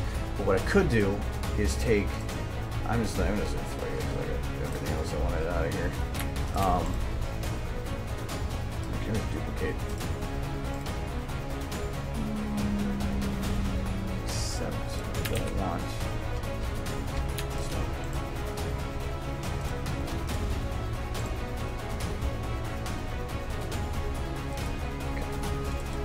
So now this is just going to be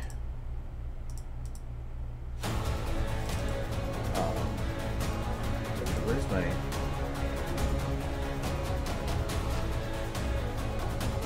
I had applied a layer, but no.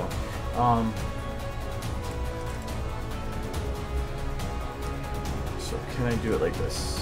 Yes, it does work. Wow. We're gonna do an inner glow of black because I don't really care. Just coming in from the edges.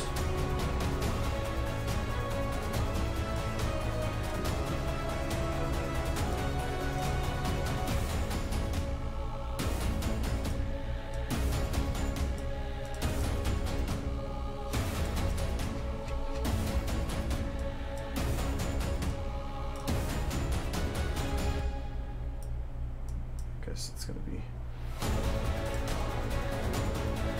that.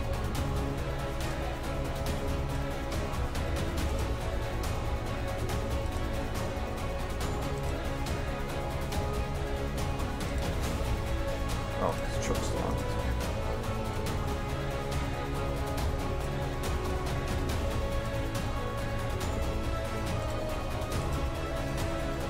Precise work better.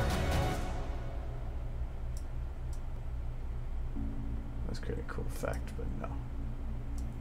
I'm going to keep it softer. So let's try this. So I'm going to do this.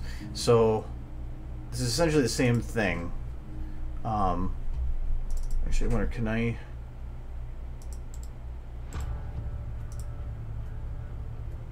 Oh, I can't create a duplicate of it.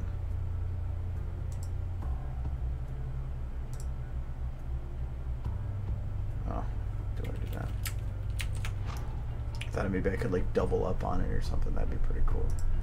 Okay. That. See if I can get it stronger at the edges there. Let's do that.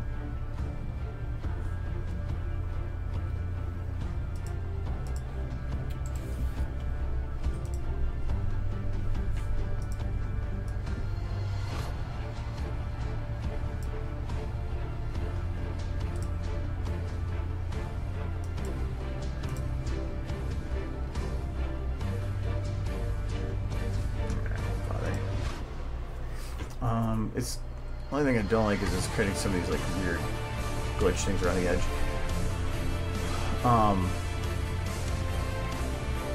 But I think I know why it was doing that. But if I wanted to, then I could do that, and then it would cause it so that the outsides wouldn't glow so much. And well, actually, wait, I got a better idea.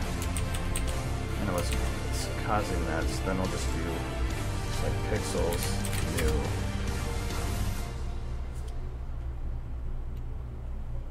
And then can I just do based on the selection?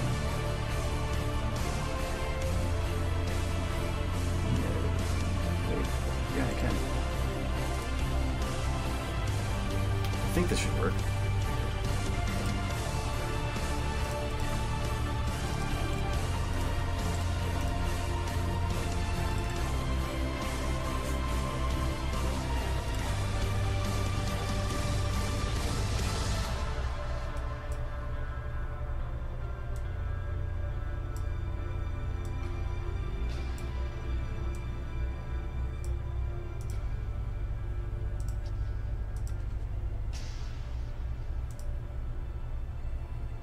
It does work, sweet.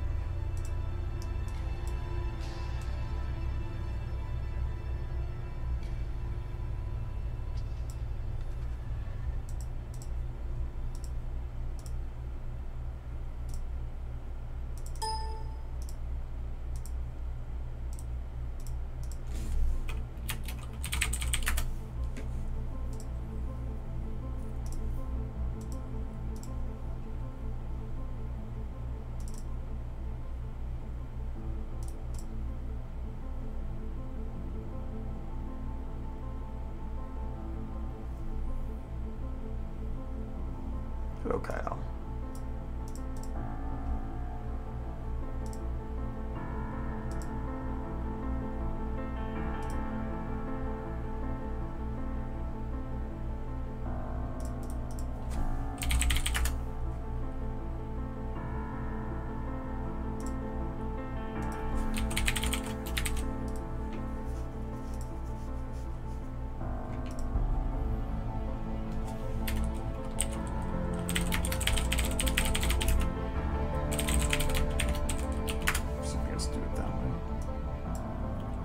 Yeah.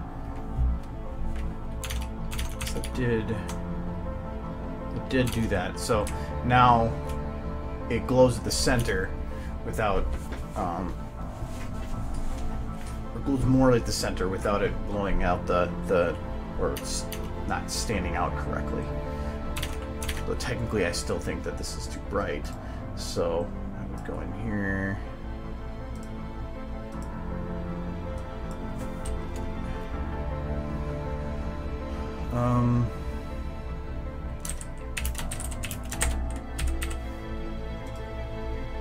There, like that.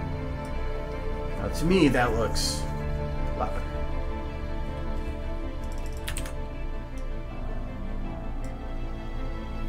I think this is using the other values still for the overrides, but that's fine, because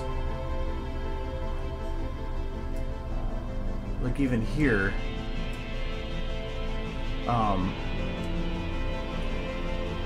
it could actually be brighter because it's actually getting pretty dark around those edges there.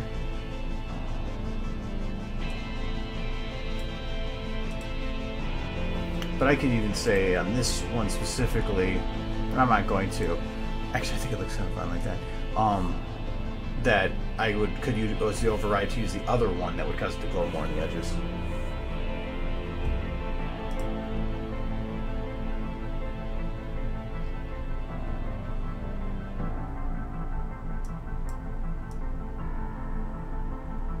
So yeah, I actually like that a lot more. So that did clean up that one issue with the render. Yeah, I mean, look at, that's the difference. Yeah, that looks way, way better. Like, exceedingly better.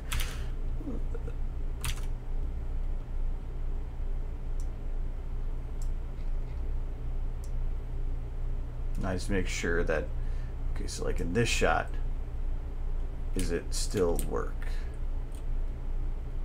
Yes.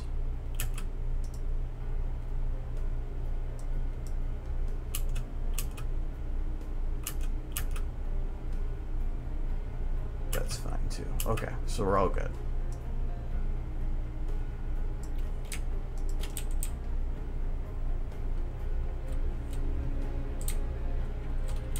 Durr.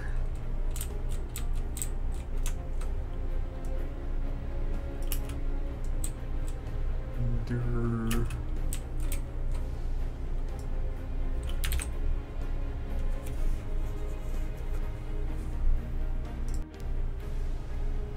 So, okay, so I know that that's...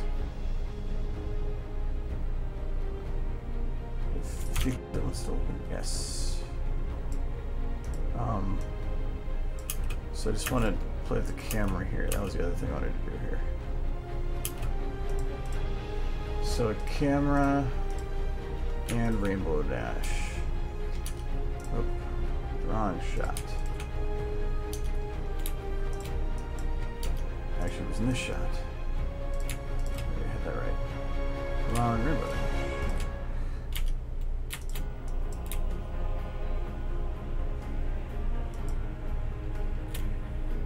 Okay, so this needs to be quicker. That was release, I believe.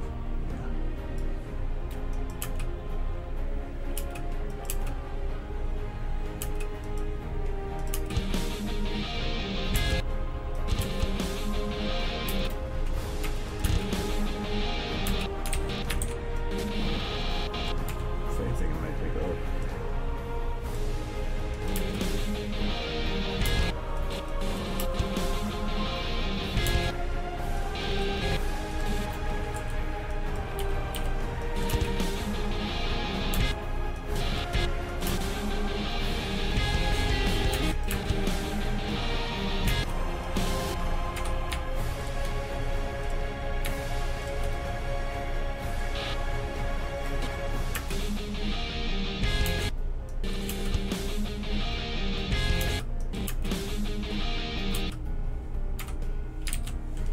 I do like that. It wasn't much of a change, but it was just, I feel like it should be enough. And does the camera itself have its field of view change?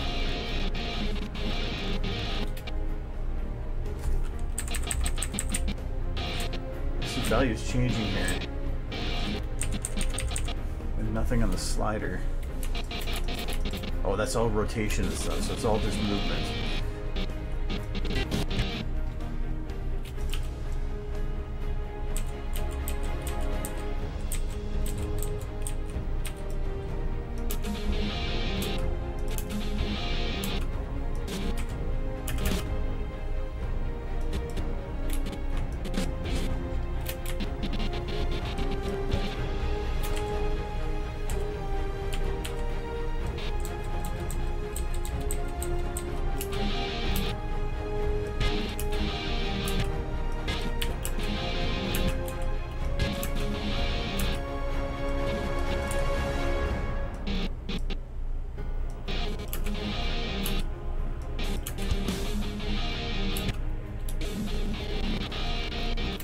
That's gonna matter too much. Not from that angle.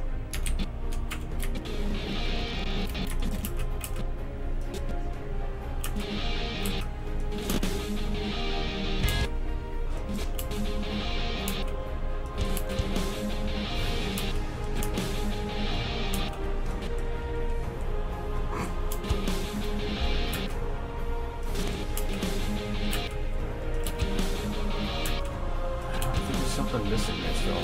I think the faster bit should do enough.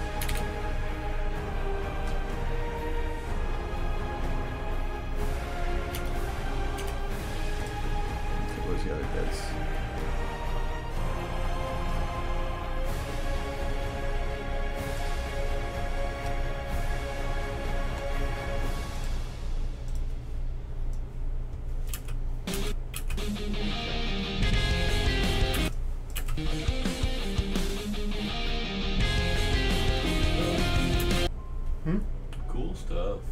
Stuff. Final render stuff. Well, not final render. Test render. Never-ending dream when my wishes. I remade the logo though. it turned out pretty sexy. I know, I do like the logo. Did you do the patterning yourself, or? I just followed exactly what was on the Page. Oh, okay. yeah. That's the original. Okay. So you just did a recreated it. yeah. Bam.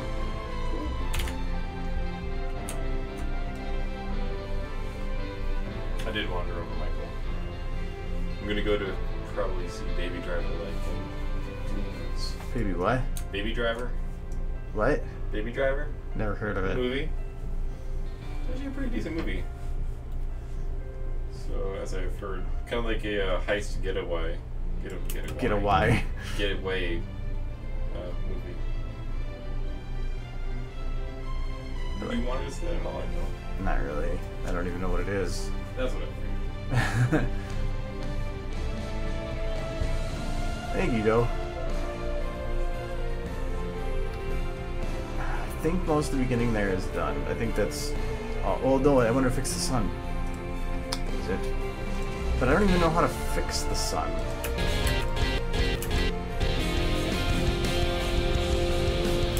I think it's because it's the...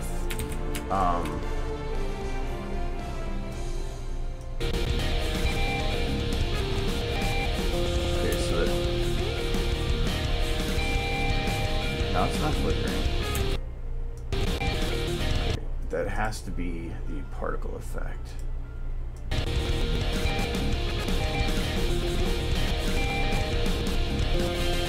so we don't need audio for that. Okay, there's going to be a little bit of a change because of volumetric changes. But I think the actual flashing...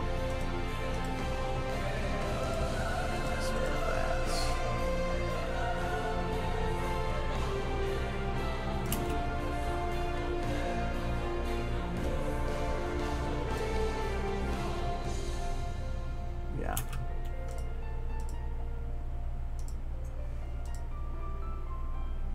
Vertical. I'm going to put this up a little higher. I think right now it's right at the edge of... Where's the volumetrics here?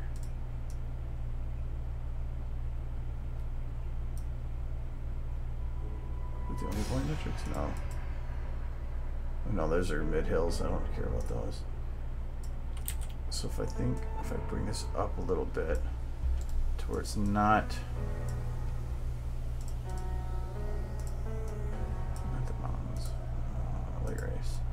Okay, to where it's not hitting, or it's probably hitting that one little ledge right there. Come on. It's not like moving like that. Let's keep it there. So, that should prevent it, because I think before, yeah, it was underneath, and particles, if they go below or behind something, at least this one will actually start to flicker.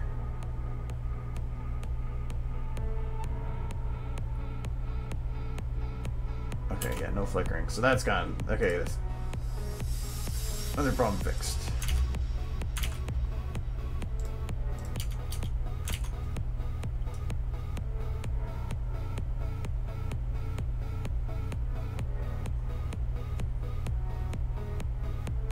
This is the other thing I have to worry about too, is between these renders, get this. Some of the lighting from the previous shot holds over and stays in the next shot. And the only way to fix that is to render it multiple times. And having it just render the couple frames at the beginning, that's why I need extra time for renders. Though I guess that's errors that I don't really care about for a BronyCon, as you can see again, lighting left over.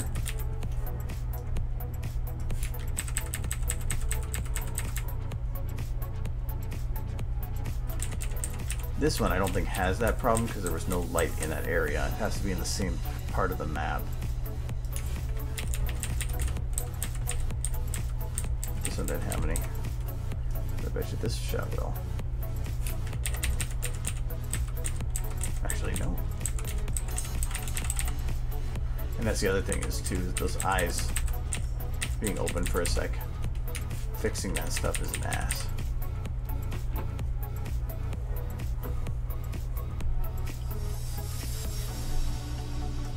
The cool thing is that actually, that logo actually fits. That's just for book 1. Every book has its own. So like this one looks like that. They all follow the similar theme, and every book has a symbol. So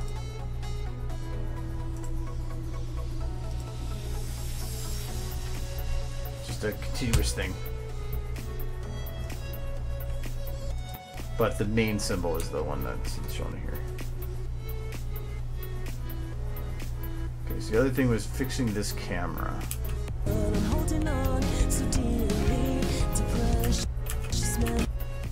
So I think what I need to do, and if I remember right, when I was watching it, I figured out that... Oh, and it's actually in the other bit. So, okay, P1's done. P1's cleaned up anyway. But I'm not going to bother with trying to fix the other ones right now. I'm already an hour and 15 over. But I need to get stuff done anyway, so why not? But I'm going to consider... unless I want to go back and add in... Rainbow Dash taking off and flying here, which we had actually done a test with.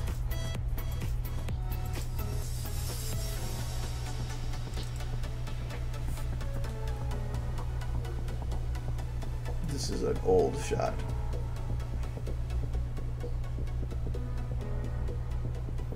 Wow, this is a super old shot.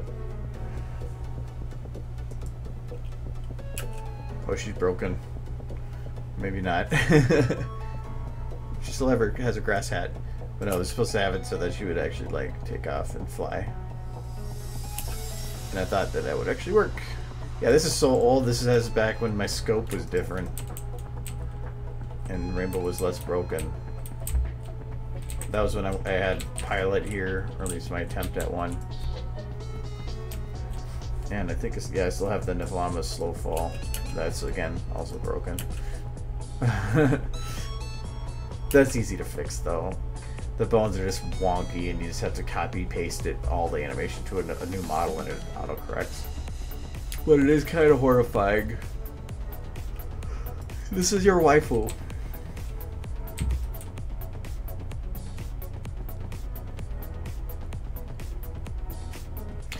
Yeah, you can split. You could technically split a shot in half.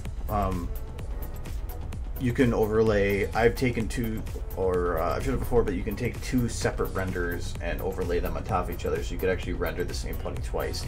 And like, I think I did that for a GIF to show.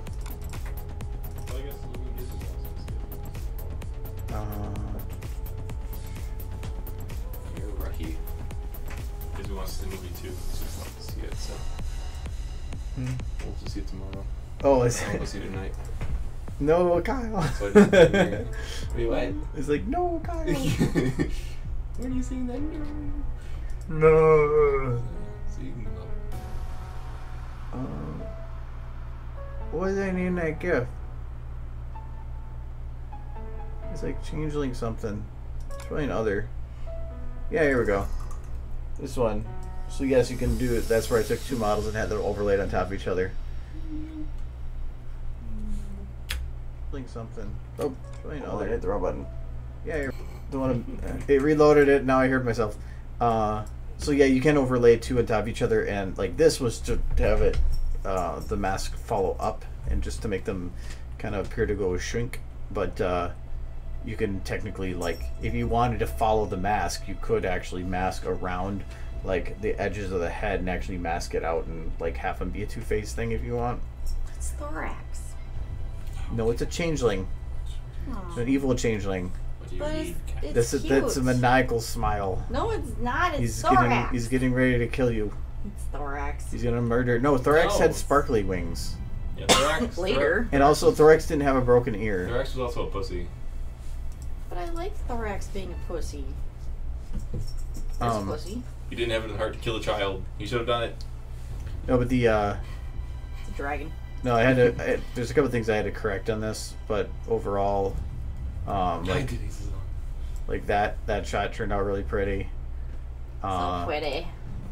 This was actually, I thought, was a really cool looking shot. Ooh. It looks really good. That one turned out really good. I like the letters in it. Only thing I had to fix was this light up here, but I figured out what was causing that, and it's fixed. That's a really good shot. This one turned out really good.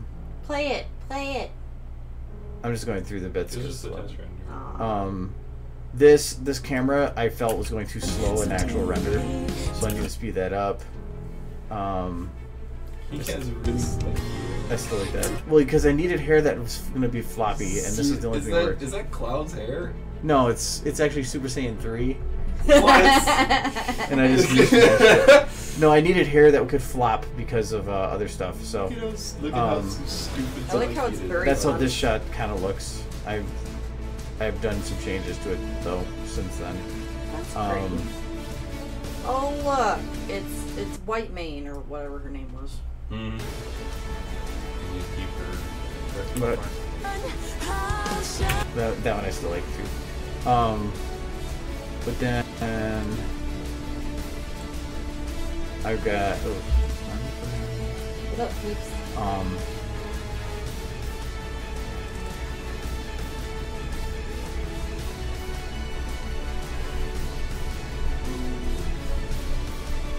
what I worked on tonight was fixing some of the errors and making Rainbow Dash land.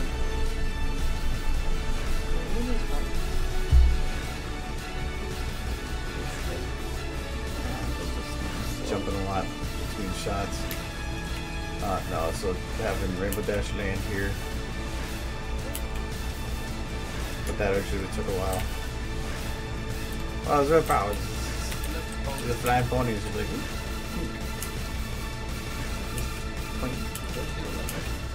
Because it's cooler. Because she's. I need to do something with the leg, and I was trying to make it drastic. So. What do you need to do? Was it looking all weird when she landed with all fours? Well, no. Actually, it's because I took that pose from the beginning of her standing on the rock. Oh, and so it's the same angle. So it's the. So it's a good cheat. So I just used it so I didn't have to repose it. Yeah. So I changed the backpack. So that Oh, you got the saddlebags properly? No, it's just I just put an actual backpack. It's but then Luna! it goes. But then I had to like actually put a thing over on her waist, which I don't. But I don't need it in every shot. But I needed to. Yeah. I just took Gotcha. some other one and redid the textures and put a bump map and everything. So. Gotcha.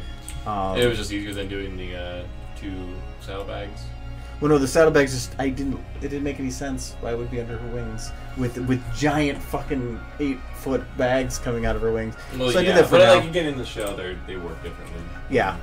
Well, so 3D. So, yeah. and then this one I haven't actually shown it here yet. This is what I was going to be. This is what I'm working on. On the side, once I get it far enough, then I'll start working on it here. I read that as, and has the Discord, yes. Yes. Yes. My precious. This one's the one that's going to ask what. So this is the one that I needed to portray a very large distance. And I don't. Oh, I have it's on the camera. So, so this one's the one with the dragon. I have it very rough right now. But well, that's the one where you added the bump map. To the picture of the city. But I'm sure that's very rough. But yeah, this city is huge. Is a bald pony? Oh wow! So. It does look a little bit weird when you send her the camera sideways. Oh no, it's only because of the lighting. If we actually like let it render, yeah, then it looks fine. But is he bald? I just didn't put his hair on yet. Plus, I have a cutie mark for him now too. But yeah, I'm still trying to figure out if I want to keep this as the camera angle. Oh. But yeah, it's very rough. But it's still, I mean, considering that this does look like round. Yeah. Or like no, it 3D does. models, and the bump map really they're just freaking flat texture. Yeah, the bump map with a really couple does buildings really in the well. distance. So, but yeah, from up above, you can't tell the difference. So it was the only way that I could do that. But yeah, that's a lot of models. But the bump maps kind of break down when you're looking at the angle like that and stuff. But yeah, why that does he do like a triple flip to attack? because that's cool. It's cool. It's a little cooler with his armor and his Haven't hair you on. ever watched He doesn't Dragon have any Ball armor. Z? When she lifts him, he was too heavy, so he only Oh, took that's one right. So he sword. took off his sword. That's right. Yeah. You guys are such nerds. So yeah, I gotta play That's around with awesome. that a bit more. But like this is the fun part. Okay, so this is what what it looks like. But if you actually look at it from the perspective of the side, He doesn't even hit him, does he? that's how far he is from the dragon the whole time. He's actually doing this. It's just that I shrunk the dragon to have it increase in size as he Yeah, gets I closer. think that you can talk about that. And so, but it actually looks legitimate on how he comes up on it. So, so yeah, anything to try to portray the distance. But now I have to actually like make other ones that are smaller and across the distance to portray that even more. So yeah, Yay, fun. but yeah, that's still early stuff. And he's just the dragon's still flying. He doesn't give a shit.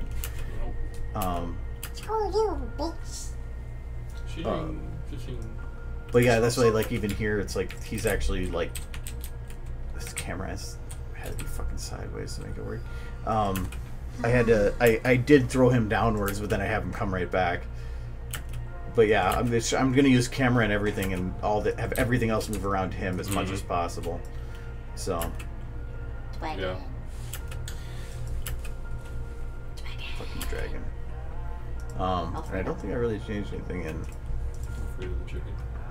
I had the cutie Chicken mark in Alfredo. this one. Oh, and I did a lot of cleanup on this shot because I realized there was a lot of shit fucked up. And I had to. I realized I hadn't animated a tail in one, and I'm like, why did I mark this done? So. Oopsies. And my bookmarks are broken. I had to fix those. So like this one, I edited so that like his tail's actually animated here. I put her in here for now, but I'm not sure what I want to do for that still. Ooh, pretty eyes. There's no It's- lighting. The only reason I don't want to use her. What the fuck's her Gold name? petals. Blossom? Gold petals. Gold petals. I don't want to use her though because she's used right here. So that's why I felt weird being 3 seconds later. But I couldn't think of anybody else to put in that shot. Where would I I don't know. That one's in change. I did modify this a little bit. I let the camera. I like the He camera. turns now. his head farther to the right. No, the whole camera shifts around him more. Oh, so the his whole camera shifts around. His Oh, that's perspective, what it because the perspective changes more, so you can actually see his whole body Sure. change. And I actually want to do that more in this shot too. I redid the camera angle as it was on this one, She's such a happy pony. but like his tail was not animated all in this, and I found that out, and I was like, oh, but yeah, that's the cutie mark I gave him was just a Crown mid sense. with the sword. I just found it online. His clip art was with I think sword and crown or something or king. Is his name Crown Sword? Or Sword Crown? Is your name Ask Too Many Questions? I never read the book. Then Kyle's would be muscle. I kind of want to go to it, but I think I still have it saved in a different shot. But technically, I originally had it where, the camera at like right here would like jump to here. Looking at face.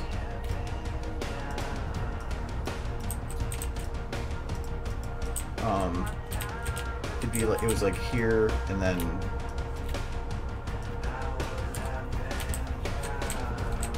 Puppy. It doesn't make much sense here, but because it was something like Yeah, but it was too quick for cut.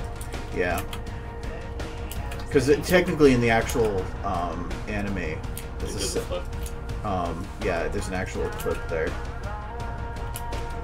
but I was like, there's not enough time that would, and I feel like Axum just needs all the time, so. 'Cause Axum's So you're not even showing the dragon? That's dragon right there.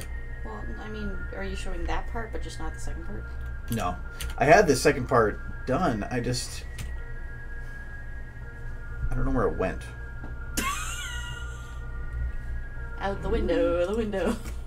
I think it's in Well, it better be awesome. He's been working on it for 2 years. this. Not 2 years. Is it like a half a year? I haven't Like really. 6 months? I've only been really working on it since last November. So about almost a year. Save anything? But I've also done other videos at the same time. I didn't do it. I always have to think about it though, because I always say continue without saving, and I go, oops.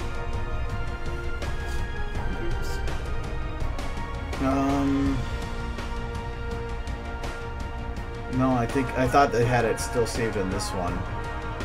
Oh, you know what? I know where it is. It's not before I split the files.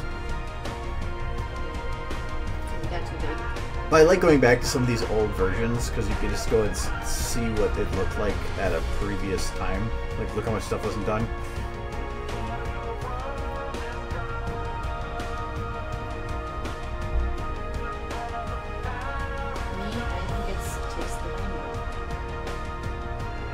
But this also had everything in it, so it was just memory killing.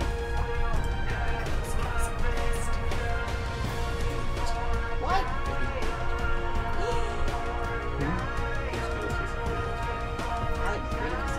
Okay, here we go. Most of the time I don't get back to Oh yeah, I forgot about that. What? You're Having a good time. Yeah, always a good time.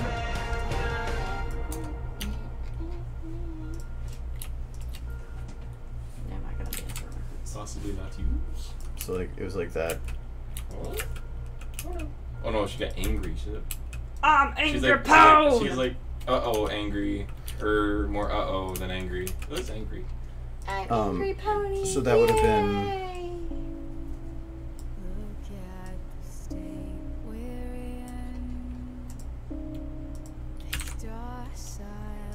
You found all the links for the bobbles. There was a oh, you're making the rest of the bobbleheads then? That's awesome. Oh god, he has made so many bobbleheads. Well, I mean, didn't he already many do all the bobbleheads. ones for 4? He did the main 6. I think recently he did Vinyl Scratch. All of the poems. Hmm. He's like, Kyle, you haven't been over enough recently. I don't know if I want you to pet me. He wants food probably. But yeah, it was just too much of a cut. It's too many cuts too quickly. When You originally, don't even know what the face What? basically looks like after one. and originally, this was like in the actual anime was something more akin to like this, like where it was it had a lot more time before going down, but.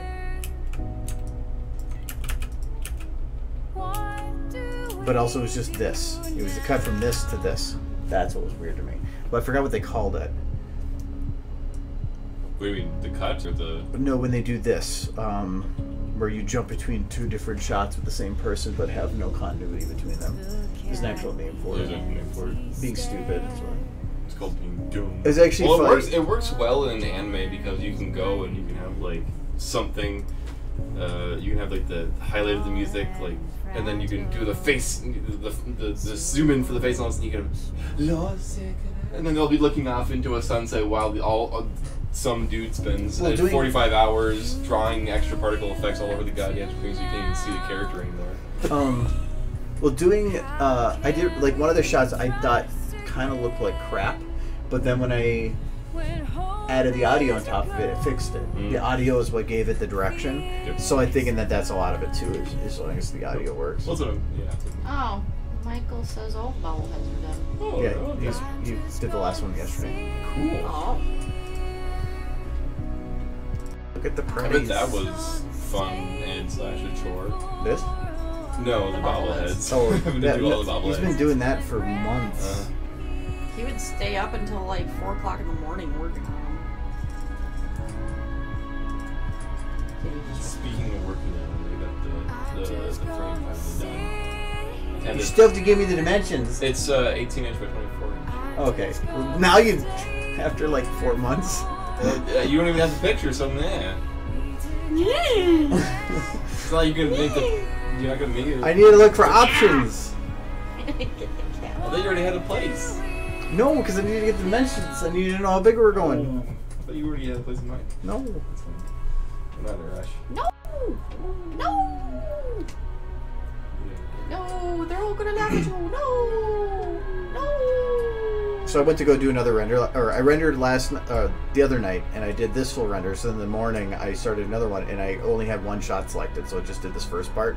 I'm like, fuck. So last night I went and did it correctly, and I'm like, okay, well, good, I remember that time. So then this morning I started another one, and all I did was render this bit. I'm like, fuck!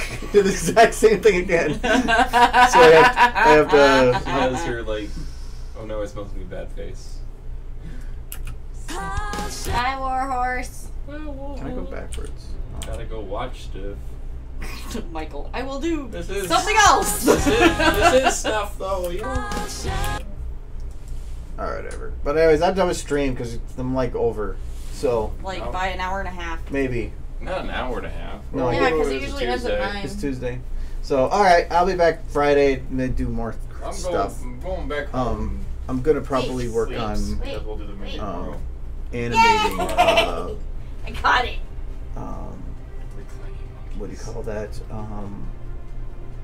Some more of that bystanders for the soccer scene. Because I need to get that. Now that I've seen like how I want it to look, I just need to like make people clapping and other people running and like being cheery and merry and bullshit like that. So yeah, I will be back then and we'll do more stuff. Yay. You don't like jalapenos chips? Huh? You're good with that. Jalapenos and pretzel. I'll keep you informed when the movie goes. Alright. Maybe this button will come see it too. Movie. And the movie's gonna be at 120 frames per second. Woohoo! Yeah, Movies are usually on Here's Or is that these video ones. Oh, wait, that's. You don't have to go with iMacs.